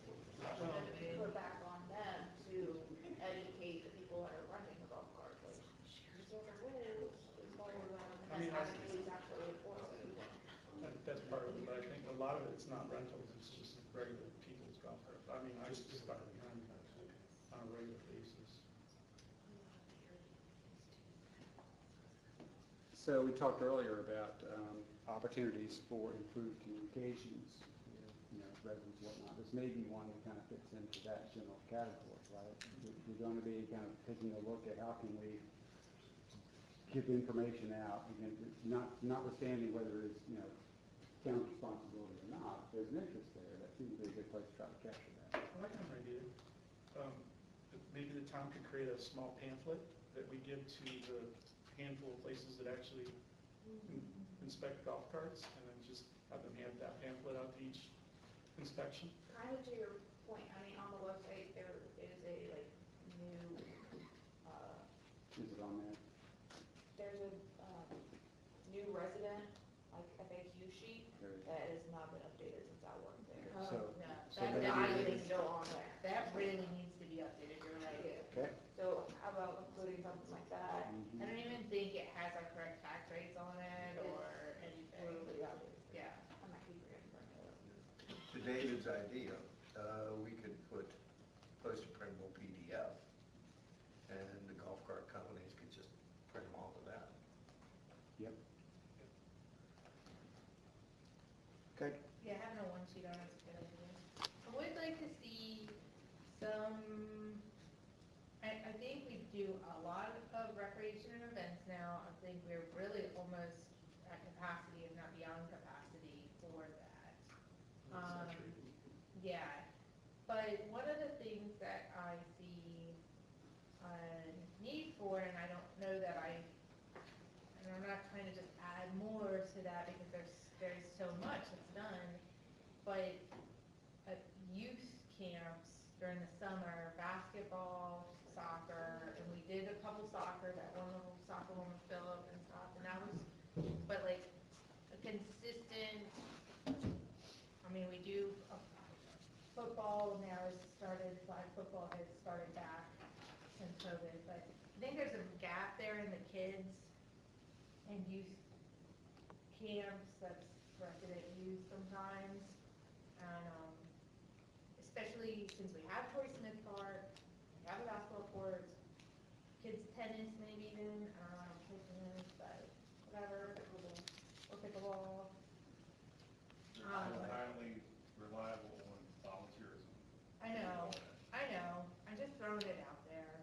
And for us parents that are oversaturated in their own child's I know. stuff, it's hard to do that for everyone else. I know, you're right.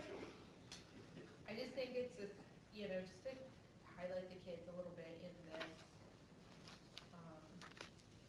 We do a lot, I mean, in fact, I feel like we're stretched in how much we do in the parks and recreation, activity space, so, I'm not saying I have consensus or priority on this, I just wanna make sure that we still keep in mind some kids camp stuff. Realistically, the individuals that require that the most, right, are the kids going into, within the school system, right? So maybe it's a partnership with the school Yeah. head coaches or whatever, and we utilize that arena rather than putting that pressure on us to do it. Like, I agree. I know Swope used to do the basketball camps, I mean, Yeah. they still do those. It's just that it's not as attended as it was back in when we were Yeah, young. in the video games, that's the Yeah. problem. But, and Sally had an intern 2 years ago that did baseball camp, that was great. So I just want to be encouraging of the times that we have attempted to do this. Certainly, I always force my child to participate in all of them. Sure, is that a report? You did great. I got Yeah. a suggestion for livability, Mhm. just a thought, designated parking for the parks. Like Castlewood, for example, that's all paid parking.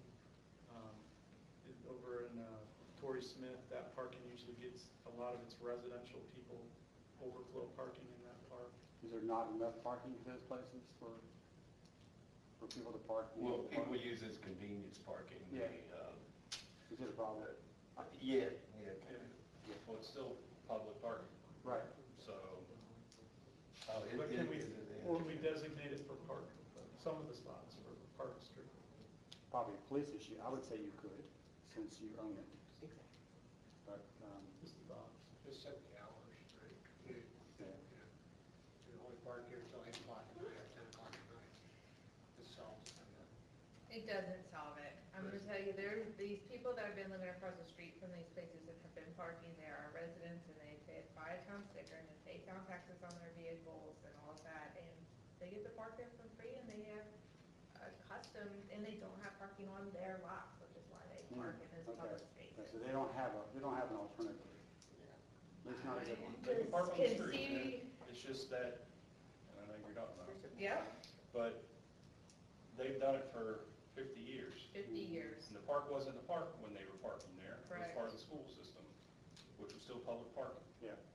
So, in the residents' mind, it's public parking, I want to park there because it's, And I pay taxes I here. pay taxes and I And got a that's sticker. as much my, I mean, we live in a commonwealth, as much their property as it is mine. So is there interest in going there or not going there?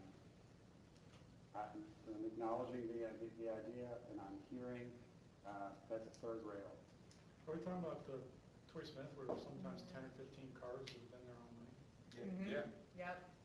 Not so I think much that's at what we Castlewood. I think at Castlewood when there is a lot more parking available, but it would be nice to have some park designated free parking. But if you're a town resident, you park there for free anyway. So the only people that are paying Out of to town gas and stuff, it would be nice for them to be able to park there for free. limited amount, maybe 2-hour parking or something. I'm gonna put on the parking lot. No pun intended, right? Then you're talking enforcement, right? So who's going to enforce and who's going to know they're there? No, I was just gonna say that's The right, two parks. our summer camps, we use, all the school coaches. Oh, okay. Do you pay them? Does FedEx, the town, the city pay them for Yes. coaching? Yeah. Same with Parks and Rec and many of the other King George, I mean, for. King even George school, County is when you- paying when them. you go coach for the high Yeah. school, there's a stipend that Okay. happens, so. Okay. Anything else here? Mhm. We're gonna move on. Good stuff.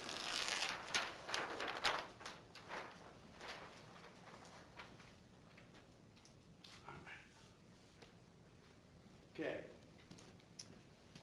CIP prioritization, funding, and implementation. Frankly, we talked a lot about this already in our earlier conversations this morning. I don't want to necessarily generate another conversation about the same thing.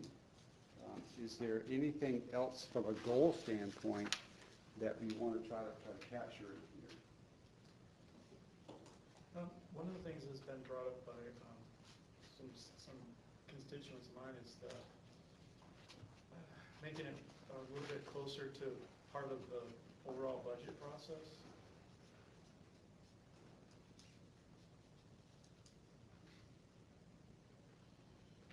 Like, for example, we're voting right now to fund stuff through financing, and yet we're not going to be talking about the CIP and passing it for a few more months. So I guess their comment, and I kind of tend to agree, is it's a little bit disconnected. I think it's just taken us this long. This is from the last time we passed it. If we're talking about funding things in fiscal year 2026, which is going to end in June. So we may identify, during this next process, we may identify stuff that's actually needs to be considered for funding too. And maybe even higher priority stuff. I don't That'll know. be for We're not there yet. FY27 funding. Yeah, but we're financing, we're taking future financing by financing possibly debt now that may need to be lumped in. I get what you're saying. I mean, there is definitely a component of that, but I'm just saying that was the comment. Whether it's, agreed upon by the rest of us, I don't know. I felt like the CIP workshop we did with the docs and stuff was really effective for giving feedback to staff. And so, do we want to do that again as a part of our CIP process? And if so, to David's point, what timeline? And let's set it in our calendar. Let's go ahead and have that expectation of when to do that at. When we receive the CIP from them. When are we getting it from the planning commission? I think they started, well, last year they passed it in January. Did they work on it? together, the public hearing is advertised for the February meeting. So it'll come to us in March. along with the draft budget. Oh, boy. I think the discussion, if I remember correctly, is they wanted to get it to us sooner because our complaint was, okay, you're passing it, and then next month we've got to go through the whole process where if we want to send it back and more review. So I think that's a good point to have it sooner by us. Like for, you said a strategic meeting, kind of like we did before? I always thought that the CIP would be coming from the planning commission in November and to us before January. So yeah, but to me this seems late in the budget process. But it has probably been doing it this way for a while, whether or not. Yeah, I think so, and I think most localities, at least the ones I've been at, do it in concert with the budget cycle. Oh, okay. So you're basically taking projects and deciding if they're gonna come out of the budget and stuff, or, so. I don't want to insert myself too much, but the other mechanism is the CIP is the plan, the capital budget is the impact on the upcoming operating budget. And so, having one conversation earlier, like in November for the CIP, and then having follow-up conversation with the first year of the CIP is your capital budget at budget time, that often helps to align. It sounds like that in this case, that the CIP itself is a little behind. It'll get there in March, right, with the capital budget. So is it really behind? Well, I mean, probably not. I mean, I think that it really depends on whether the planning commission has enough time to do its work in order to then resolve it. So I would say if they do, then I think they're going to get it all at the same time. So just for your information, we did a presentation at the planning commission meeting on the CIP. It needs a little bit of work, so we'll do that. But we went through CIP with planning commission in January, public hearing, and hopefully a recommendation will come your way after February. But yeah, we can next year push it back. I think it's been on the schedule for a while. I would hope that we wouldn't need to send it back this year. We sent it back last year for more detail. I think we've got to do. We've got all the forms and everything, and we took last year's final that you guys did. Yeah. Yeah, if you're satisfied with it, then probably no harm, no foul. Yeah, we did a lot of work to it last year, so hopefully this is just moving that 5-year span forward 1 year. And the things that we've already been identifying in the current 5 years, consistent to our expectations. I'm capturing just to revisit the schedule for the CIP, without trying to answer what's right and what's not right. Yeah. It's certainly worth looking at. We're also using our CIP funds to fund the CIP, not out of our general budget, right? Right, So, I mean, they're still separate. correct. So, That's a good point, yeah. So we really don't have to do the budget cover. Yes, but we ideally, right, as we talked about yesterday, are funding some ongoing maintenance items through the CIP and through the CIP budget, right? Right. And if we want to change that process to paying for them within the annual budget instead of funding them in that way, is that a priority of council or not? I mean, I'd like to know that, because then I can kind of we can help gear the structure of the following, especially the budget cycle. Tasha can be anticipating that or not, and it's gonna mean absorbing $500,000 a year into our annual operating budget. Or something, I'm just throwing a number out there, I'm just saying. I mean, it's definitely gonna be painful, but I feel like it probably should at least be discussed. If we don't make that decision this year, at least have that discussion for ongoing, maybe goal for next fiscal year. Are we asking for a budget option that funds the CIP? Well, no, I'm talking about maintenance stuff. Yeah, but Separating that out of the budget, maybe that means we have less margin in our budget for CIP stuff, but maybe realigning is more realistic. What it is maintenance, it should be shifted. so we want a budget option with those CIP maintenance items inside the budget? No, yes? I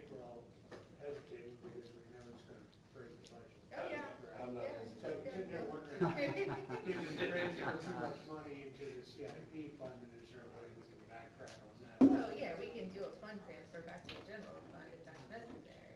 Right, and then we kind of have the things bucketed properly and still are able to pay for it. But I think that the point is that these are maintenance items and they shouldn't be coming out of that CIP fund in the first place.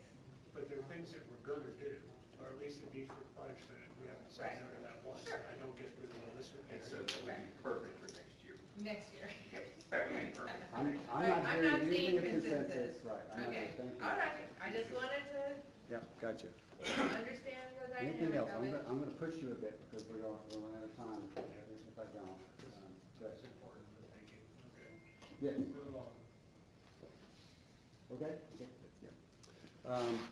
Anything else here with regard to funding implementation, CIP prioritization? Again, I know we've talked a lot about that today, and I obviously am hearing there's a lot more conversations you have to have about that. But I don't want to get stuck. I think we know those. Okay. All right. All right. Communication and public engagement, we've also had a lot of commentary about that this morning. We feel kind of satisfied that everything that you feel that you need to say about that has been said about that. Again, it's going to be up to me to translate that into goals and objectives, which I think I can do with what input you've already provided. I guess we did have this discussion yesterday, but I don't know if we should bring it up in here since it was part of the evaluation stuff. If it's in closed meeting, I would say not, but. No, it's nothing personal about personnel. It's more of a reporting, council reporting. We've discussed it in strategic planning meetings in the past, bi-weekly updates. I didn't know, want to codify that in public meeting, that we would ask the town manager to give us bi-weekly updates of town business. That's, I guess, part of communications, so that's brought up here. Is that an action by the board or? Yeah, it is, council? consensus, yeah, Okay. to have bi-weekly updates. Bi-weekly is twice a week? Or no. Or weekly, once a week? Every Every bi-monthly. month. Twice, By month. Twice a month, twice a month. bi-monthly. The first and the 15th. Okay. Good clarification there, Natasha. I know, it was so funny, she got shocked when she said it's like, five. Well, at least it's not the daily.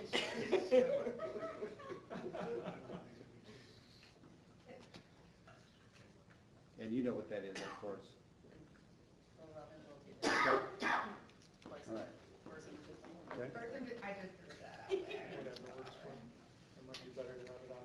All right, organizational capacity and staffing is where it gets into constraints. You've loved on your staff earlier today about how amazing that they are. But you also are seem to be very aware of limitations that you have, just how many of them there are. I'm not trying to go back down a road that we've already hoed, but I just want to kind of give an opportunity to kind of talk if there's anything more to say about organizational capacity and staffing. This will be staffing levels, staffing support. Right. Yeah, I get where you're going. I would expect that we want to hear in the form of the draft budget from the town manager if she's looking to add staff. I'm not aware of any, and I don't know that we would say, hey, you need a new staff person in this area, given the challenges we already have getting it to a balanced budget. My thoughts, feel free to push back. I think she would be the best person to talk about that, because in hindsight, she knows what. If she's saying it's a budget side, I need, a part-time employee to do this function, and we think it's useful, then we'll have that conversation. Well, should we look at AI capabilities of helping out some, maybe we need a policy regarding staff using AI. I hope they're using it. Well, yeah, I hope so too, but I think we also need a.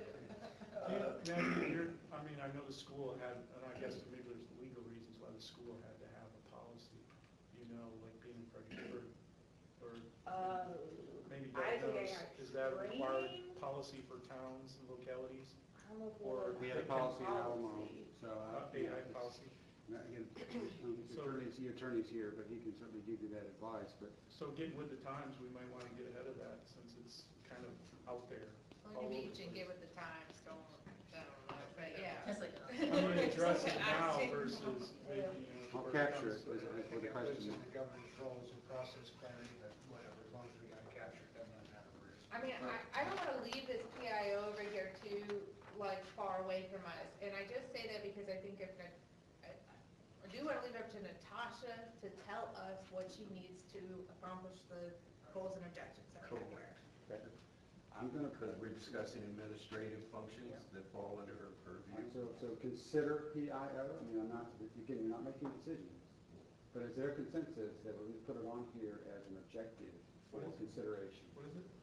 PIO. Public information officer. I think that's us prescribing how we think Natasha would meet the communication goal, so I'd rather. Not put it on there. Yeah. Whatever. We can have it on there, but really, Natasha says I can handle it with my existing staff, we're not gonna say, no, you need a PIO. Oh, I don't great, think we would. do that. 100%, yeah. Or, you know, dinner, maybe like we have some interns and, you know, something like that, see how it goes. I know that based, on prior strategic planning meetings, one of the biggest things is, they say council's, roles, and one of our roles is approving new policies and positions. Yes. So I'm fine with bringing a budget to us and saying, I want these 5 positions, and us saying yes or no. Yeah. She can justify them and we can budget them. Yeah, for sure, I mean, that's right, we talked about that earlier, that's, her responsibility is to bring to you the resources that she needs to get done what you say you want done. And your responsibility is then to go, yes or no, and then you sort of have to go back and do it. But y'all do that, every year as part of the budget process. So. I don't see that as a, I mean, there may be tension, but that's necessary tension. Yeah.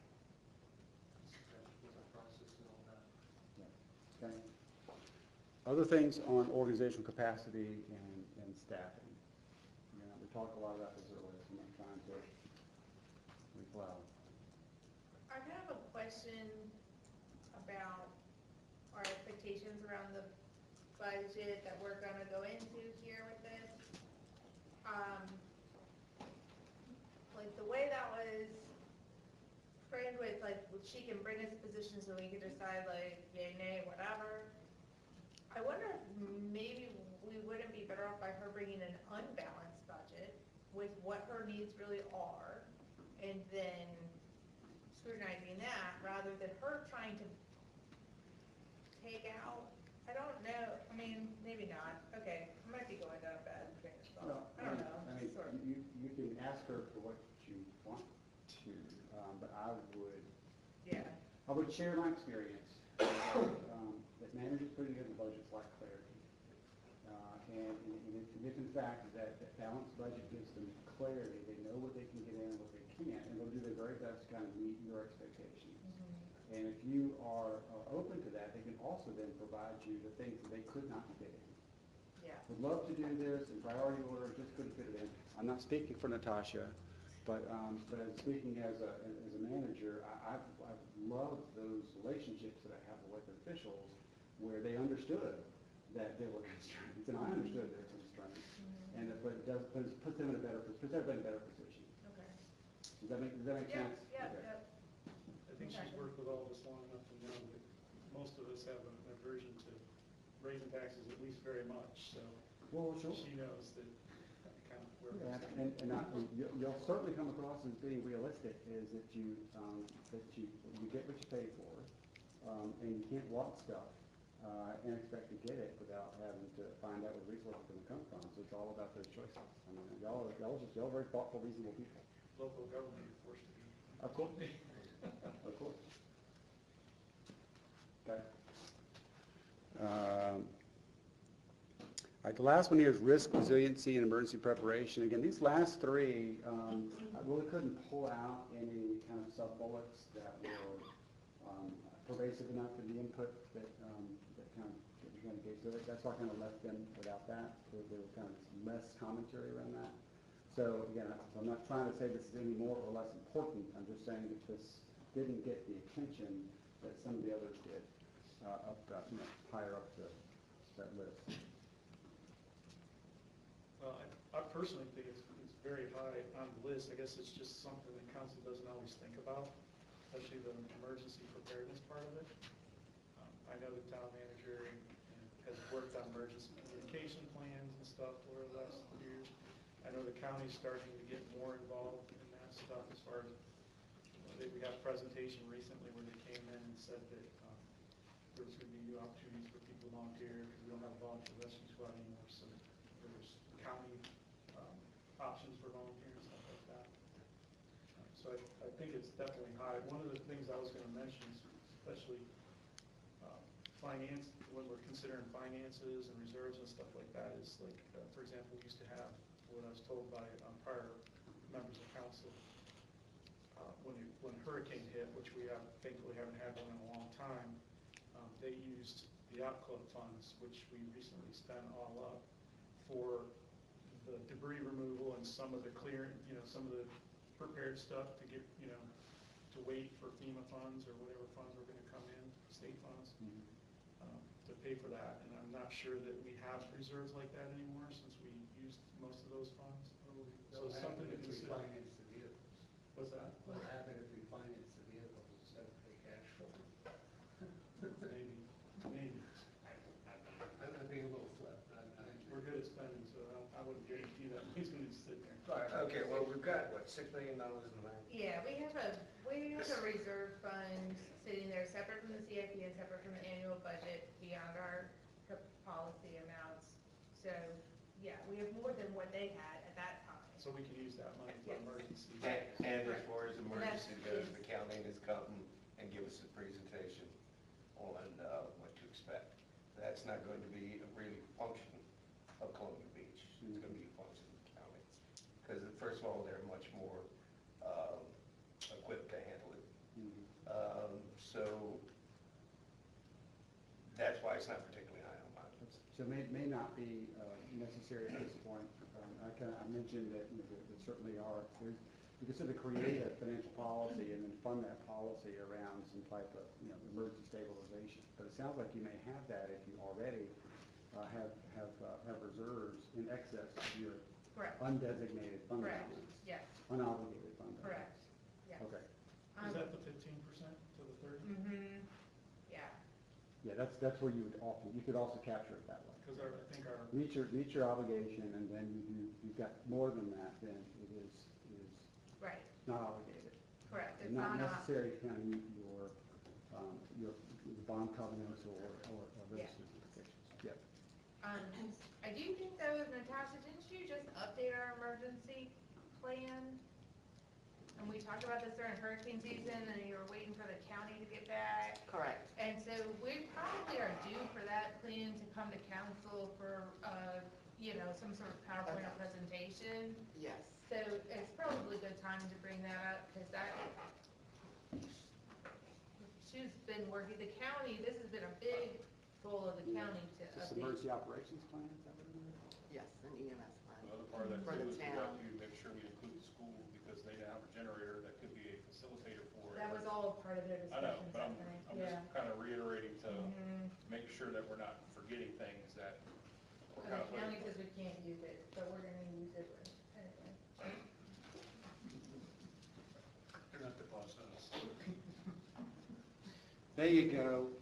Tell those county people. Well, the problem mostly with the school is they didn't have a backup generator, and now they do. So they were working, the school was working towards having that as a, The county says that they can't use it because we will be cut off regardless in a flood situation by operating a accessible route. And so we all have to evacuate to Washington District Elementary School. And I said, that's not realistic, you're ridiculous, that's never gonna happen. You can tell us all day long till you're blue in the face, but what's gonna actually happen in a real emergency is people are gonna look to that school. That's what's gonna happen. And so we've gotta also face reality. The FEMA requirements, or their emergency management requirements for making something an official shelter involve cots, water supplies, food supplies, medical, emergency equipment, all this stuff, and they only have enough of that to do 2 locations, Coles Point or Copel or something, and Washington District. They cannot add it, they do not have money to fund a third location to make the school their location. That's what they said. So, but I said, Blake, honestly, in a realistic scenario, let's say it's not a Cat 5 and we're not totally wiped off the face of the planet, right? We know that people, and we have, through many instances, used the school as a home base when we need to. Because it is a facility built to a Category 4 building structure. It's out of a floodplain. It's accessible and safe. I mean, you know. You get the big deal though, and I mean, you get a Katrina in this place, you better leave. And that's what we gotta tell people. You get a Katrina coming up, we have to tell people to leave. That's what we have to Get out. That was a category 3. Is it 3? Yeah, yeah, that was a Category 3. It was the, what do you call it? Levies. Yeah. Which thankfully we don't have those. Hugo was the killer, the highest wind one we had. Well, if we really are calling for, I mean, if something like that's really happening, like, we are gonna have to defer to county number 1, because we don't have the capacity to deal with it at all. But 2, it's gonna say evacuate. It's gonna say we've got to evacuate. Plus, we would have a liability issue if we open up shelter. Yeah, but in other instances like COVID or like using the community center to do the shots when we did them, we have some flexibility in the other realm, right? So let's just not forget about the fact that it's still an asset, and having a generator is still helpful. But unless they do all the other pieces of the emergency management there, it cannot be called an official shelter. That's what, Natasha, are you tracking what I'm saying? I am. Yeah. And I just wanted to add, I think it's important that we get that message out to the residents, as, in line with what Robin has said in her conversations with Blake, and my conversations with Blake as well. If residents utilize the school as some sort of unofficial shelter or something, and it is a hurricane situation, Red Cross will not come to the town to provide any sort of services to the school. They will only be deployed to the county, where the official shelter is. But they'll take your pets. You can bring your dog and your cat to Oak Grove.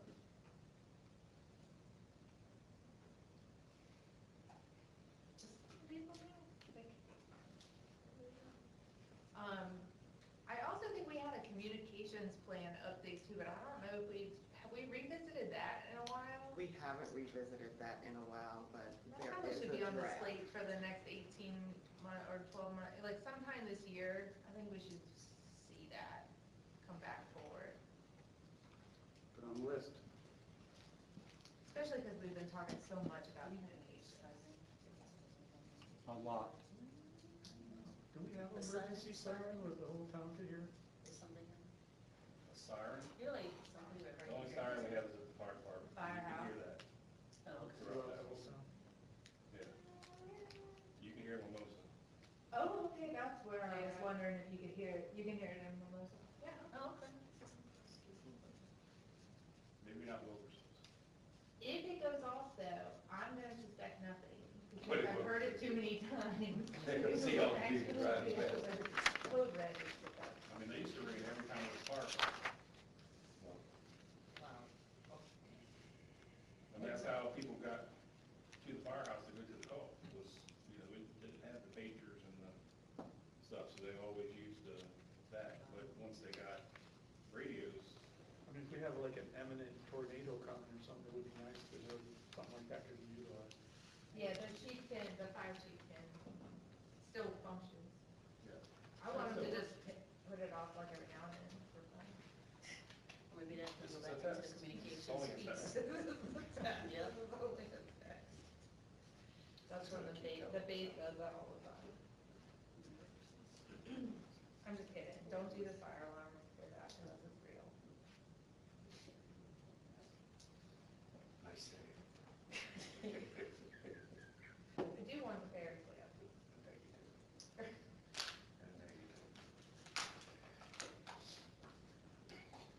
So maybe we're wrapping up here. I think much of what else is on the agenda has really been kind of captured in our conversations. I wanted to go through and share with you my initial capture on timeframes. We talked about things that were immediate. And this is from a strategic planning standpoint, immediate, near-term, long-term. As I've gone through, most of them seem to fit best within near term, which is 18 to 24 months. And the reason for that is it's so much you already have on your plate that is in terms of your upcoming budget, the CIP projects that you have in your funding plan. And so there's not much that's strategic about that. It really is in the context of your desire to get the things done that you've already got in motion. So I'll say that. Everything in the parking lot, I put a L by it for long-term, just by definition. Doesn't mean that you can't revisit it at any time. I need to put some L's down. And so that's where I put that. Again, it's not, none of these are any more important or less important than anything else. It's just how I've captured it. Say that. And the last thing I'll say is that, as I draft this and get it back to you and to Natasha, it'll be a draft. Right? It'll be a draft. And so I cannot at all promise you that I have heard everything exactly right, that I have kind of reflected on all that's been said. It's a little, it's challenging to a degree to try to facilitate, take notes, but Natasha's taking notes, Clark's taking notes, and so there's some good feedback there. But more importantly, you guys have been fully engaged. And so we know that I've had to make some interpretations based on what I've heard and what I've not heard. Just want to kind of just let you know that this is going to be an effort to try to kind of capture this in a way that I think best reflects my takeaways from what I've heard you say. So with that, again, this is rough, right? These are, I can read my handwriting, y'all can't. This is under infrastructure, health and safety, and I'll come up with some goal names for that. But communication is a big theme. It's kind of showed up in a lot of different places. In the near term, some improvements on communication, including those that show the visible resolution of some of these projects, right? Kind of get people to the public an understanding of what actually has been done. This is the no big order. In the immediate term and near term, the extent that hasn't already been done is to triage and prioritize. Kind of put those two together. They're not the same, but they are related, right?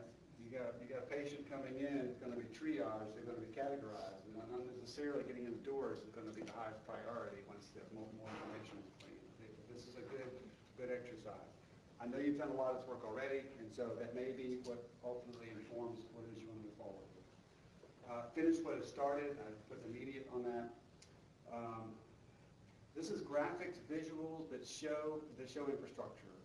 We were talking about that with wastewater, water sewer, about some improvements. This is in the communication theme around kind of visual representations of the work that you're doing and what's been done, including perhaps a video explanation, right, that you can make available to the public or whatever venue works for you. The PIO shows up here, along with how to pay for it, with a question mark. So it came up in other places as well. Again, I put immediate and near term because of the understanding that Natasha is at least going to consider that as a part of the upcoming budget process. Right? So anything that is like within the next few months is immediate. Anything else I kind of put on for near term.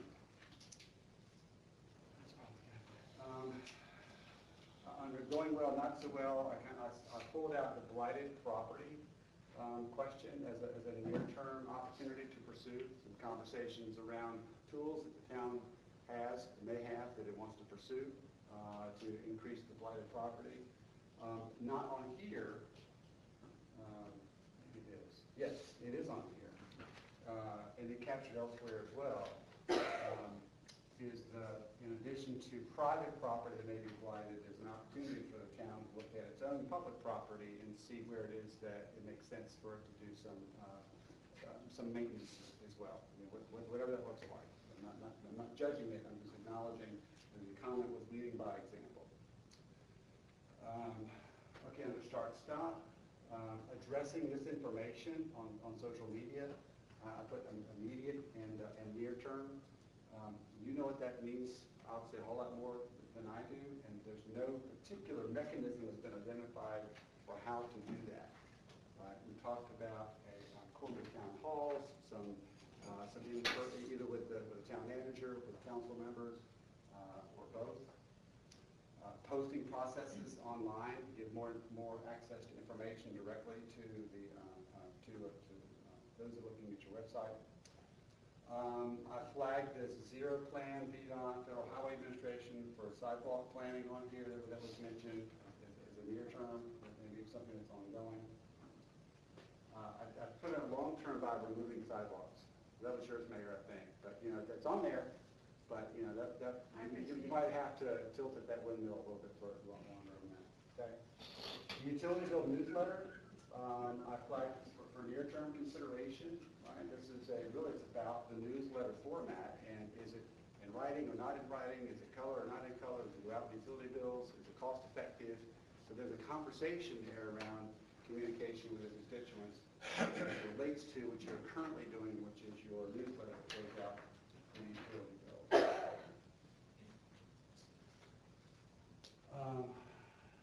This is addressing unkept public property. That's was also mentioned here about leading by example.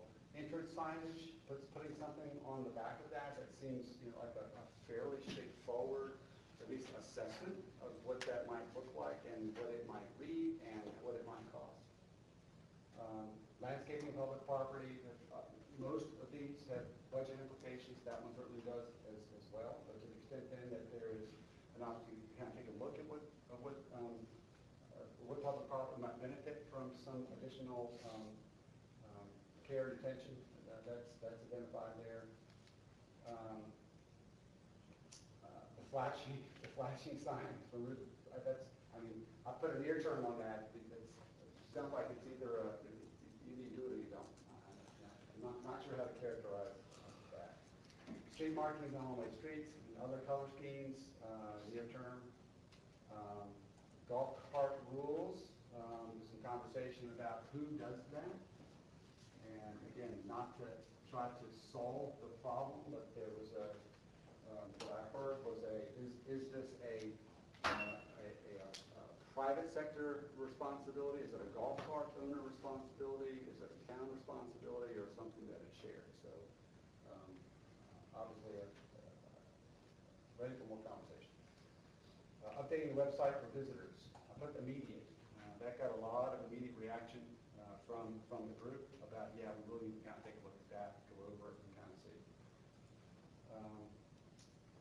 Is that for visitor or new resident? I think it's new resident. It's a new resident? Okay, I put visitors. I must have heard that wrong. Thank you.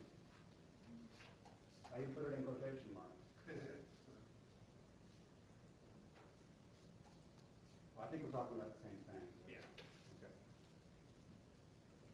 Okay. And then Parks and Recreation, sports groups, collaboration with the schools seems to be where that kind of migrated to.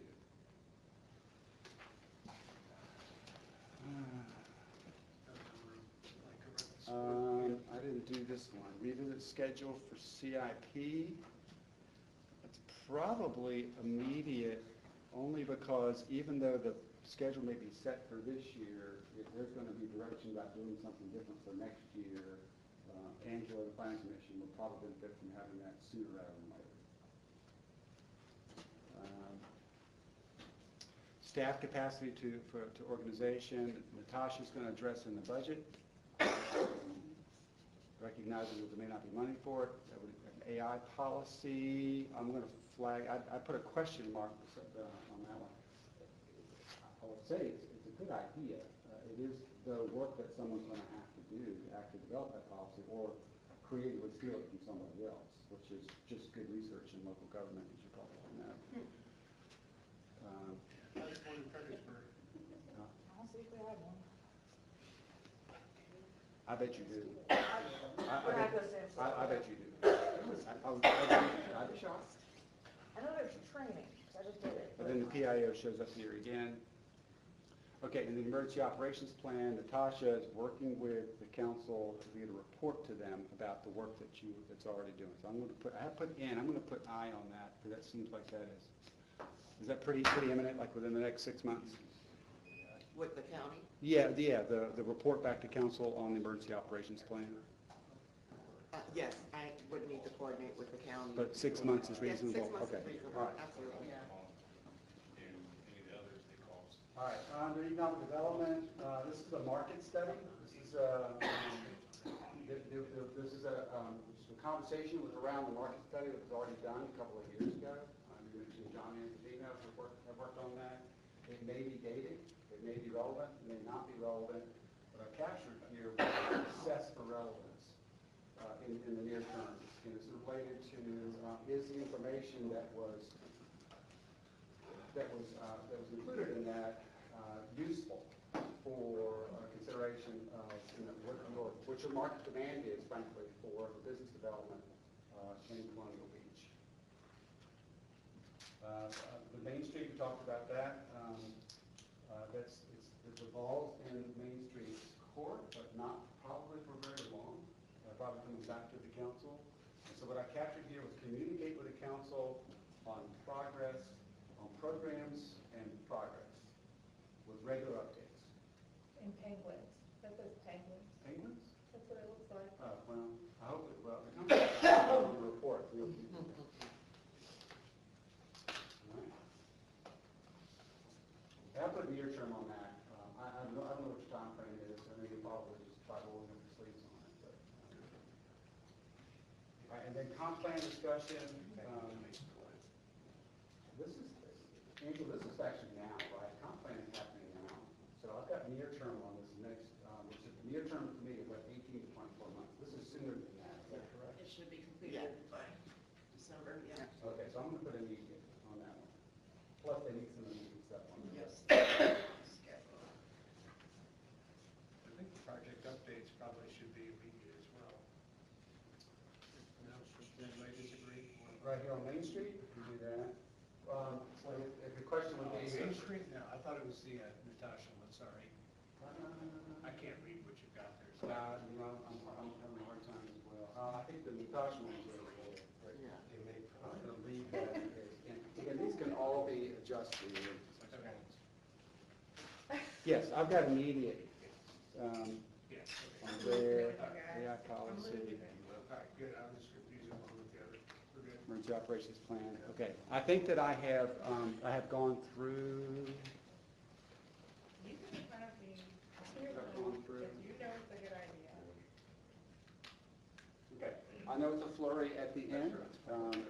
I really appreciate your attention throughout the day. It's a long day anyway, particularly a long day after your long night last night. Vice Mayor, you're gonna have to stay an extra 3 hours so I can get you up and all these I was at work 3 hours before we started. Poor baby.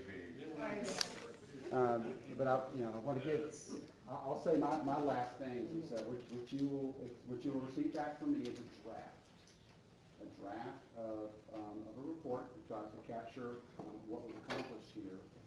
I understand, the strong interest in outcomes around clarity of next steps and goals. Some of that will be more clear than others because frankly, a lot of what is clear to you is what you already have on your plate. And it's probably not that useful for me to tell you what you already know about. Okay, you complete your CIP, adopt your budget, but I will certainly try to capture as much as I can of your dialogue, really around, okay, where are we going strategically? Where are we going as we check things off that box? What are the other things that are important?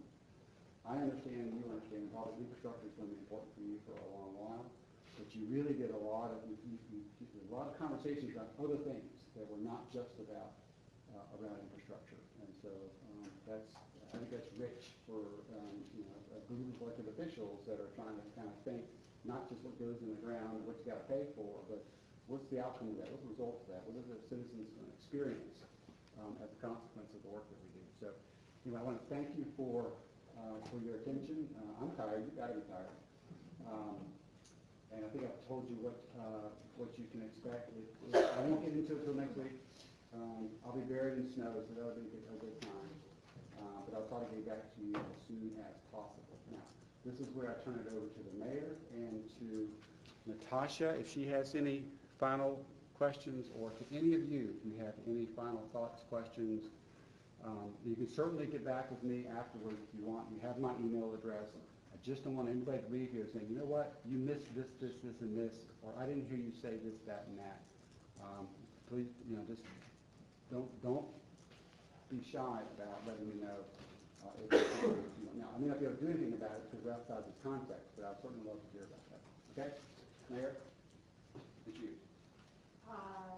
No, I just appreciate everybody spending so much time on this today, and I think this is gonna be a good framework for a work plan this upcoming year, and, just appreciate everybody's input, and, I think it's just a good opportunity for us to flesh out some ideas and see what's sticking to the wall, and I think we got a lot of good things in common, to move forward on that are priorities across the town that help out all of our citizens out.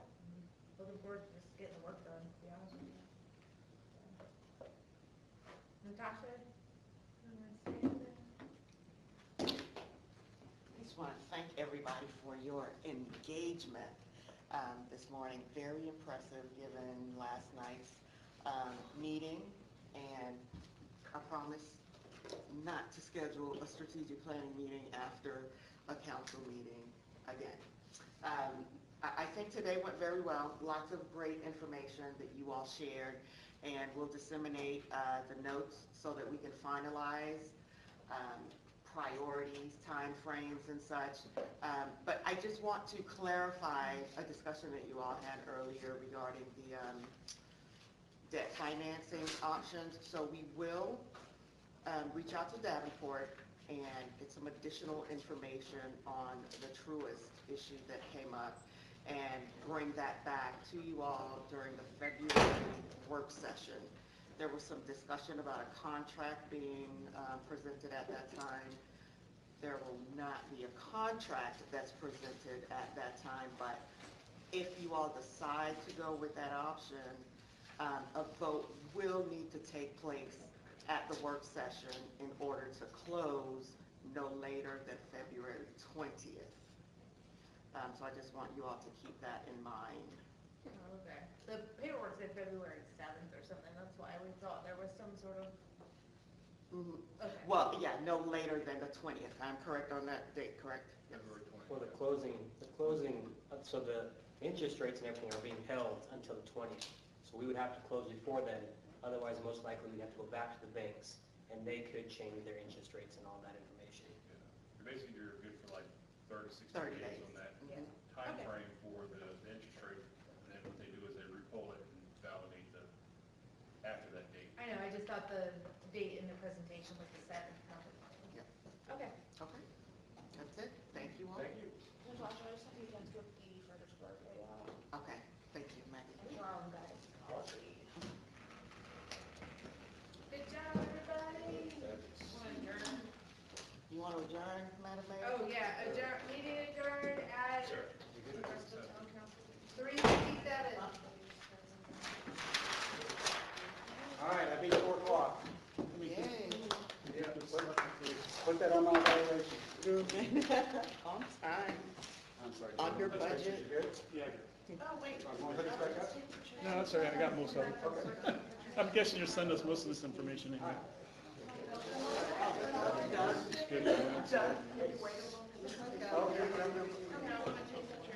Sorry, I already got my picture.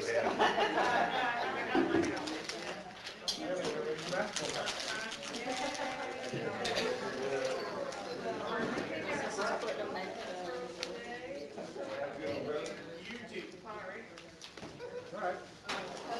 And there's one here as well. Yes. Anthony.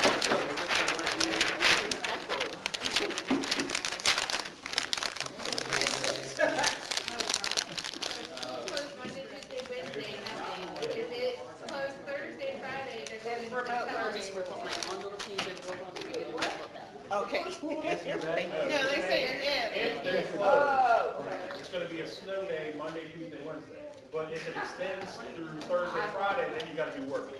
And And if they they gotta continue. get, and they gotta get their little iPads to. I worked the whole time, this is my third city doing this. Oh, yeah. It's always interesting to compare.